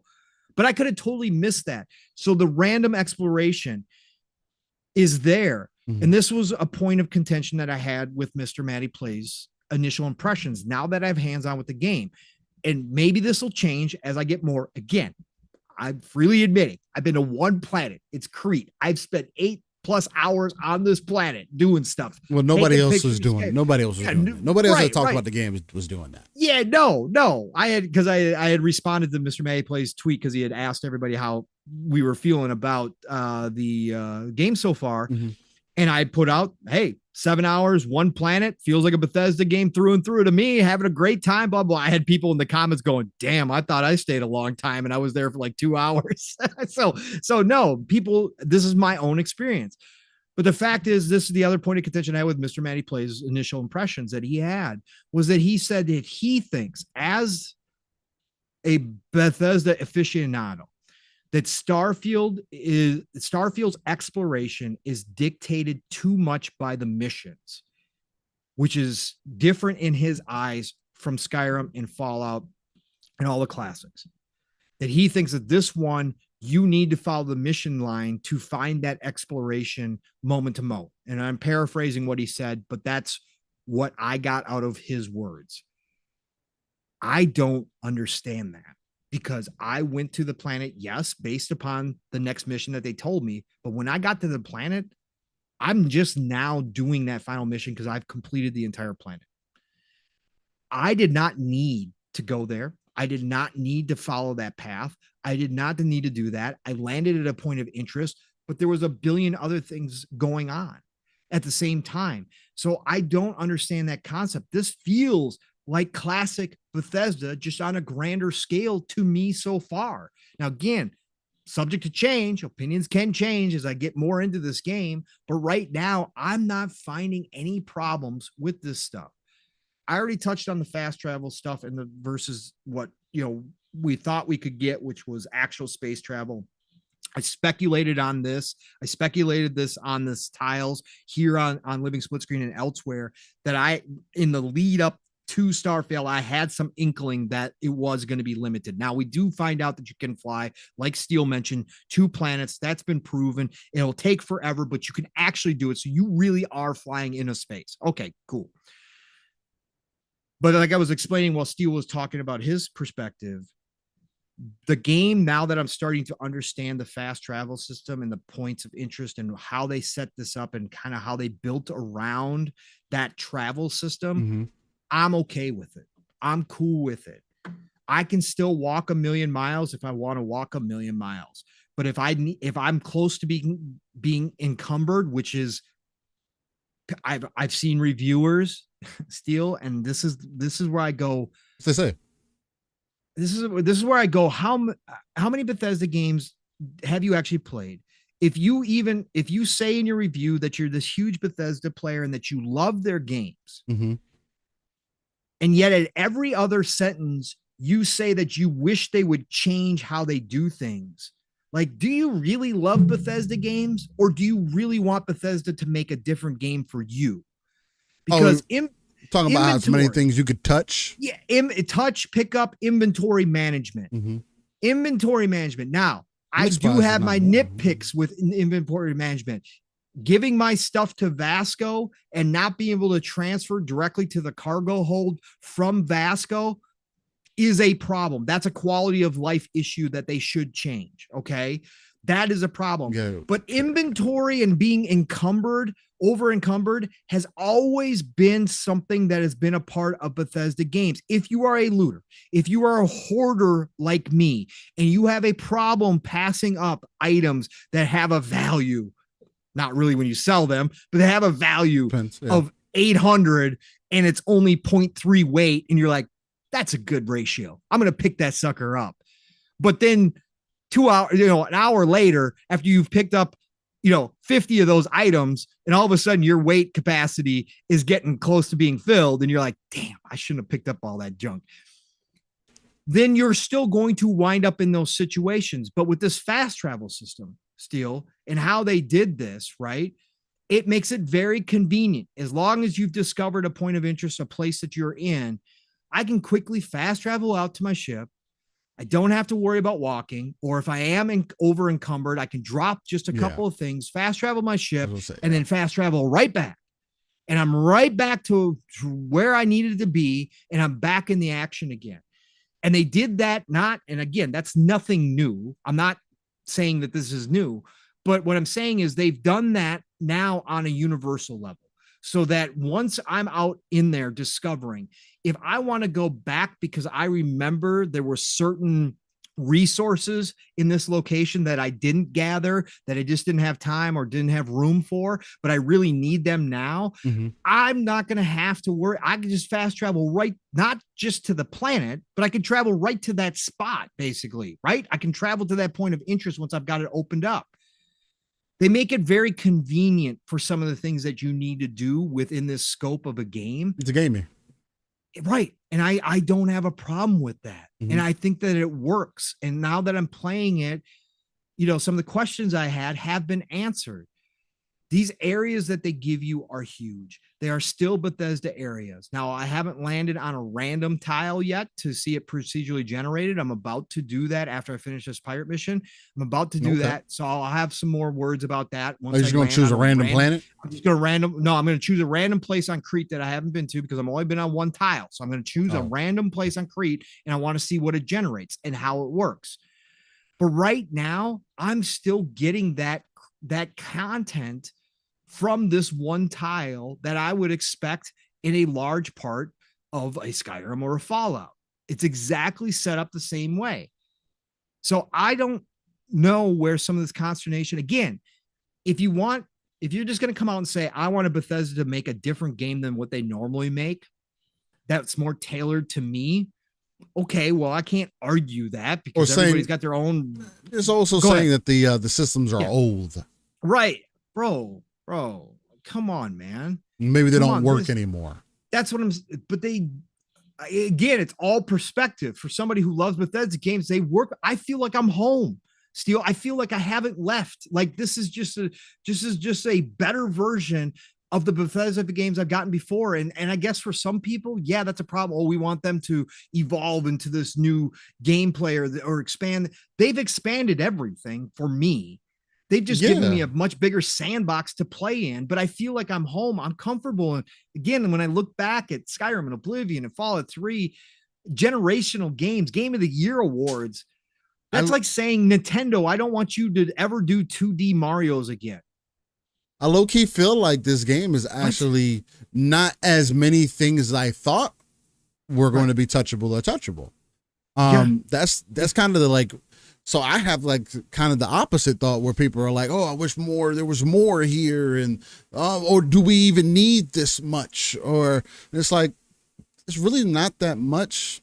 Yeah. Just to pick up or whatever. I mean, I guess there can be there is some, but you really quickly find out what's worth the keep and what's not worth the keep. Unless and then you're a hoarder and it doesn't matter. And you got, unless you want to just literally do everything. But again, for me, filling up. But for me, at least, I have an understanding of what I should keep, what I don't keep. Absolutely. Maybe I mess up in between sometimes, but between me offloading it onto the ship, to Pong's point, I'll even make sure if I'm over encumbered, I won't even drop the stuff that I have because I want to keep it. Sometimes I don't. I'll just run back and whatever that adventure is when I run back again. I'm always close to being low on CO2 or whatever the case. Watch your CO2 too high on CO2. O2, you're getting low. Watch your CO2 levels, folks. I damaged my lungs. So and you wind up with a cough. Yeah, there's healing obviously. You get a patch. I broke my leg, so it got fixed over time. Yeah, there's a lot of that. There's a lot of cool stuff like that. So again, I could sit here and just do the show. I could do this show alone for 3 hours and talk about my adventures in Starfield already. That's exactly what I wanted from this game. This game, again, I already knew because it's Bethesda that they're not going to push the graphical boundaries in any way. Although there are points, especially on PC, that it's gorgeous. I already knew that they weren't going to overtake like a Call of Duty and gunplay. Like that's not a focus. This that's game, not their intention, but it's not their intention. This game does too many things. Much grander than that. Right. That's what I'm saying. But that's the problem. That's when I see low reviews. And I said this, Steele. I said this on the show. I said that the potential was there when especially in 2023, because the landscape has changed, the industry has changed, reviewing has changed. A lot of things have changed since their Skyrims, their Oblivions, their Fallouts, etc. A lot has changed over the past 10 years, 10 years. The fact is that Bethesda tries to do more in their games than most games could ever even imagine. And when you do that, you open yourself up for more potential criticisms, because different people are going to play Starfield, and every single person is going to have a different experience, and every single person is going to have their likes and their dislikes about certain systems in place. And it gives more room for a reviewer to go in and say, God, this game was really good, but I didn't like the space combat. Or this game is really good, but I didn't like the base building. And they can knock down their scores versus a more focused game, such as a God of War or a Spider-Man or a Forza, whatever you want to talk about. Games that do one or two things, that's all they're trying to do, and they pour everything they have into those one or two things. You can make a freaking fantastic game that way. We see them all the time. But Bethesda says, you know what? We're not satisfied, never been satisfied with making that type of focus game. We're going to make this huge, giant open world sandbox where everybody just does what they do. Like Pete Hines says, we embrace the chaos that our systems create. It's not always going to be perfect. It's going to be funny at times. Times it can be frustrating, but we embrace all of it and everything in between, because we let people go make their own adventures if that's what they choose to do. And oh, by the way, we're also going to try to craft this amazing narrative as well in between all of that. And whenever you decide to come back to it, it'll be there for you, but go have adventures. Oh, and never mind the hundreds or thousands of side quests that we're going to throw at you too, that we're going to try to make really, really good.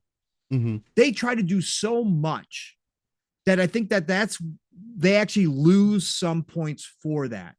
But overall, as a total package, that's what makes Bethesda games special, is the total package. And this right here with Starfield, from my first, whatever it is, 15 hours, I'll just say, I don't know, it's close. My first 15 hours, they have absolutely knocked this out of the park. They have absolutely, because for me, gaming is about the experiences I'm having. And am I smiling? Am I getting goosebumps? Am I having a good time? And you can say, well, Pong, that's pretty obvious. That's probably why most of us play games. Well, if you listen to the detractors out there, you would probably believe that's not how they play games.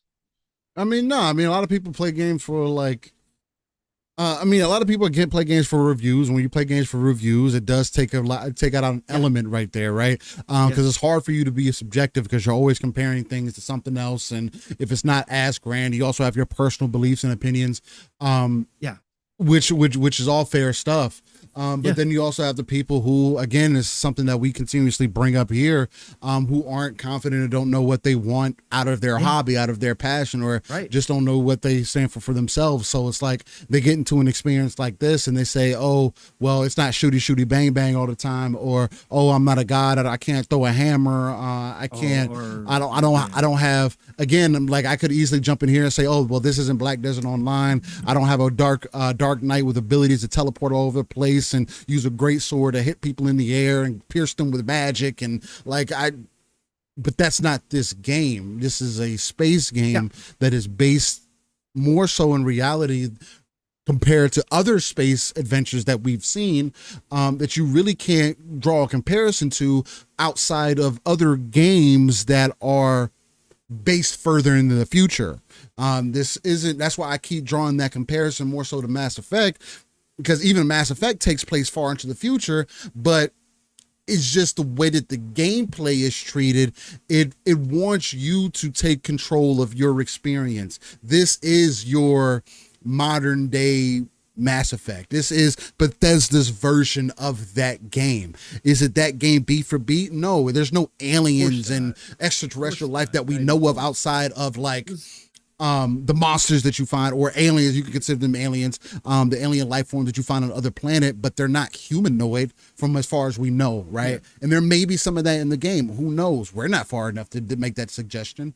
But overall, the game is doing, kind of add on to what Pong was saying, the game is doing what I thought it was going to do too, right? That was one of the main points that I made, where it was like, hey, if Starfield can make me feel the same way that Mass Effect kind of made me feel, I'm probably going to be in it for some time. And to be quite frank, someone that doesn't play those style of games, again, I've tried to play New Vegas. It didn't end well. And my wife actually made fun of me for that. You know what I mean? So I just watched her play, and I thought it was great. Yep. Elder Scrolls, again, I am that Bethesda noob for somebody who typically isn't into that, and to have this space adventure that they created be the thing that really pulls me in and says, hey, how do you feel about this game?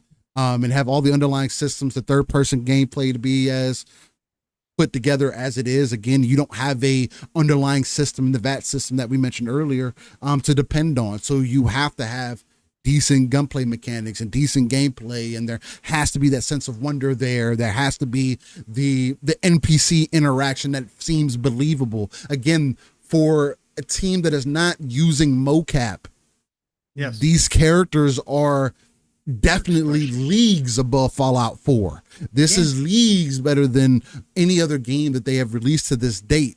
And if you feel like it's ugly still, then great. But not every game. God of War will never be at this level. Halo will never be at this level. It doesn't matter what other game that you want to put on that pedestal. There's a reason why there's a genre called RPGs. There's a reason why there's something called open world RPGs that allow you to.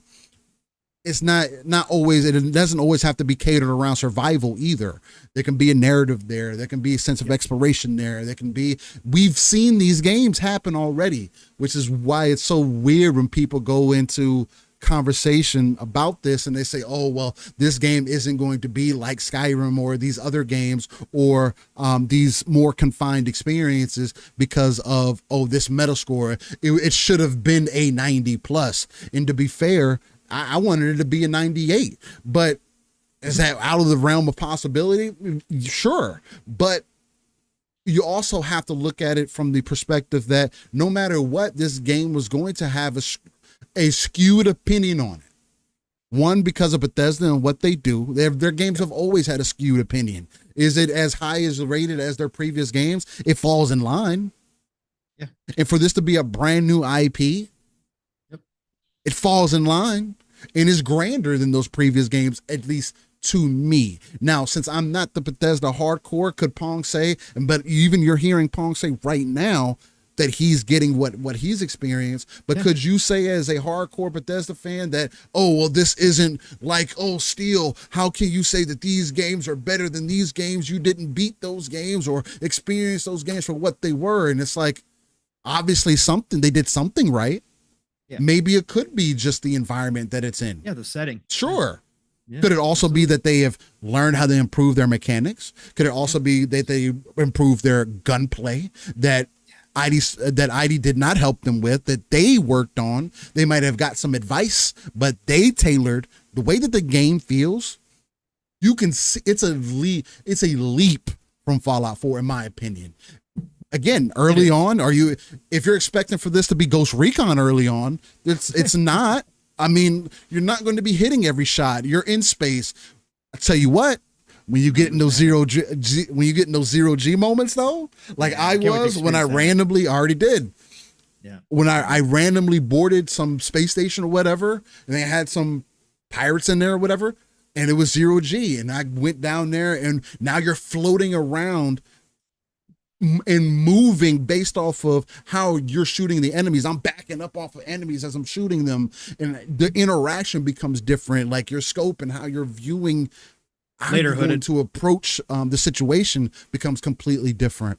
It was so bad. I mean, I got beat a couple times. I was like, oh, maybe I'm out level for this, and I had to leave. So it was just like I had that experience, and that felt unique. So there's a lot there to be had, man. There's little things that they've done to really pull you into the experience. But again, it's just like any other game. Either it's going to be for you or it's not. But I do think it's going to lean more in the direction that it is going to be for a ton of people. And with it being in Game Pass, I don't think it's going to necessarily quote unquote hurt the sales or whatever. But I do think there's going to be more people that play this game than they've seen before. And again, you can use that metric for what you want. I know that not everybody takes that seriously either, but. And it isn't bullshit to say either, Steele. And I know people like to shut down this conversation too. It isn't bullshit to say that a game like this, again, those initial reviews and opinions, that because that's what reviews are, they're just straight up opinions from people. With a game like this, can change over time. Yeah. And I've already seen it. I've already seen, impression wise, I've already seen it. I'll just throw this out because we kind of talked about this on Xbox Ultimate last night, and Matt brought it up. Kind of funny games. Shout out to the dudes over there. Again, they've built an empire and they've done what they've done. And Steele and I would love to be doing what they do and making a lot of money doing what they do. But they've done that. But a couple of them gave this game a 3 out of 5. And first of all, I hate the out of 5 system. I think it's outdated and it sucks and it's stupid because the 3 out of 5 could mean a lot of different things to a lot of different people. Yeah, anyway, 3 out of 5 is average. I hate that number. So they gave, whatever. Japan. Blessing and Greg gave it a 3 out of 5. Paris gave it a 4. For what reason? Yeah. Again, that's my question because they're over there doing a live marathon right now, playing Starfield nonstop. They were over 30 hours last night. And Greg Miller made a post. And I don't care about spoilers, Steele. I don't. You know me. I just don't give a shit. But there's so many people out there. I was kind of shocked that he made the post, but he posted a clip of what he's calling the greatest side mission he has ever played. And I'm not going to spoil for anybody here. And there's a reason why he called it the greatest side mission he's ever played. But the fact is, he hadn't played that side mission in his review, Steele. When if he plays a couple more side missions that are like that? See, but that's also right. I see where you're going, and I feel like that's also extremely complicated because yes, but no. My point, but go ahead. My point, though, Steele, is that this is a game that's going to live on. This is a game that's going to continue to be played, and these initial impressions, right, could be different. A year from now, could be different 2 years from now. Fallout 4 didn't come out with the greatest reviews. They got better right? For a lot of people. Yeah.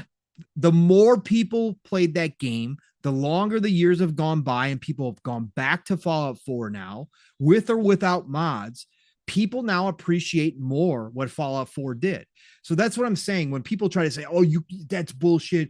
You're just talking about modders fixing the game. This game should have been great up front. It's not great up front. It's a 360 game. All this nonsense that you hear out there. I think with these types of games does a disservice to the actual conversation because this is the type of game that can mature, that can grow on people as people get out there and do more. Maybe the base building or shipbuilding up front didn't feel good to you, but the more you play it, the more you do, the more you appreciate it, the more you go, God damn, actually, you know what? This is really good.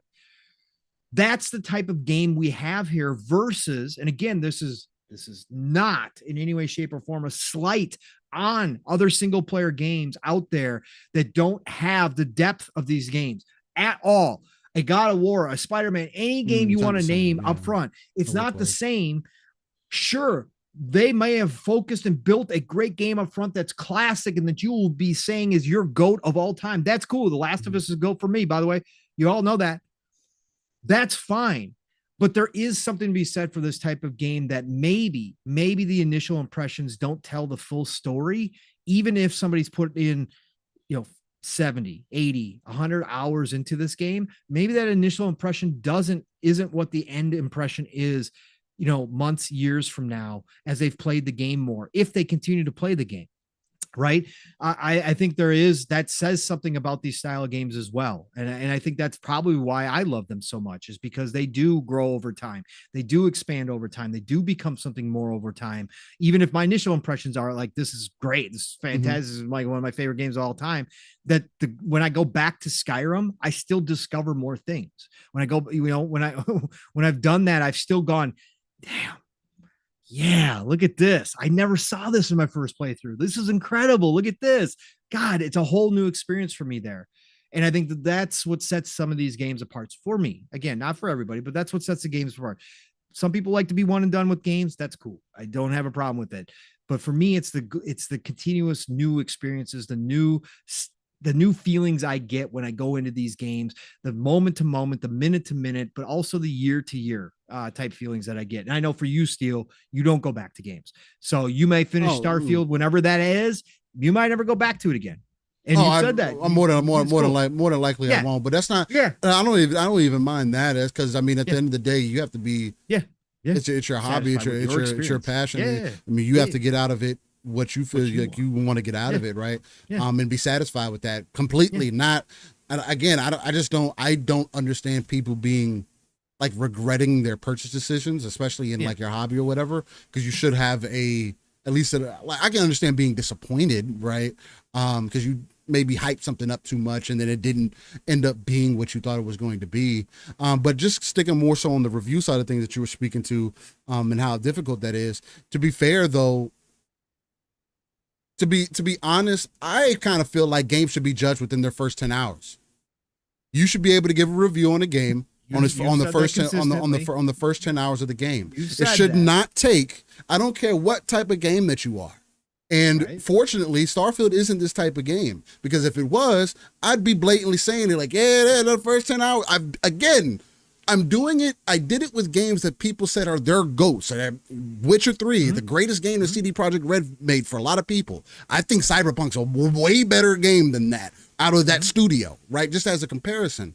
So for me, it's like, if the first 10 hours of the game don't get you to get pulled in enough to at least get an understanding of what that game is, or to tell people whether they should be playing this or not, that's kind of very telling. But also on the continuation of that, as a reviewer, if this is your job, you have a duty to the people to play the game to completion, and your review has to be based on whatever you were given. And if in your playthrough, again, shout out to IGN, it's an opinion, it is what it is.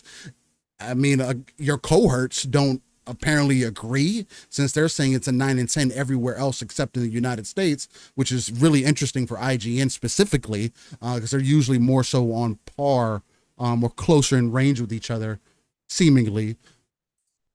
IGN to give the game a 7 out of 10, sure, that's a fair score. I'm not saying it's a bad score. And nobody, I don't think, should be mad at that score. But if that's what they feel like it deserves from their complete experience, then I get it. But it also just sounds like, because I've also heard from most people that the game actually gets progressively better and better as you go through the game. I don't know personally how you landed at a 7, unless maybe early on, like you were someone like myself who I ran into a bug where Sarah is always a problem for me, right? No matter Sarah Morgan, no matter what I do, I turn around and look at her, she's doing some wild stuff. I would, if I was a reviewer, I'd mark the game for that. I'd probably, at this point, again, I wouldn't be able to rate it right now without more time into it. But right now, I would still give it an 8 out of 10 for, like, as a review in progress, just because of what it's throwing at you and how it's engaging you into the game. Again, everything that is here is very self-inflictive. You choose whether you want to interact with these things. You choose how fast you're going to progress through this game. You choose whether you want to go on this vast exploration. And if you're choosing to pick a planet and go 20 minutes one direction and say that, oh, there's nothing in this game for me to play, or say that this game is empty, and you're not doing the points of interest on the way there, you're not resource building, I don't know how you go 20 minutes one direction and you're not over encumbered to the point where you feel like you have to go back to your ship so you can offload some stuff. Like maybe you're just not playing the game as intended, or you don't have a way that you want to play. That's fair. It's not for you. And any review is fair, and you have to judge a game for what it's given you, and it's okay for you to say that it's a 7. But when everybody else around you is saying that, hey, game's more like an 8 or a 9. Again, to each their own. But this game is literally doing things that most games don't do, or are scared to do, or don't feel like doing, or there's detail in this game that doesn't have to be here. For an example, it's unique in many ways. But again, I'm also early on. That could fade off. I could say, oh man, this is another Valhalla for me, or I can't. But again, like I've always mentioned, that's a personal thing. Yep. I can continue to progress, and if the story's as good as people are saying, I'm gonna progress, and then boom, it's gonna be a Cyberpunk moment where I'm just locked into the story, and I end up completing the game. Yeah, I did other things here and there, but I was so intrinsically pulled into what the story was delivering me. I was like, oh, what's next? Okay, what's next? Before I know it, I'll get to a screen. It's like, oh, you go past this point, it's gonna be the end. Wow, okay, well, I'm even more interested now. What's going to happen? I didn't save or nothing like that, and I end up getting one of the best endings in the game, or the best ending in the game per se, outside of the casino one, and love every bit of my experience. It's a top 10 game for me, in my opinion. So I don't know. I think this game is definitely going to have that potential once again. I do think that this is going to be more of a generational game, because it's going to be interesting to see, as much as I'm not going to jump back in it after I play it. It is going to be very telling on how far mods go, or how much people add to this game to kind of make it a player owned experience. Because if they add Starfield, they add Star Wars stuff in here, mix in with some Star Trek, you got all these different things going on. You got all these different planets of these different things that people could like, and it's all modded in there, and it works well. And we got a bunch of different customization. Who knows? That might change my perspective on that. But from what we're seeing thus far, with there not really being a good reason, at least for me, to go into New Game Plus, from what I've seen, I'm just looking to enjoy everything that this game is giving to me up, like, as I take in the experience. Nothing more, nothing less. Again, I spent a whole an hour yesterday pointlessly shipbuilding. Come to find out, I didn't have enough resources for what I needed. I wasted that complete time. I had to go back to my default ship I had. I need to go steal a ship at some point from somewhere. Maybe I need a license to fly that ship. Like, there's a whole thing that goes in there, but at least it's in my inventory. Like, there's so many additional elements on top that I'm looking forward to. I'd imagine many other people will be looking forward to, especially as Bethesda fans. And that's why it's special, Pong, that you are as high up as on it as you are, especially with not experiencing some more of the story beats in the game yet.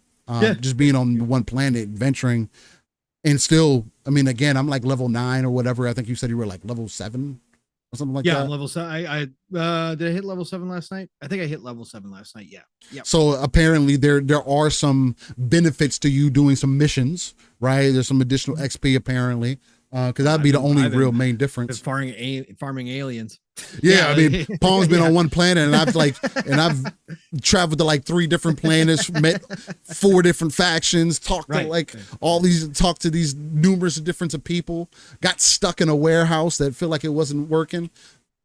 Look, I'm still trying to get as fly as possible. I'm trying to see what other spacesuits are out there. What are the fits that I can get? I feel like my character's looking dope right here. So far, that's kind of been the most impressive to me. The only thing is I can't customize the outfit even more to the colors that I would like, but it's fine. I can make it work, I'm finding some interesting things, so that's what's pulling me in. And the guns, I want to see what else they present to you for as guns go, how mods work, because I can tell that they do make a difference. I got an AR now that has a scope on it, and I typically don't like scoping back into first person in third person games. I want it to be all third person. Hopefully they drop a mod for that some point soon that allows me not to have to zoom in. But it's the most accurate gun that I found thus far.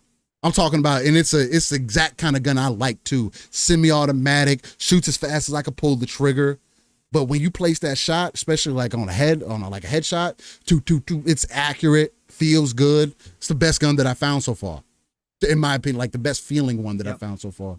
So that's been dope. And the shotgun that I got a pump shotgun now. Yeah, you were talking about that seven bullets in the 7 rounds in there. Can just run up, dude. It hits just as hard as that double barrel does. I love it, bro. Feel like Scarface running through some people sometimes. The guns, the details they put in this game, the details in the world, especially on PC. Like I said, here's a quick thing, because I have played on Series X, and I played for probably maybe 2 hours on Series X, as well. And environmentally, it's the Series X holds up pretty well. And again, I'm not expecting the world, like Steele said.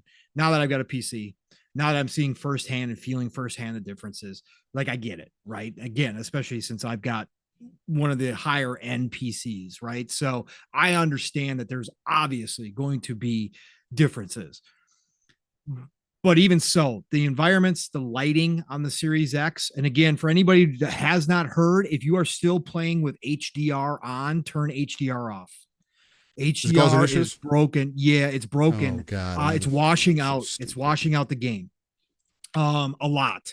So turn off your HDR. I turned it off on my Series X, and I turned it off on the PC. Yeah, HDR, like this generation has not been good. Not good at all. So turn that off. But overall, the Series X version is very well done. The 30 frames mode. Now, again, I'm a person who does not mind 30 frames. Is it jarring at first going from the PC to the Series X? Of course it is.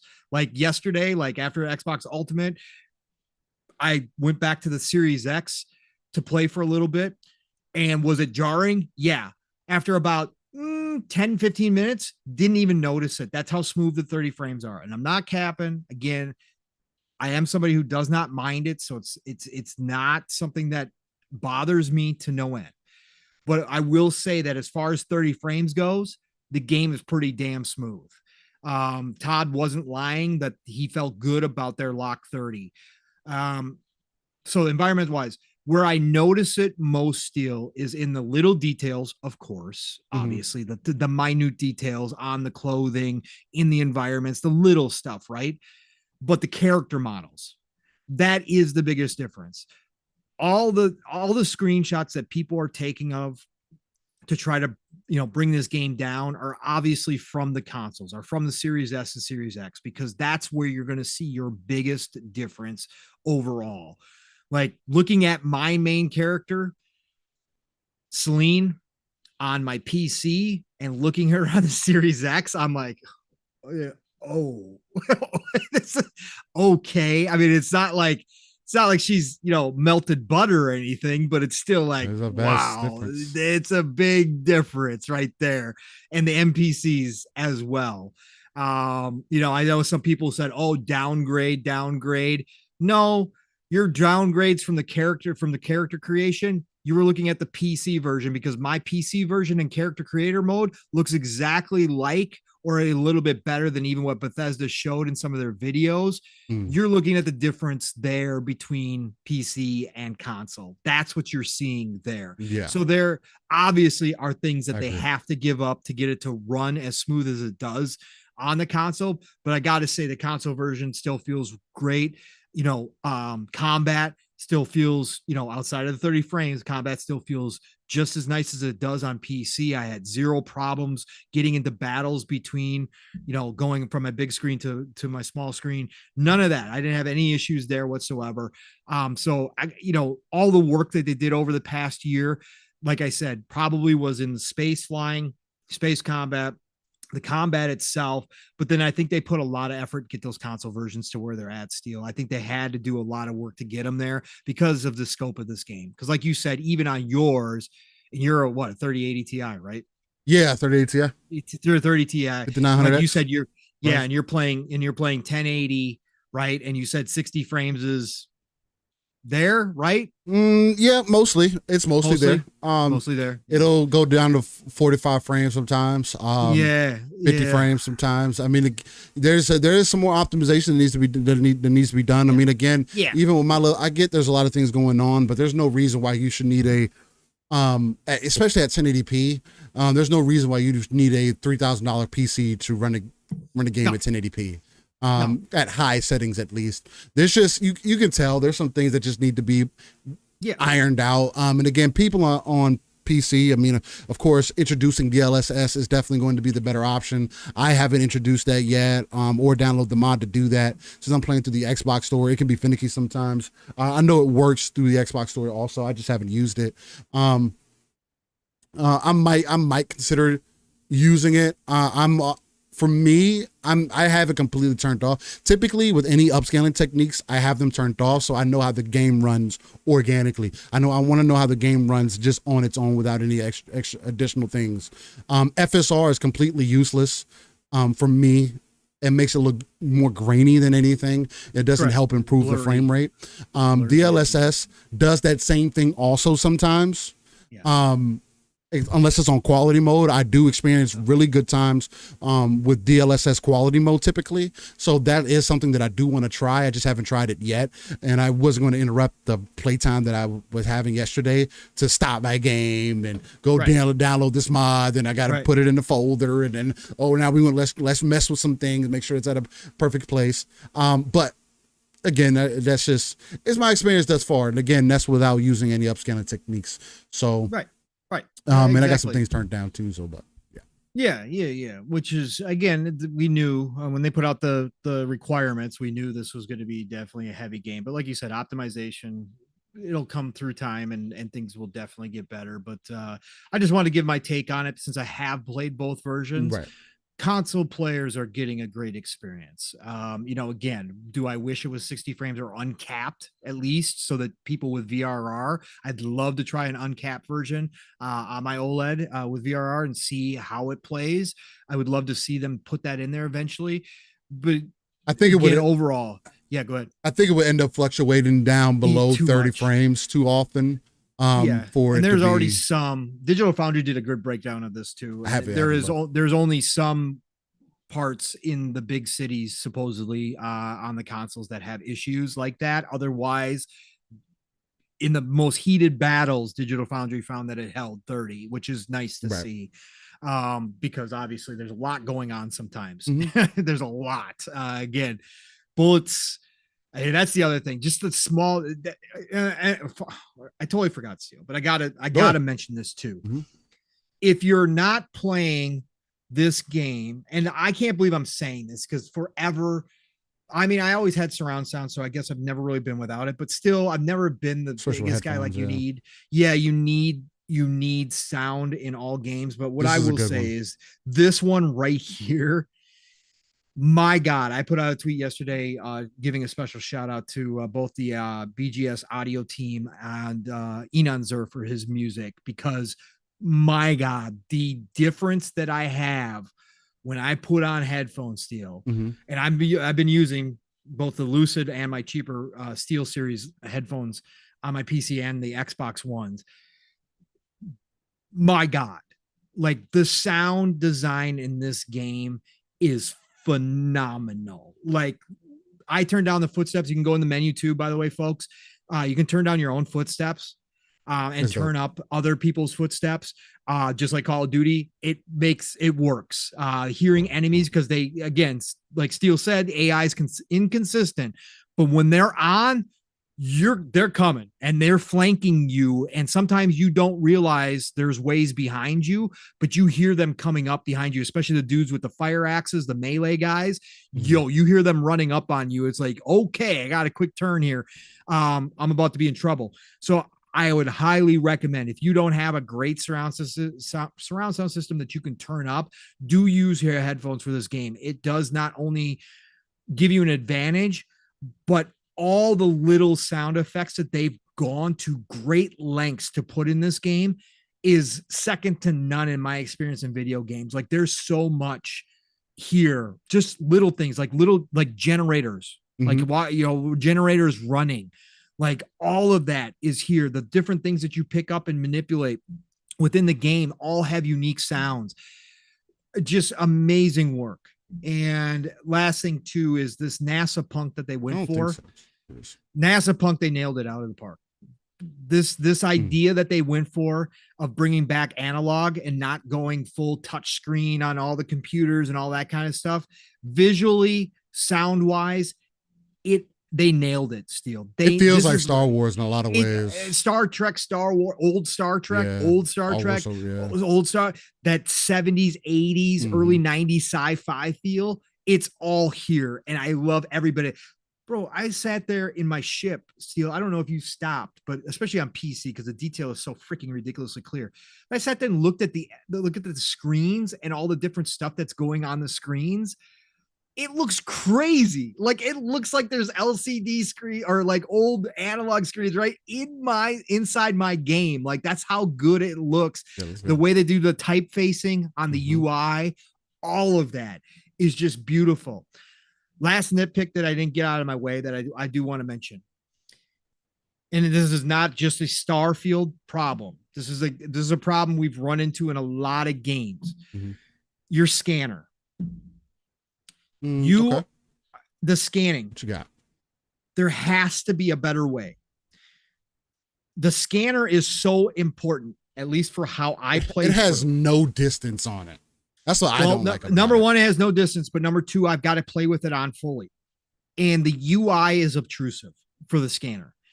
Because I'm always searching for things, I play with the scanner on almost exclusively outside of combat and outside of the next thing I'm going to talk about. But the scanner, it's fine if, like, I understand we're in a sci-fi game. Of course, they're going to have a scanner, but have it built into your helmet, please. And then have the option within the menus if people want to turn down like the intensity of the glow around. Yes. Do that. Something like that. Just have it there available at all times. Not something that I pull up and it's got this, it's got the huge rectangle in the middle of the screen and, and everything's glowing blue. It's important in this game if you're hunting stuff because you can miss little things on desks. Credit sticks, let me tell you, folks, credit sticks, they're small as hell and they're on desks. And if you're going to miss them. You're going to miss them if you're walking by and you don't have your scanner on. Okay. So just be on the lookout for those. But that's what I'm talking about. So, and then that's my second part within the scanner. So now I'm playing the game with the scanner on most of the time. I can't open up doors or lockers or pick up things without turning my scanner off. What?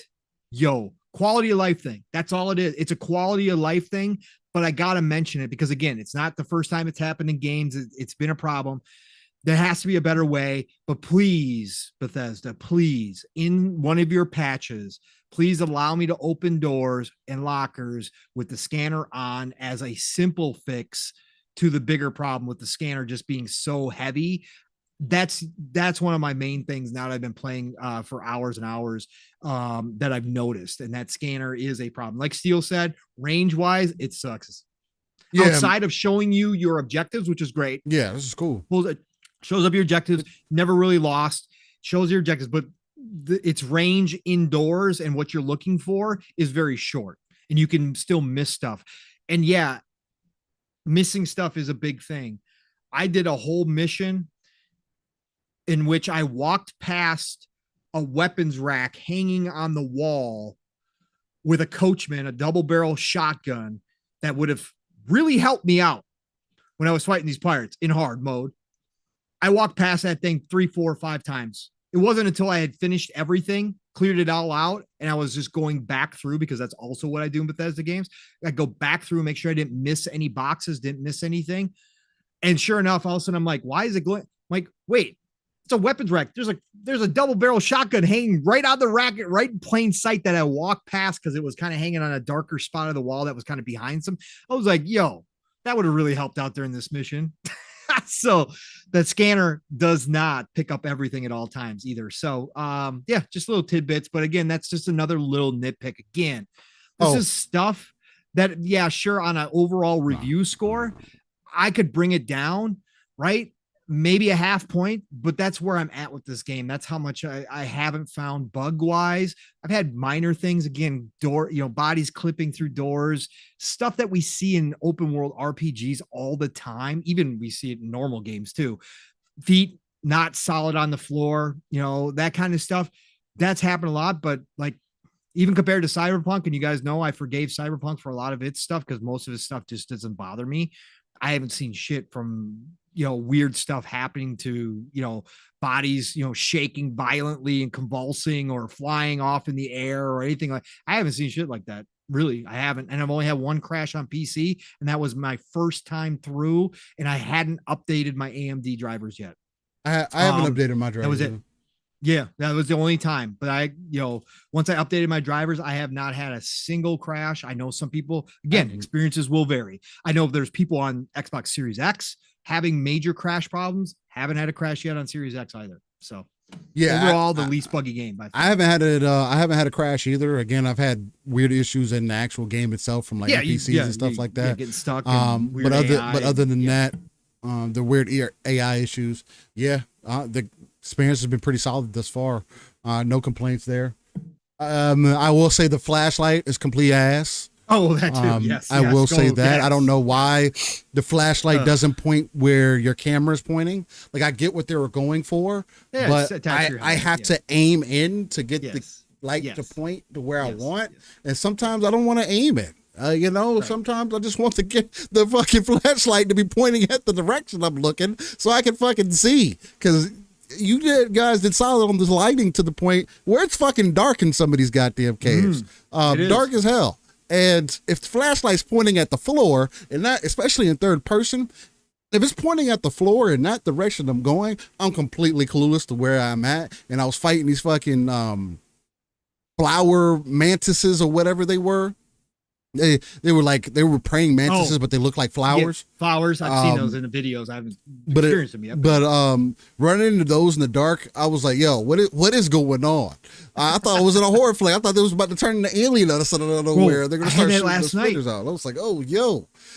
They were like jumping down. We were in a cave too. This was branched off of that farmer mission I was talking about earlier. They were down like in this like canyon and whatnot, and they were sitting above the top, and they were like trying to jump down. That's when I swapped to the pistol, and I was using the my grav pistol that I got, my heavy grav pistol. You good?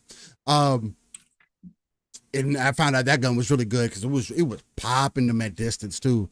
Slow-mo says, it was popping, by the way. I always point my flashlight at the floor when I'm walking in the dark. That's what I'm saying. Third person, it's literally just like it's pointing a different direction that I'm looking, and I'm trying to see things just to make sure there's nothing gonna pop out around that corner, or I'm missing something to pick up or something of that nature. So, but overall, man, Starfield is a much better game than I was anticipating. It's interesting to see the conversation going around it, the people who are interested in it, the people who have kind of like, this was overhyped. And again, we're always going to have that conversation kind of go back and forth with people feeling one way versus the other, right? And have that console war that's in between, because people live off that energy and really want to hype and downplay certain elements of it. But again, it's in Game Pass. It's another one of those great examples of a game that you should try to find out whether it's for you or not. Obviously, at least 240,000 people on Steam thought the game was going to be a somewhat decent in early access to put the ducats down to get invested. And look, I think this game is going to blow up as it really comes to full release. Is it going to do numbers like Baldur's Gate 3? We'll see. I mean, it'd be dope to see this game hit a milli, to get Bethesda back on board, to see a game that has those elements that I was mentioning that, again, I want to leave off this in this conversation with this because I just feel like it's a genuine point, at least for me, to get a perspective of what this game is and how it plays. This is literally, in my perspective at least, Bethesda's version of Mass Effect. Without aliens, more based in reality, more based around concepts that could be a little bit more understood by us, you know what I mean? In the real world of things, not thousands and thousands of years later, like a Halo or like a Mass Effect or anything like that. But the way that they treat the gameplay, the way they treat some of the traversal, the way that they pull you into the story and get you involved with the NPCs. Again, yes, of course, Mass Effect is completely a completely different game, more streamlined, more linear in a lot of ways, but it gives you options. But this is, in my eyes, Bethesda's version of that, which is why it's like how you traverse is not that big of a thing to me.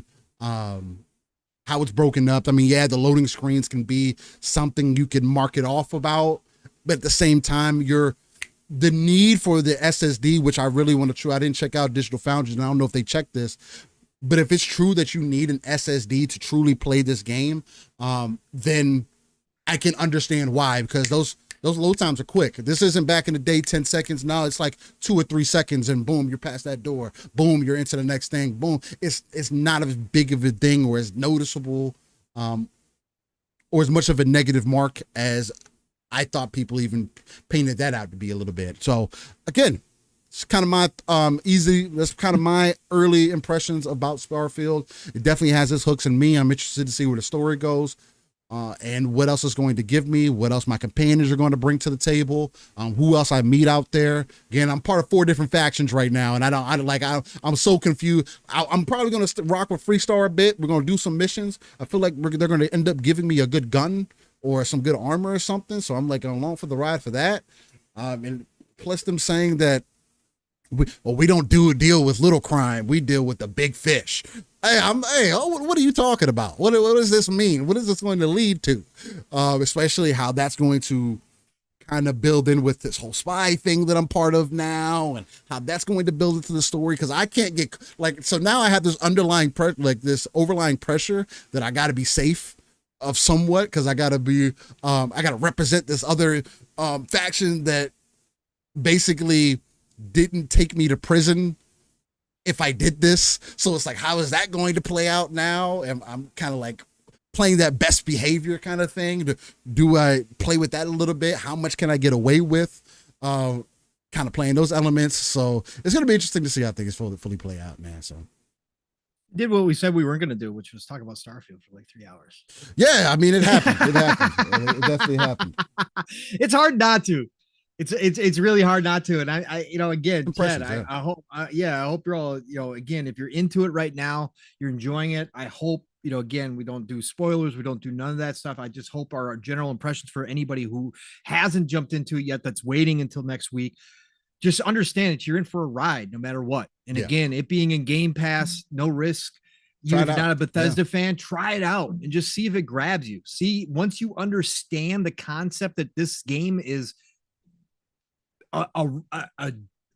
this game is a normal classic style game set within a sandbox, so you could do what you want to do, or you could play it as a normal game and just do missions until you want to finish the main story and be done with the game. Like, this is your game. Bethesda just gives you the tools to play around how you want to, but try it out. See if it grabs you. Again, the setting is beautiful. I haven't even been to the cities yet, but I've been hearing you talk about them. Steel Mav talk about them. Yeah, the cities are nice. They look good. And listen, I'm going to bring Jasper back into this too, because you want to talk about playing a different way. Jasper spent like 2-3 hours in our solar system, our solar system within the game, going to different planets and seeing how the stars looked, and see if he could pick out the constellations and if the constellations were set up properly. And he found out that they are. Like, that's what Jasper did, because Jasper's a space nut, kind of like me, but Jasper takes it to another level. But he wants to see this, from an astronomy side of things, if Bethesda did their homework and set things up properly. And he found out that they did. He said it's harder to pick out certain things because certain ones aren't as bright. Certain stars aren't as bright as they should be. But also because there's more stars in the sky as well, because obviously it's darker because there's, not as much light, not as much, light out there. So, but experience this game, see if it's for you. Again, these games don't come along very often. There's a lot of imitators out there. There's some that have done very well imitating this style of game, but with the sci-fi setting, again, there's there's plenty of sci-fi games, but generally speaking, you're going to get the space shooter, or you're going to get the Mass Effect style game, right? And we don't even get those very often. No. Most of the time, you're going to get the space shooters, right? Or you're going to get the first person shooters. You're going to get the competitive games set in sci-fi, like Halo, all that kind of stuff. Right. We don't get real open world sci-fi games because they're very hard to pull off. And this is a great example. I think they did their thing here. I mean, with all the money that you're going to save from playing Starfield and Game Pass, you might as well pick up the game of the year, Armored Core 6, and just fully enjoy your experience. I have a really full and fulfilled without this. End to your year. Get, in between the Starfield, get some Armored Core 6 in there until they bring the mods in, and we're playing Armored Core 6 in Starfield, or which vice versa. Maybe they bring Starfield to Armored Core 6. Who knows? If you've always wanted a bullet hell Dark Souls in your life, oh shit, Armored Core 6 is for you. Let me tell you, it's crazy. It is good. I got frustrated. I'm on what's the name of the boss? Baltius. Thank you. I did. Steel was live, and we were in Xbox Live Party with everybody. I did. I Baltius did me in. I was doing pretty good. Steel was hearing me like through some of the mini bosses and bosses. I was doing pretty well. And then I got to Baltius, and after about 20 times, I was like, okay, I gotta shut down. And again, this week has been such hell. I didn't go back to it because I didn't need any more stress about it. I definitely understand. Yo, I'm done. I'm going to get back to Armored Core 6 at some point as well. Cause again, Steel saying is his game of the year. I got to respect it. It is what it is. It's a great game. It is a fantastic game. I really was loving the moment to moment in Armored Core 6 too, trying out the different weapons, different styles of mech play. It's all there for you. So again, Armored Core 6 should not be forgotten this year. From Software did their thing in a very unique genre that doesn't get a whole lot of love. And I got to say, they definitely did it well. It is a fantastic game. There are moments in that game too that are just, it's beautiful at times in that game. Some of the boss designs are phenomenal. Just a really cool game, and I can't wait to get back to it, man. I can't wait to get back to it at some point. Yeah, and it'll be there, and it'll expand over time and get better over time too. So there's going to be a great addition to that. So nothing to worry about there. I do have to end up getting out of here within the next hour or so. So kind of wind things down a little bit here, but yeah, King Child says Armored Core 6 can't be better than Remnant 2. Ooh. I would say no from me, but that's my personal experience. But I love Armored Core 6 too. But Remnant 2 is up there. That's my dark horse. Game of the year is a special conversation because it should be completely based off of your personal opinion. And it should be multitudes of people bringing their personal opinion to the table, and you seeing which ones got voted on or in the most, and kind of deciding from there. Do I seriously think that Armored Core 6 is going to be the game of the year for a lot of people? No, I don't. My bias for saying Armored Core 6 is a game of the year is because I am a mech fan, because I am satisfied and I'm happy with what they have presented to the table, and they have, hopefully, I want to see some official numbers, have broke out of that niche, more so niche environment that Armored Core was in, but I won't know for sure until we see some what those sales are like. Again, people had to buy this game. This isn't a Game Pass game, so there's something else to take into consideration. Will it potentially be in Game Pass in the future? Maybe, because of the PvP elements, and depending on how it's supported, his community truly supports it, and they kind of calm down off their own toxicity, because again, there is still that From Software juice there. I am going to be biased in that way. Could Starfield kind of roll in and replace that? Again, Starfield, I have to beat Starfield for it to be part of that conversation. If there's something that magically touches me halfway in my playthrough up to Game of the Year, along with Lies of P and some of the other games that are out there that are also dropping, then it's going to have to speak for itself. But as somebody, I'm in my third playthrough of Armored Core, because that's how you got to go in the new game plus to get the true ending for the game, and to get all the additional missions, to get all the missions unlocked, and to be able to S rank everything. You also have to have everything unlocked, all the parts and everything. So Along with, that's not even getting into customization. That's not even getting into emblem building. That's not even getting into Armored Core 6 is literally going to probably be my chill game kind of going forward. Hey, I want to play something that I can listen to a podcast to, because it's hard for me to listen to a podcast and play Starfield. It's hard for me to be in a party and play Starfield because I am engaging myself in that, right? Where Armored Core 6 is much different. I'm past the depending upfront. on what you're doing. Right, depending on what you're doing, for sure. Yeah. For me last night it was easier because I was just running now, around. if I get lost in shipbuilding or exploring and stuff like that, that's different for sure. It has its moments. Running missions, no, it's very, you know me, Steele. When I'm single player and I'm running missions, I gotta be into the game too. I have a hard time having people chatting in my ear or listening to somebody else talk because I want to hear the story. I want to see the reactions. I want to listen to what's going on. Right. But if I'm just out there exploring, it's easy to do.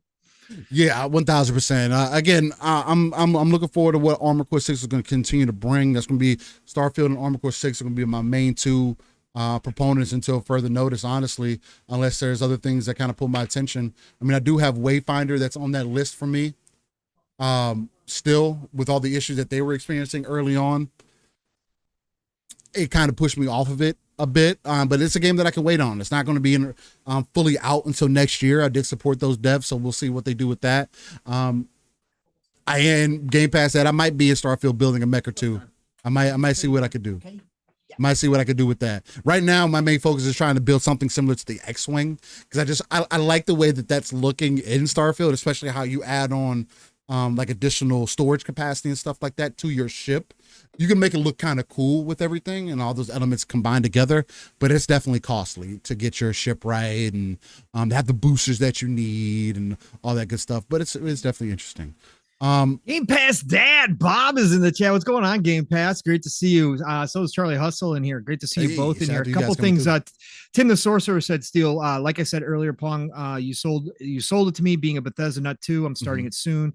Couple of hours. Thanks, Steel and Pong, for your thoughts. Appreciate you, brother. Tim the Sorcerer coming through, and I'm glad we could give you some good things to hear about Starfield that maybe drew you in, that you wanted to jump in right away. So good stuff, Tim. I hope you enjoyed it. Can't wait to see and hear some of your thoughts too out there. And then Charlie Hustle asked Steel, can a gamer with average skills enjoy Armored Core 6?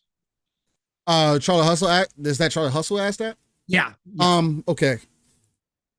I am going to tell you yes, but only if you are willing to watch a video or two. I'm not talking about anything longer than 5-minute videos, so that you at least have a base understanding of how to play the game. I would say play it up to a point to where maybe you start feeling your first little bit of frustration, and then watch a video or two and say, hey, how did this person beat this boss? So that you can kind of have a basis of how you want to approach the situation. You want to do it like them, and you want to see how that feels, and maybe you can end up finding that that's your build that you stick with for the entire playthrough. That's what a lot of people are feeling. A lot of suggestions that I'm seeing the veteran Armored Core players give newer players is just to take your time. Understand that you'll have to maybe fill out some different weapons. Don't be scared to go into the training mode and see how the different weapons work, because that's another very important part. Armored Core wants you to understand how the game plays. And even me as myself, I think that's the biggest it's classic From Software, right? It is in a lot of ways, but a lot of it's still in this game is perceived difficulty. If you want to play a lot of, especially what difficulty levels, folks. Especially what I experienced on my second playthrough. Yeah. The first playthrough is literally perceived difficulty, because the first playthrough is, I don't know nothing about this game. I don't know what guns work. I don't know what hits. I don't know what I need to be using. The second playthrough is like, it makes the first playthrough feel childish. A lot of the bosses that I took that I were like, whoa, because I said it to Pong, I was like, bro, some of these bosses are fucking, they giving it to me, man. The second playthrough, I beat those bosses in the first try. There's one boss that took me still took me 2 or 3 tries, but most 90% of the bosses, first try, blew through them, no problems. But that's also me. That's also me who I'm loving the game, right? So there's kind of that. That's my no, it's a good, and I consider myself, when it comes to those types of games, average at best, too. And like I said, I did get frustrated with the one boss, but up to that point I was learning and it wasn't over the top. Like Steele said, it is a matter. You have to learn it. You have to learn. You have to learn it. You have to put effort. It's not something that you're just gonna don't play it with your frustration. Crush through. Please. Right. Yeah. No, definitely don't. That's why I finally turned it off, because I knew I'd gotten to that point where I was like, nope, I'm just gonna go backwards from here on out. But I definitely think it is possible to play. It is going to take some effort. You are going to have to be watching and learning, like Steele said, and using the training room and doing that kind of stuff, and learning the different weapons and know what your style is.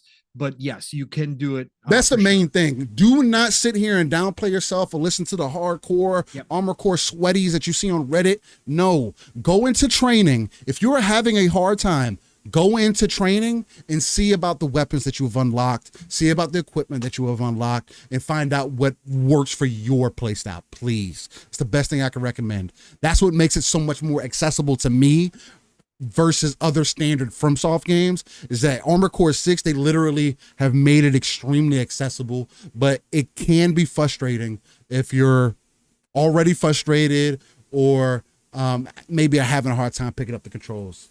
I think it's worth it at least. But I can also openly admit that I like a challenging game, so. But yeah, ladies and gentlemen, so with that, again, most of this conversation was definitely going to be driven by Starfield. I definitely wanted to add my little bit of Armor Core commentary in there, but it's not much. Again, it's just a lot of sweatiness being seen on that side of the street, which isn't new for me.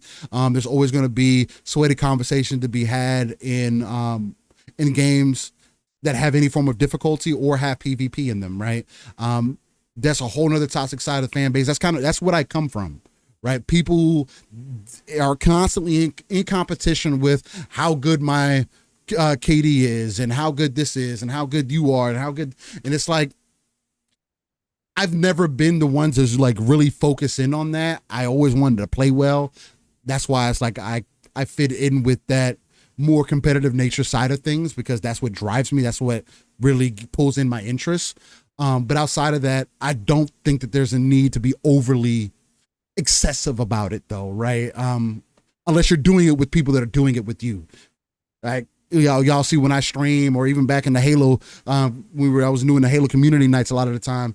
I don't brag about getting bodies in games, man. Like, it's a game. I'm here to have fun. I'm here to have a good time. I have a standard for myself to play at a certain level. If I'm not playing at that level, the only person I'm upset with is myself. I don't really care about any of the extra shit. We're not getting paid for this shit. You know what I mean? We're not pro gamers. We're not pro reviewers. We can only come from that educated consumer perspective. And this is me and Pong coming on a week-to-week basis right here on Living Splitscreen, giving you that live, raw, uncut RTS view that only we can give you, right? Pulling ourselves out of the world, looking at the darker crevices of the map, and pulling our resources together so that we can open that conversation up to those 3 billion gamers that we want to potentially reach out to, right? And that's going to take time, because not everybody's going to see that vision, and negativity drives clicks and hate and conversation. And we don't believe in a lot of that stuff here. We like talking about some of those things. I don't mind getting a little messy every now and then. But I also know who I am, what I stand for, not only as a person, but as a gamer also. So with that in mind, know who you are, know what your love is. And again, we wouldn't have had an almost 4-hour show about mainly Starfield if we weren't passionate about the industry. Again, perspective. This is a game that I was not expecting to be over the moon about. I wasn't. Pong was kind of setting that stage for quite some time. You know, that was one of his main points where he wanted to see, is this going to be the one that pulls Steele in? I told Pong about my Skyrim experience. I told Pong about my Fallout 4 experience. Those games just did not do it for me. This game does, right? And that's why we talked about it as long as we have. There's obviously something special here. And if you think that this is going to be something special for a week, that there's a honeymoon period, again, I'm going to tell you, like I said in the beginning of the show, obviously you don't know what the fuck you're talking about, and you don't care about gaming that way. You don't care about Bethesda games. You don't care what they bring to the industry of gaming in totality. because there's not many games that do the amount of things that they're presenting to you in this game and doing as well as they are. You would still want to call them Bugthesda after this? Look, great. I've admitted to them. There's one main bug that bothers me, and that's with fucking Sarah. It's annoying and it's noticeable, but it does not take away from what I am personally getting from the experience, the wonder, the exploration, the look for cosmetics, the want to build my own ship at some point, right? These are things that are pulling me in, and I can't wait to play more. Starfield is definitely on that list for me so far this year. I think it's driving interest for me more than Jedi Survivor did. I love to hear it. Love to hear it, Steel. Love to hear it. And I'm a pro Bethesda player, everybody. So I know about having companions around. So I took the introvert trait because I know I'm not running with companions. You can leave them behind for sure. I always forget. Then yeah, that's what I'm doing. I might have Vasco around because introvert only punishes you. You actually get bonuses to your oxygen and stamina if you don't have any human companions with you. So I can keep Vasco around, but I already knew going into a Bethesda game, I'm not going to be having companions with me because they just get in the freaking way all the time. And right now, I need to do this this Mantis mission people are talking about. I need to get that ship. That's probably going to be one of the first things that I get into when I get back in. It's Sly Crow. If Baldur's Gate 3 wins Game of the Year, low key, I'll be happy for 100%. Again, it's my game of the year going into Starfield. If that wins and Nintendo doesn't win, Sony doesn't win, Xbox doesn't win, but Larian Studios comes out of the blue and wins with Baldur's Gate 3, I'll low-key be happy about that. Let's go. CRPG's winning game of the year in 2023, a stacked year. Ooh, that would give...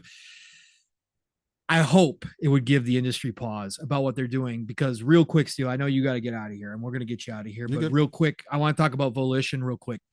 Volition this week, Volition Studios, it was announced, they put out a announcement that they are closing. They're shuttering their doors. And of course, this is a part of Embracer Group. If anybody doesn't know who Volition is, they're the original devs of Saints Row, been around for over 20 years now. Extremely sad day. Extremely. And again, you guys know how I feel about this. This is something I did talk about when I was excited about what Lars and Embracer Group were doing, buying up all this AA IP that was just sitting there, not being used. There was a real chance that a lot of this stuff was coming back, like Time Splitters. Time Splitters is in development now. We'll see if that continues. I'd love to see another Time Splitters. I thought Embracer Group had a chance to do something really good for the industry, become that AA publisher that kind of supplied everybody with those games, because I love those games. You might not like AA. You may think it's janky, garbage, whatever. I don't care. I love AA games. So I was excited for Embracer Group. But the one thing I did talk about, Steel, I talked about it here. I talked about it on every show when they started gobbling up stuff. I said, we are going to find out who Embracer Group is and what their deal is if they have failure. I said, that's the one thing that I didn't know how Lars and his team were going to handle failure. Secondly, obviously nobody knew that Lars was betting his entire company on a $2 billion handshake with the Saudi Arabians. Okay. Nobody knew that up front. That was basically the whole model, which means that whole company was a house of cards. Okay. The deal fell through, and now we're seeing problems. And Volition was one of the most expensive games because they considered Saints Row a AAA game, one of the most heavily invested games that Embracer Group had. And to any metric you want to throw out, Saints Row was a failure. Period. It was a good game, man, from what a lot of people said. I played it on the free-to-play weekend, Steel. Yeah. I put like 12 hours in on a weekend on Saints Row. I had a great time because I didn't play it like I was playing a Saints Row game, much like I didn't play Mass Effect Andromeda like it was a Mass Effect game. When I got over that, when I put my mind like, hey, I'm just playing a generic sci-fi game with Andromeda, oh, hey, I'm just playing this generic open world fun game in Saints Row, this crazy, weird game, but it's not Saints Row. Once I did that, there was some fun to be had there. But what I wanted to say here is, first of all, shout out to the devs. I hope you all find work. But for those few devs and part of their social team, and again, that's why I prefaced all of this about what I'm about to say. And because it kind of comes on the back end of what I was talking about with Baldur's Gate 3 too. For those couple devs and their social media team who decided to go to war with gamers over a game that nobody asked you to make it the way that you decided to make it. You took your creative freedom and you took a beloved franchise and decided to sanitize that franchise in the name of being 2023. You guys are a major cause of this. Now, obviously, Embracer Group being the parent company, they're the big overseers. They're the problem. Lars got to take responsibility. I would also put that on Volition, though, because you just didn't make a good game. Right. Regardless of the story and all the extra additional elements, you didn't make a good game. You decided to go against the grain. And why I'm saying this and why I'm coming off the backside of what I was talking about with Baldur's Gate 3, putting the industry on notice. Baldur's Gate 3, while it does some things that certainly are 2023 and certainly kind of out there, again, I spoke about those, it didn't try to change what that game was at its core. Right. It actually leaned heavily and said, fuck all the trends. Fuck what everybody else, all the other devs and publishers are saying out there when it comes to, oh, players don't want turn-based games anymore. We hate turn-based games. We want action RPGs. They said enough with that nonsense and made the game that they wanted to make and leaned into that genre. Look at this. Yeah, they got a Game of the Year contender. That's also a very rare thing, and it's not like not all studios can make something like that happen, especially I understand, when a studio like that has the pedigree that they have. Steel, I get that. And then it was built with the point being is, this is Volition, the original creators of Saints Row, not the original team. They lost a ton of talent. They hired a bunch of new talent. Again, they went the way of EA and what they've done with BioWare. They stripped out that company. They stripped out that dev team, replaced it with a bunch of inexperienced, lower end people. Again, no disrespect, but we know that there is talent in this industry. This industry is a talent-based industry. Just like anywhere else, no matter what job you do, you have people that do those jobs better than other people. But you think you're smarter than everybody else. You think the times have changed so much that gamers can't handle, because of the sensitive nature we now have, that they can't handle certain things. And you guys say, instead of, hey, let's tone it down a little bit, but maybe let's keep some of what made Saints Row really Saints Row in there. No, you say, nah, F them guys. Gamers don't know what they want. We'll tell them what they want. We'll change the entire dynamic of Saints Row and we'll put it out there and they'll buy it because we slap Saints Row's name on there. And again, this is not all the devs. This is not everybody at Volition. Again, this is for the few that were publicly vocal in a battle with gamers in their Discord, on Twitter, and elsewhere. It's all out there for public view if you want to go find it. They said, no, F them gamers. We're going to do this our way. This is what happens. Not all the time, but this is what can happen because this industry is still high risk, very, very high risk. And that's something that, again, it's ultimately Embracer's problem because Lars made this handshake deal, was expecting a $2 billion influx of money, bet his whole company on this. And he turned out to be a dumb CEO when I gave him credit for doing something different in this industry and trying to do something. Yeah. He turned out to be dumb when it came to that.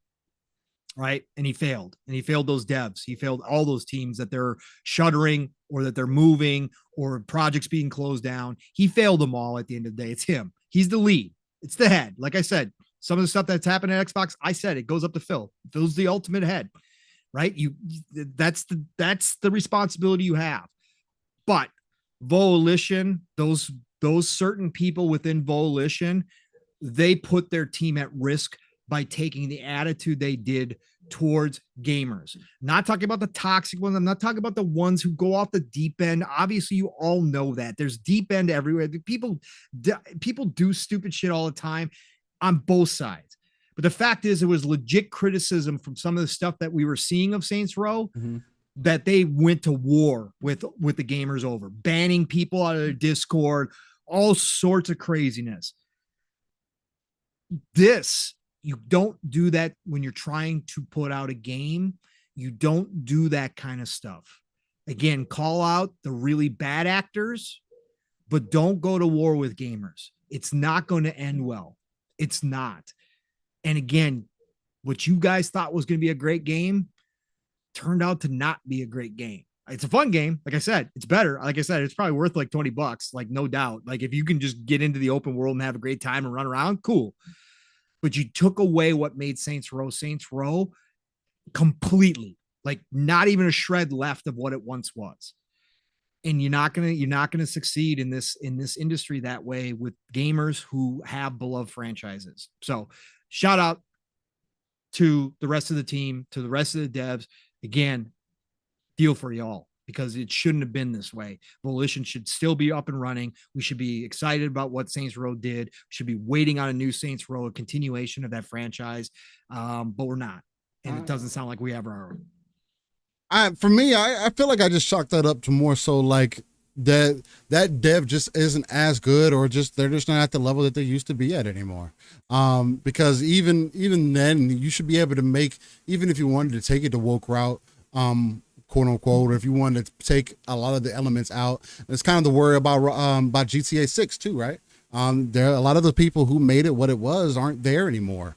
So to see how GTA 6 is now going to be lived up to, because again, if you think that GTA 6 is not going to be more online focused, I think you're smoking a crack rock. Because at this point, that is their bread and butter. It's been proven. GTA Online did it.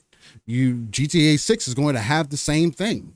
They may separate it out again to say, oh, we want you to play the story, even though that's not why they do it.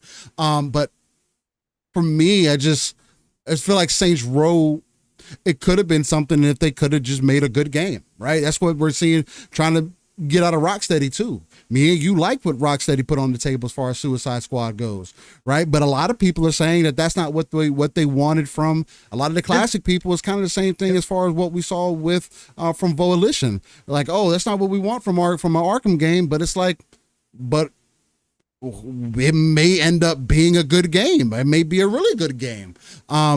It's not out yet, so we don't know, but it already has been crucified, and there's no way that they're going to change enough about that game outside of making it more dense, possibly. There's nothing additional they can do to that game to make it more appealing to what it was. That is your direction for the game. And the same thing with Volition here. You chose to make Saints Row this way. You chose to have the gameplay elements the way that they are. And if it's not engaging enough for people to be able, because you can look past story, and if the gameplay is engaging enough, in most cases, especially for a game like that, I don't think GTA 5 had a great story. What carried it was the gameplay.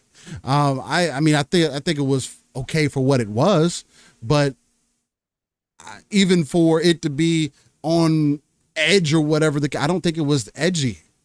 I don't think it had some funny moments, but it wasn't anything special. I would never say any GTA story from me personally has never been anything special. What carries GTA is the gameplay. The only GTA I remember its story like that is San Andreas and Vice City. Outside of that, all the other ones are kind of like, I remember little things about GTA 4. What is that with Nico Bellic? And more so, it's Nico Bellic. Like, I remember the little stuff that they did and played off of that, and how they pulled in different elements from the different races and whatnot, the different backgrounds and how they developed that story. But it wasn't like, that's not what I remember GTA for. More so, it's gameplay. And I don't know. I think teams should definitely focus on making sure that you have strong gameplay elements to pull people in. Either as you're developing the story or before you get too deep with the story, because one can be strong without the other, but it has to be drastically stronger than the other one for people to overlook it. And if both are kind of, from what I'm hearing, because again, I'm not going to play the game. I don't have the interest to jump back into Saints Row, especially after the last couple of games. I thought they were good for what they were, but you both can't be mediocre. You know what I mean? But games are different. Halo can do it, and it still sells decently. So it's like there are exceptions that are made for certain types of games. Saints Row was never at that level. Saints Row has never been. Of course, Saints Row has never been Halo, but it's just. I get where you're coming from, but for me, I just think that the dev didn't. I put that more so on the dev because y'all couldn't come up with, or the team, not just the devs themselves, but the team, because y'all couldn't come up with something that pulled the audience in. So. And like I said, going to war with the gamers, that's never a good thing. Like, it's never a good thing. Never a good thing. No, like not like that. Again, calling out bad actors is one thing, and I totally, again, if gamers get personal with devs and sending death threats and all that's not okay. That kind of stuff, hell no, call that shit out all day long. Like that shit has no place. But going to war over people being critical of the direction you're taking a beloved franchise in, maybe you want to sit down and listen a little bit. Again, gamers don't know everything. Like I said, if we gamers all came together as a community and tried to build a game, it would be god awful. Oh yeah, it probably never would get built. Number one, it would never get out of pre-production because none of us would agree. But the point being is, gamers do have a good understanding in a beloved franchise of what made that franchise beloved. Typically speaking, of what made that franchise beloved. It's different. If you want to say we want to evolve like the mechanics of the game, we want to try new things there, that's cool. But to nuke the entire attitude of a game based on attitude, that's not going to turn out well. I thought that's what community management was for. Marketing management was for. They were going there. I thought that like they're there to gauge the audience and say, hey, what would you guys like to see? Hey, how do you guys feel about what you saw? Hey, but not a lot of them get too personal, get emotionally driven anyway. Although you're supposed to be just the feed to and kind of sift through to know how good you are at your job, to be able to sift through the BS and say, hey, this is the constructive criticism, bring that to the team, and maybe you guys create something. Now, again, if the dev team don't want to hear that either, then I guess you do everything that you can to create the best experience. And if it still doesn't work out, that's why whatever. I was gonna say, way off topic, back on Starfield again, but Decado brought up a great point that I made on Xbox Ultimate 2 last night. Holy hell, the randomness of gumdrops in Starfield, it's about as bad as Borderlands minus the loot pinata. Oh yeah, no gun is the same. Pay attention. No gun is the same. I made the mistake. Similar, they will say, like, I'm just going to use the example I did last night because I've seen it on Splitscreen because it's one of the common guns in the game, the Grendel right up front, the SMG. A great gun, by the way, too. If you get the right one, the Grendel can be very good. But you'll get guns that show up in your inventory. It'll just say modified Grendel, okay? Which is different from a normal Grendel, right? It means it has a little different stats. It might have attachments to it. You can get a common gun that has multiple attachments on it. The attachments don't even make it rare or higher. So you'll see in your inventory a bunch of modified Grendels, and there'll be commons. They'll be white, and you'll be like, "Oh, they must be all the same," And you start dishing them or throwing them, or you start stashing them away. No. Pro tip: look very carefully at each one of those same-looking items, and look at your stats. Vastly different stats. I found I had a Grendel sitting in my inventory that I wasn't even aware of, a modified Grendel that took it from a fully auto, which is what most of them are, the SMGs, made it a semi-automatic. Ooh, that sounds nice. Quadrupled the damage steal because normal Grendels do 3 damage. I need that. I got it. This one does 12 damage, semi-automatic Grendel with 50 rounds in the clip. Accuracy up to almost 70%. It's like 68 point something percent. And it was just a common modified Grendel steal. I would put that sucker on, man. I was laying down headshots with that thing within range. Because again, in this game, that range is not just a number. That range is important too. Yeah, but if I was in range of those dudes, popping that semi-automatic, a lot more accuracy to it. Yeah, I was feeling good with that thing for sure. So yeah, pay attention to the loot, folks. Definitely on the weapons. 100%. There's a lot to experience in Starfield, and I can't wait to explore the universe even further. And then also fulfill my mech fantasies with Armor Core 6. The only other thing that we could really add on is the raise in PlayStation Plus Premium. Isn't that what it's called? But yes. Well, all of them, they all went up. Oh, they all went up. Yeah. So yeah. PlayStation did raise levels. prices, and now I don't know how deeply that you want to get into that, Pong. I haven't not much to really say. read up on it, other than I do see that it is like a $40 price increase, $60. It's like $40 price increase, and overall like an average of 33% increase, which is a lot. People were out here storming the streets, and I was critical of Xbox for their dollar up increase, right? Yeah. Sony comes out here with a massive increase with no hey, we're going to be adding more stuff to our service. So therefore we need to do this increase. No, it's just a straight up price increase. Yeah, you're going to take it and you're going to love it. Here you go. Have at it. Again, billion-trillion-dollar companies reporting record profits, reporting record console sales on Sony's side. And you're going to come out here and not add anything to your service, your subscription service, and turn around on your customers and do this. They know their base, Steel. They're pulling a Nintendo. They're pulling an Apple. They're doing exactly. They're like, it does. Now, I'll just add this little tidbit. Take it for what it's worth. It's salt. Grub did tweet after this and said, been hearing about a state of play coming up soon. This could be the lead up for that. So if they come out in the state of play and announce that, hey, we're not going day and date, but we're going to start putting some of our first party titles in 6 months after launch, kind of like EA Play does on the Xbox Ultimate side. Okay, well then I can see maybe why they did this. I still wouldn't agree with it because again, I'm never going to agree with price hikes. But at the end of the day, maybe that's something they're lining up for. But this was really weird on a week with Starfield dropping, Steel, that Sony's only news is, hey, by the way, you guys get to pay more for our premium experience, everybody.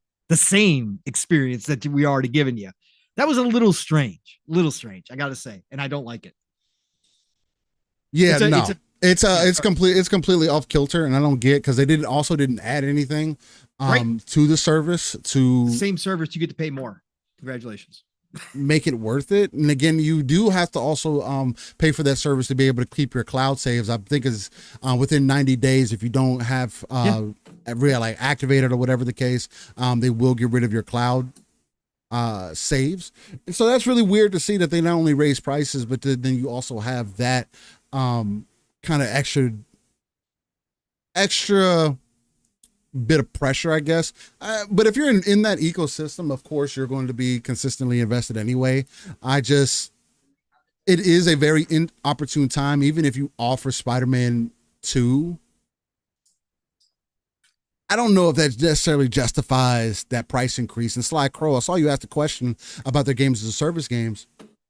And that definitely can be an add-on, but I don't think their games as a service games are worth $40 of additional price tag, especially considering that you have Bungie, who is also having a difficult time with Destiny right now, and they're making changes, and we'll see how things adjust as we go into the year.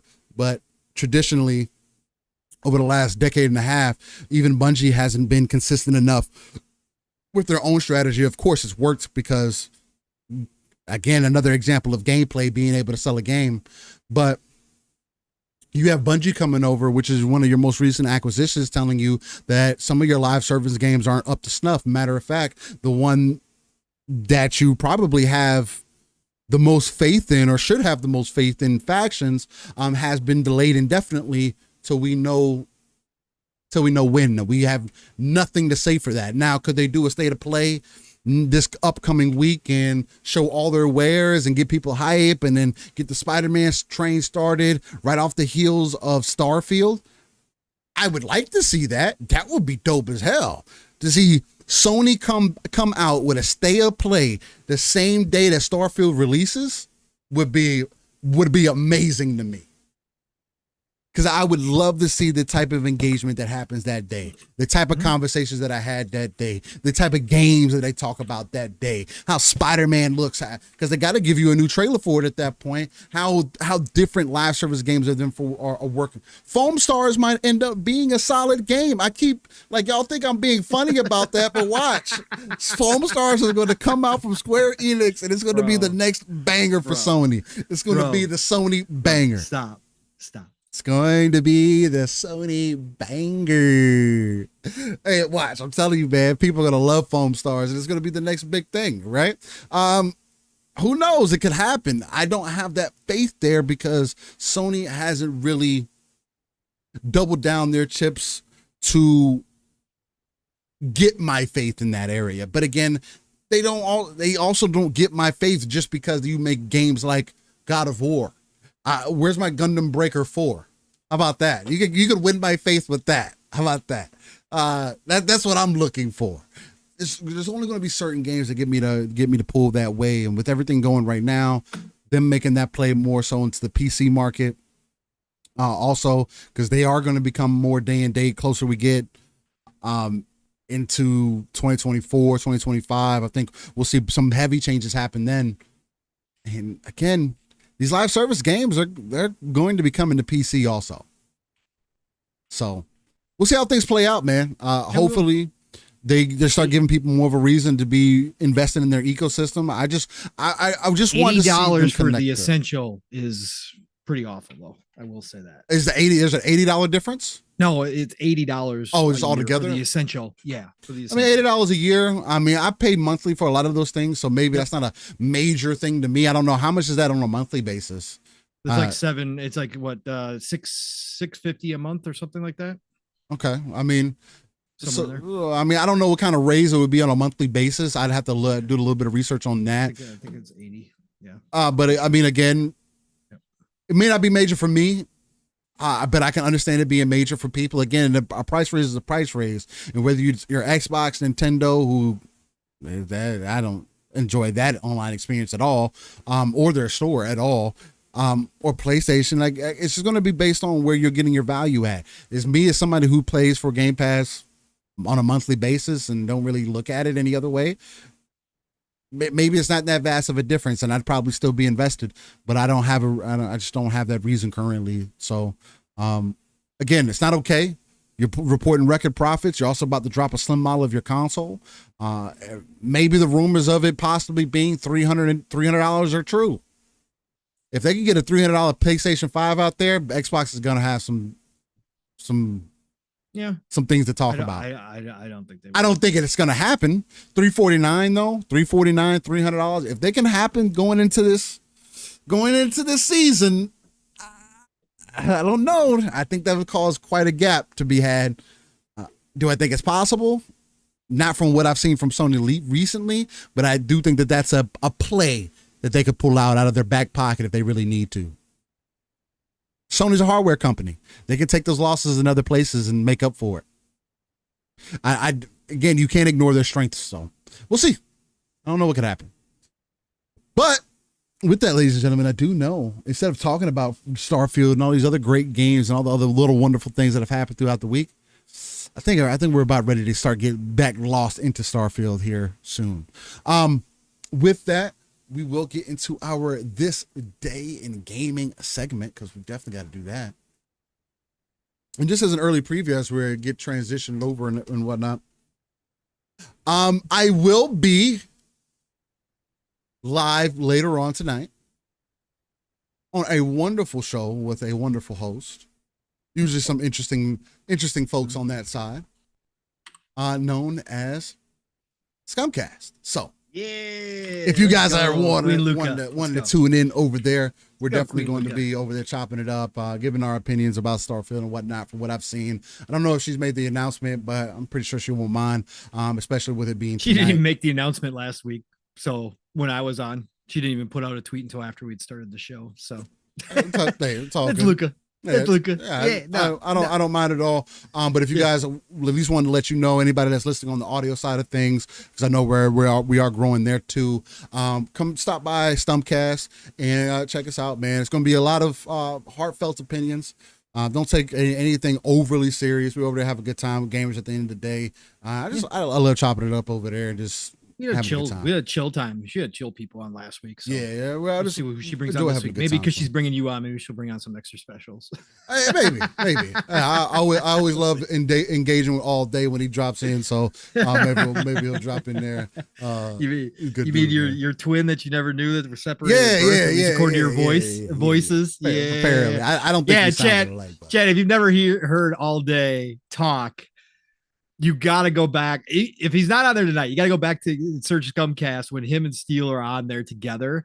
They literally sound like the same person at points. Not all the time, but there are mannerisms in their speech that is ridiculous, that even me, who's been podcasting with Steele for a very long time, if I wasn't looking and seeing whose name was flashing and lighting up, I would have no idea it wasn't Steele at points. Like, that's how close they talk. It's crazy, man. It's crazy. Yeah, he's good people. I love his energy. He's funny. He definitely plays into it a lot. But shout out to everybody over there. But yeah, check us out over there tonight if you guys are interested in that. But let's get into this day in gaming. Oh, make me feel old. Steele, let's go. Let's see here. Let me pull this back on screen so you guys can see everything. Here we go. This day in gaming, ladies and gentlemen, it is going to be September 2nd. We are on a Saturday. So in 1980, we're starting off on the Apple II. You got Ultima 1, the first Age of Darkness. Shout out to Ultima. Lord British, who's still around.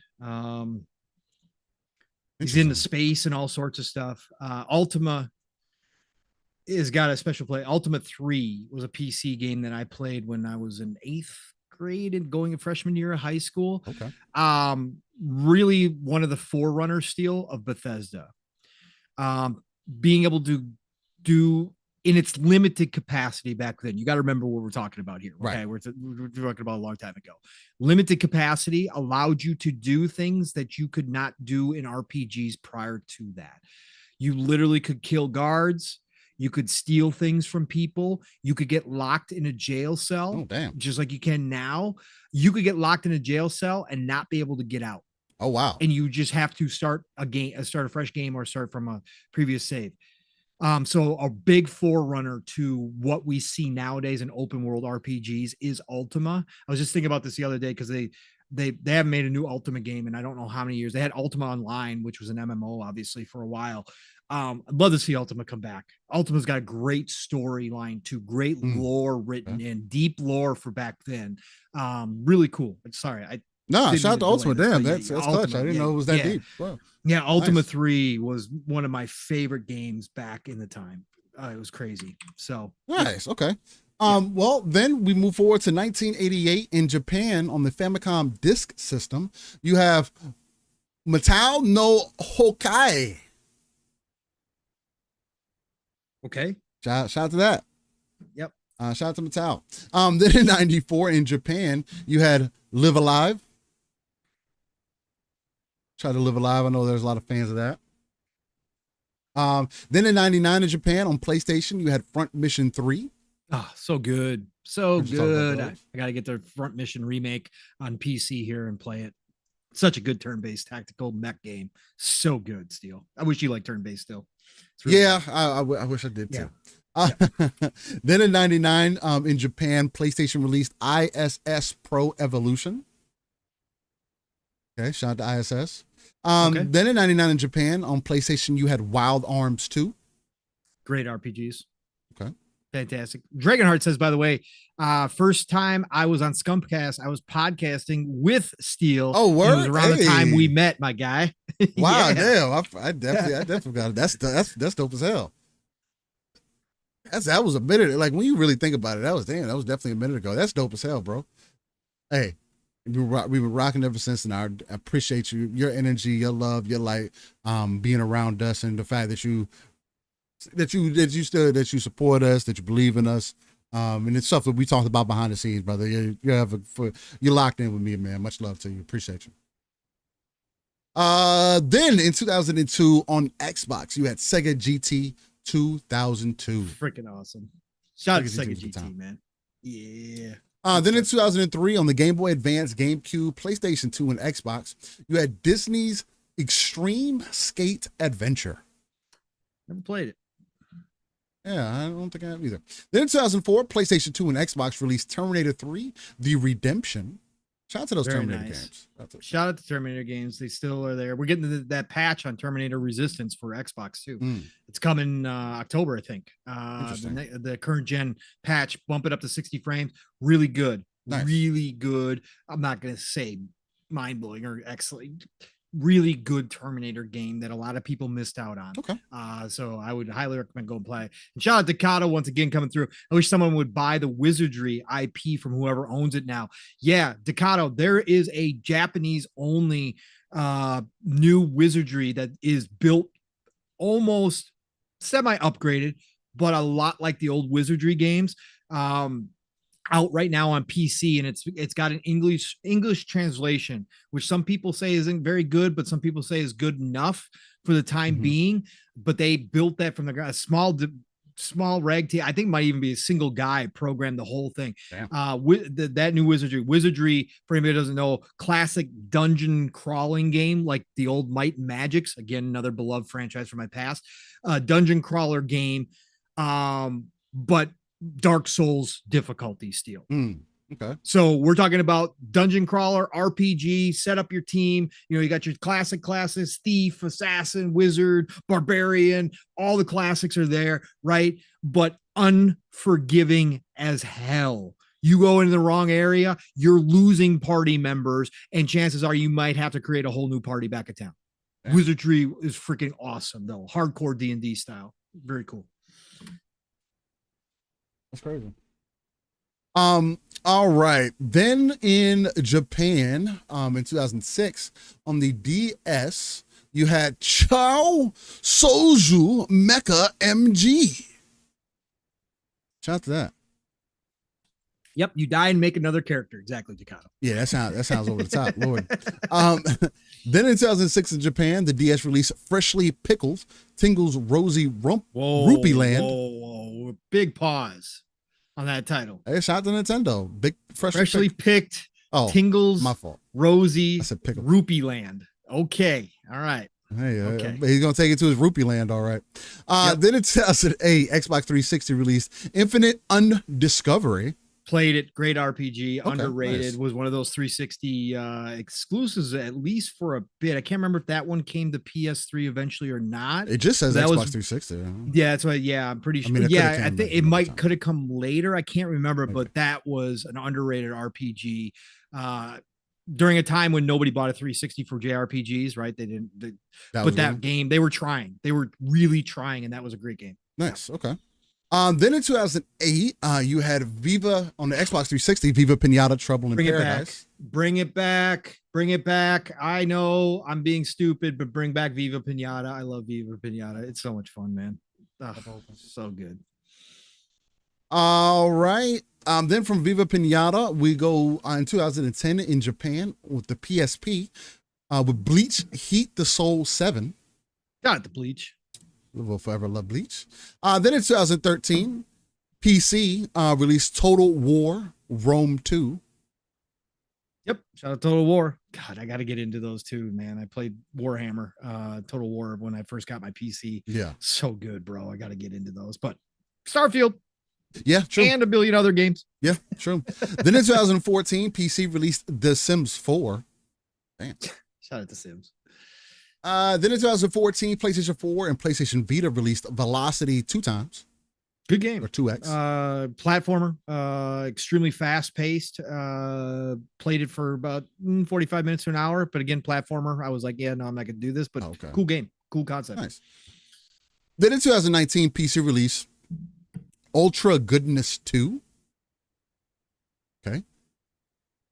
Then in 2021, Nintendo Switch, PC, PS4, PS5, Xbox One, and the Series X released Kataria Fables. Okay. Then in 2021, Macintosh and PC released Pathfinder, Wrath of the Righteous. Got the Pathfinder. Then in 2021, PC, PlayStation 4, PS5, Xbox One, and the Series X released WRC 10, the official game, not the non-official. Shout out to Rally Racing. Definitely shout out to Rally Racing. Mm-hmm. Then in 2022, Switch, PC, PS4, PS5, the Xbox One, and the Series X released JoJo's Bizarre Adventure All-Star Battle R. Very unique heard that game was anime, but the game is very good too because the art style is so unique for JoJo's. But I love it. I love the special attacks and I love the characters in it.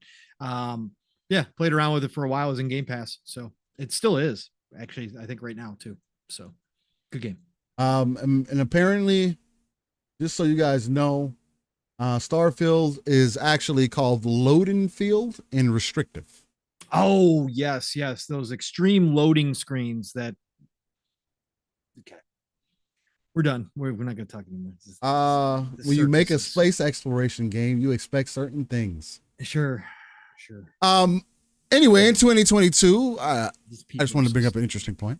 Nintendo Switch, PC, PS4 released Made in Abyss, Binary Star, Falling into Darkness. One hell of a title. I wish that was in Japanese and you had to read it. That would have been interesting. This is definitely one hell of a title, though. Imagine that on a fucking case. Good Lord. All right. Then in 2023, Nintendo Switch released The Thief Simulator, 2023, From Crook to Boss. What are you doing over there, Nintendo? Teaching people how to become thieves? Yes. Crooks? Okay. All right. Yes. Along with other things. Blue Moon, that was the best way I could put it. JoJo's is a unique anime.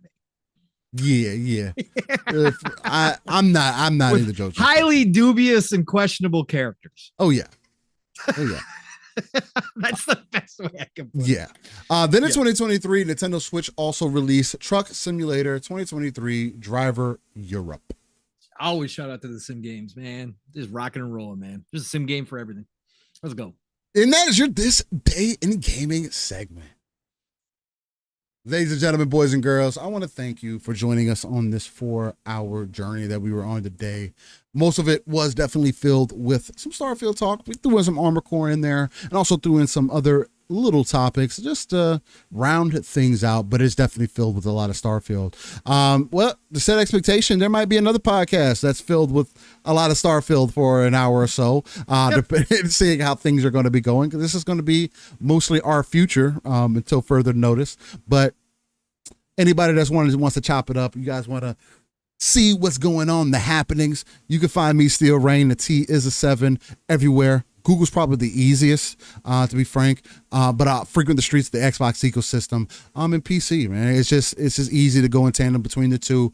Other than that, Twitter's also X, whatever you want to call it, is also going to be the other great place. Hit me up in the DMs. Let's chop it up. Let's talk games. And outside of that, man, I want to thank everybody for joining us on our Starfield rant today. I feel like, again, no matter who you are as a gamer, know what you stand for. Just because Starfield's hype or the believed hype, go in and set your own expectation. If you want early access, you can't wait till the 6th.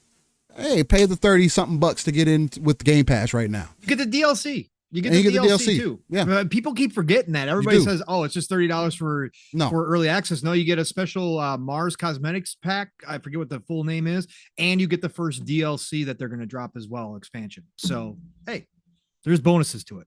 Yeah, and Decado, he says until the first Ascendant beta. The first Ascendant beta, I think I'm going to actually end up skipping out on, unless you guys really want me to jump into that. I can jump into that live on stream too, just because I've played it already. I know what that game is. I want to see what that game is going to be like at full release.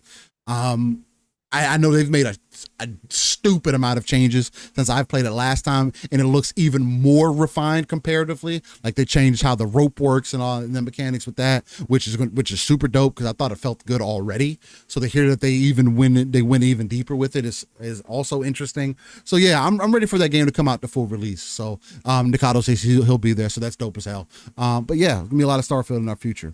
But Pong, brother from another, the uncanny gentleman himself, the X-Men who is not Cyclops. Brother, how you feeling? And get these beautiful people out of here, man. Yeah, what a great day again. Man, just special on many levels because of the week I've had leading into Starfield, but getting to experience Starfield, and I've got through Tuesday. So I'm going to definitely be getting some more Starfield in, and I am going to try to stream at some point if things in real life kind of calm down a little bit. I'm going to try to do some streaming. Steel did a fantastic job on creating everything I need to stream for OBS and stuff, layouts and all that kind of stuff. Absolutely incredible. He walked me through. He got it all set up. So I am definitely going to try to find some time here over the next few days and get at least some streaming in, because I want to experience this with everybody, right? I want the community in. I want people who want to drop in and watch me play and see how I play games, to experience that and just to feel the joy and the love, because the energy right now is huge. It's huge for the wrong reasons too. On the other side, as Steele just pointed out with another ridiculous statement, but for the most part, it's because everybody's excited for this new game, this brand new IP. So what a week it's been. Thank you all for joining us on Living Split Screen to celebrate this. Again, we didn't know how long we were going to talk about Starfield, but again, could have done a whole show on Starfield. Got so much to talk about. I got so many stories I could already tell you from one single planet that's ridiculous. But I hope you're all enjoying it, or I hope you're all looking forward to this week, jumping into it and getting that joy yourself out of this IP, because there's a lot here to love for a lot of different people. It's not just one type of game. So jump in, check it out. But thank you all again for being here. Nothing but love and respect for all the support you guys show us each and every week. It's been absolutely incredible. And Steele, for all that you do behind the scenes, brother, and for being my ear this week as well, brother. Extra special love to you as always. Anytime, man. You already know that. You know, man. But you can follow me, Pongsoul on X, formerly known as Twitter, Pongsoul on Xbox. You guys know the drill there. Tonight, the Shop Podcast. We missed last week. PTK Blam had some prior engagements that he forgot about, so we didn't do the shop last week. PTK Blam is also a casual Bethesda, a guy who has not jumped into Bethesda games like this. He is absolutely in love right now. So we're going to get his perspective tonight on the shop, along with, of course, Fuzzy, myself, but we're also got two guests tonight over on the Shop Podcast. Tonight's the night. Slow-Mo Backslap, who was scheduled for last week, is coming back this week to join us. And we got the one and only Kay Asante joining us as well. So it's going to be a fun show tonight. Be there in the Shop Podcast, 9 p.m. Eastern, 8 o'clock Central Time. The best way to end your Saturday night. Next week starts all over again. I am actually probably going to be showing up for Xbox Factor Podcast on Tuesday because I still have the day off. I have not jumped into Boom's show in a long time. I missed the crew over there. So Tuesday, be there for Xbox Factor Podcast, 12 p.m. Eastern, 11 o'clock Central Time every Tuesday. But I think I am joining this week to talk, of course, Starfield. It's going to be a blast. You know that. Thursday night, PM in the PM, Pong and Mav in the PM. Mav and I did our 1 hour special that turned into like a 1 hour, 1.5 hour special because none of us could launch the game. It kept saying too early, but we will be back for a regularly scheduled program this coming Thursday, PM in the PM, Fun Speculations channel, 7 p.m. Eastern, 6 o'clock Central Time every Thursday night. Be there. And then, of course, Friday night, Xbox Ultimate back on Fun Speculation Show, Fun Speculation Network, I should say, 10 p.m. Eastern, 9 o'clock Central Time every Friday night. Had a nice big show last night talking about Starfield, just all the hype around it. A lot of different voices over there last night. So join us every Friday night. And then, of course, back here for Living Split Screen every Saturday, God willing. Listen, folks, I don't know what else to say anymore. So I'm just going to keep saying the same thing I've been saying since nearly day one I started podcasting. I truly believe this is the golden age of gaming. I truly do. I think this is the greatest of all time year, the GOAT of all years for video games. So get out there, wherever you're playing, whatever piece of plastic you have, there is something right now that is absolutely great and one of the top games to be played these days. Get out there, play what you love what you play. Have a great rest of your weekend. Enjoy the stars if that's what you're doing. And I'll talk to you all real soon. Steele, get us out of here, brother. Ladies and gentlemen, the beautiful people, thank you for joining us on episode 117. We'll be back next week for 118. All things prevail.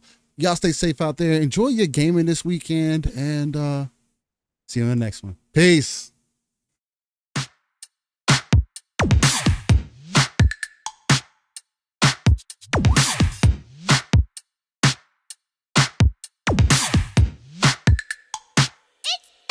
It's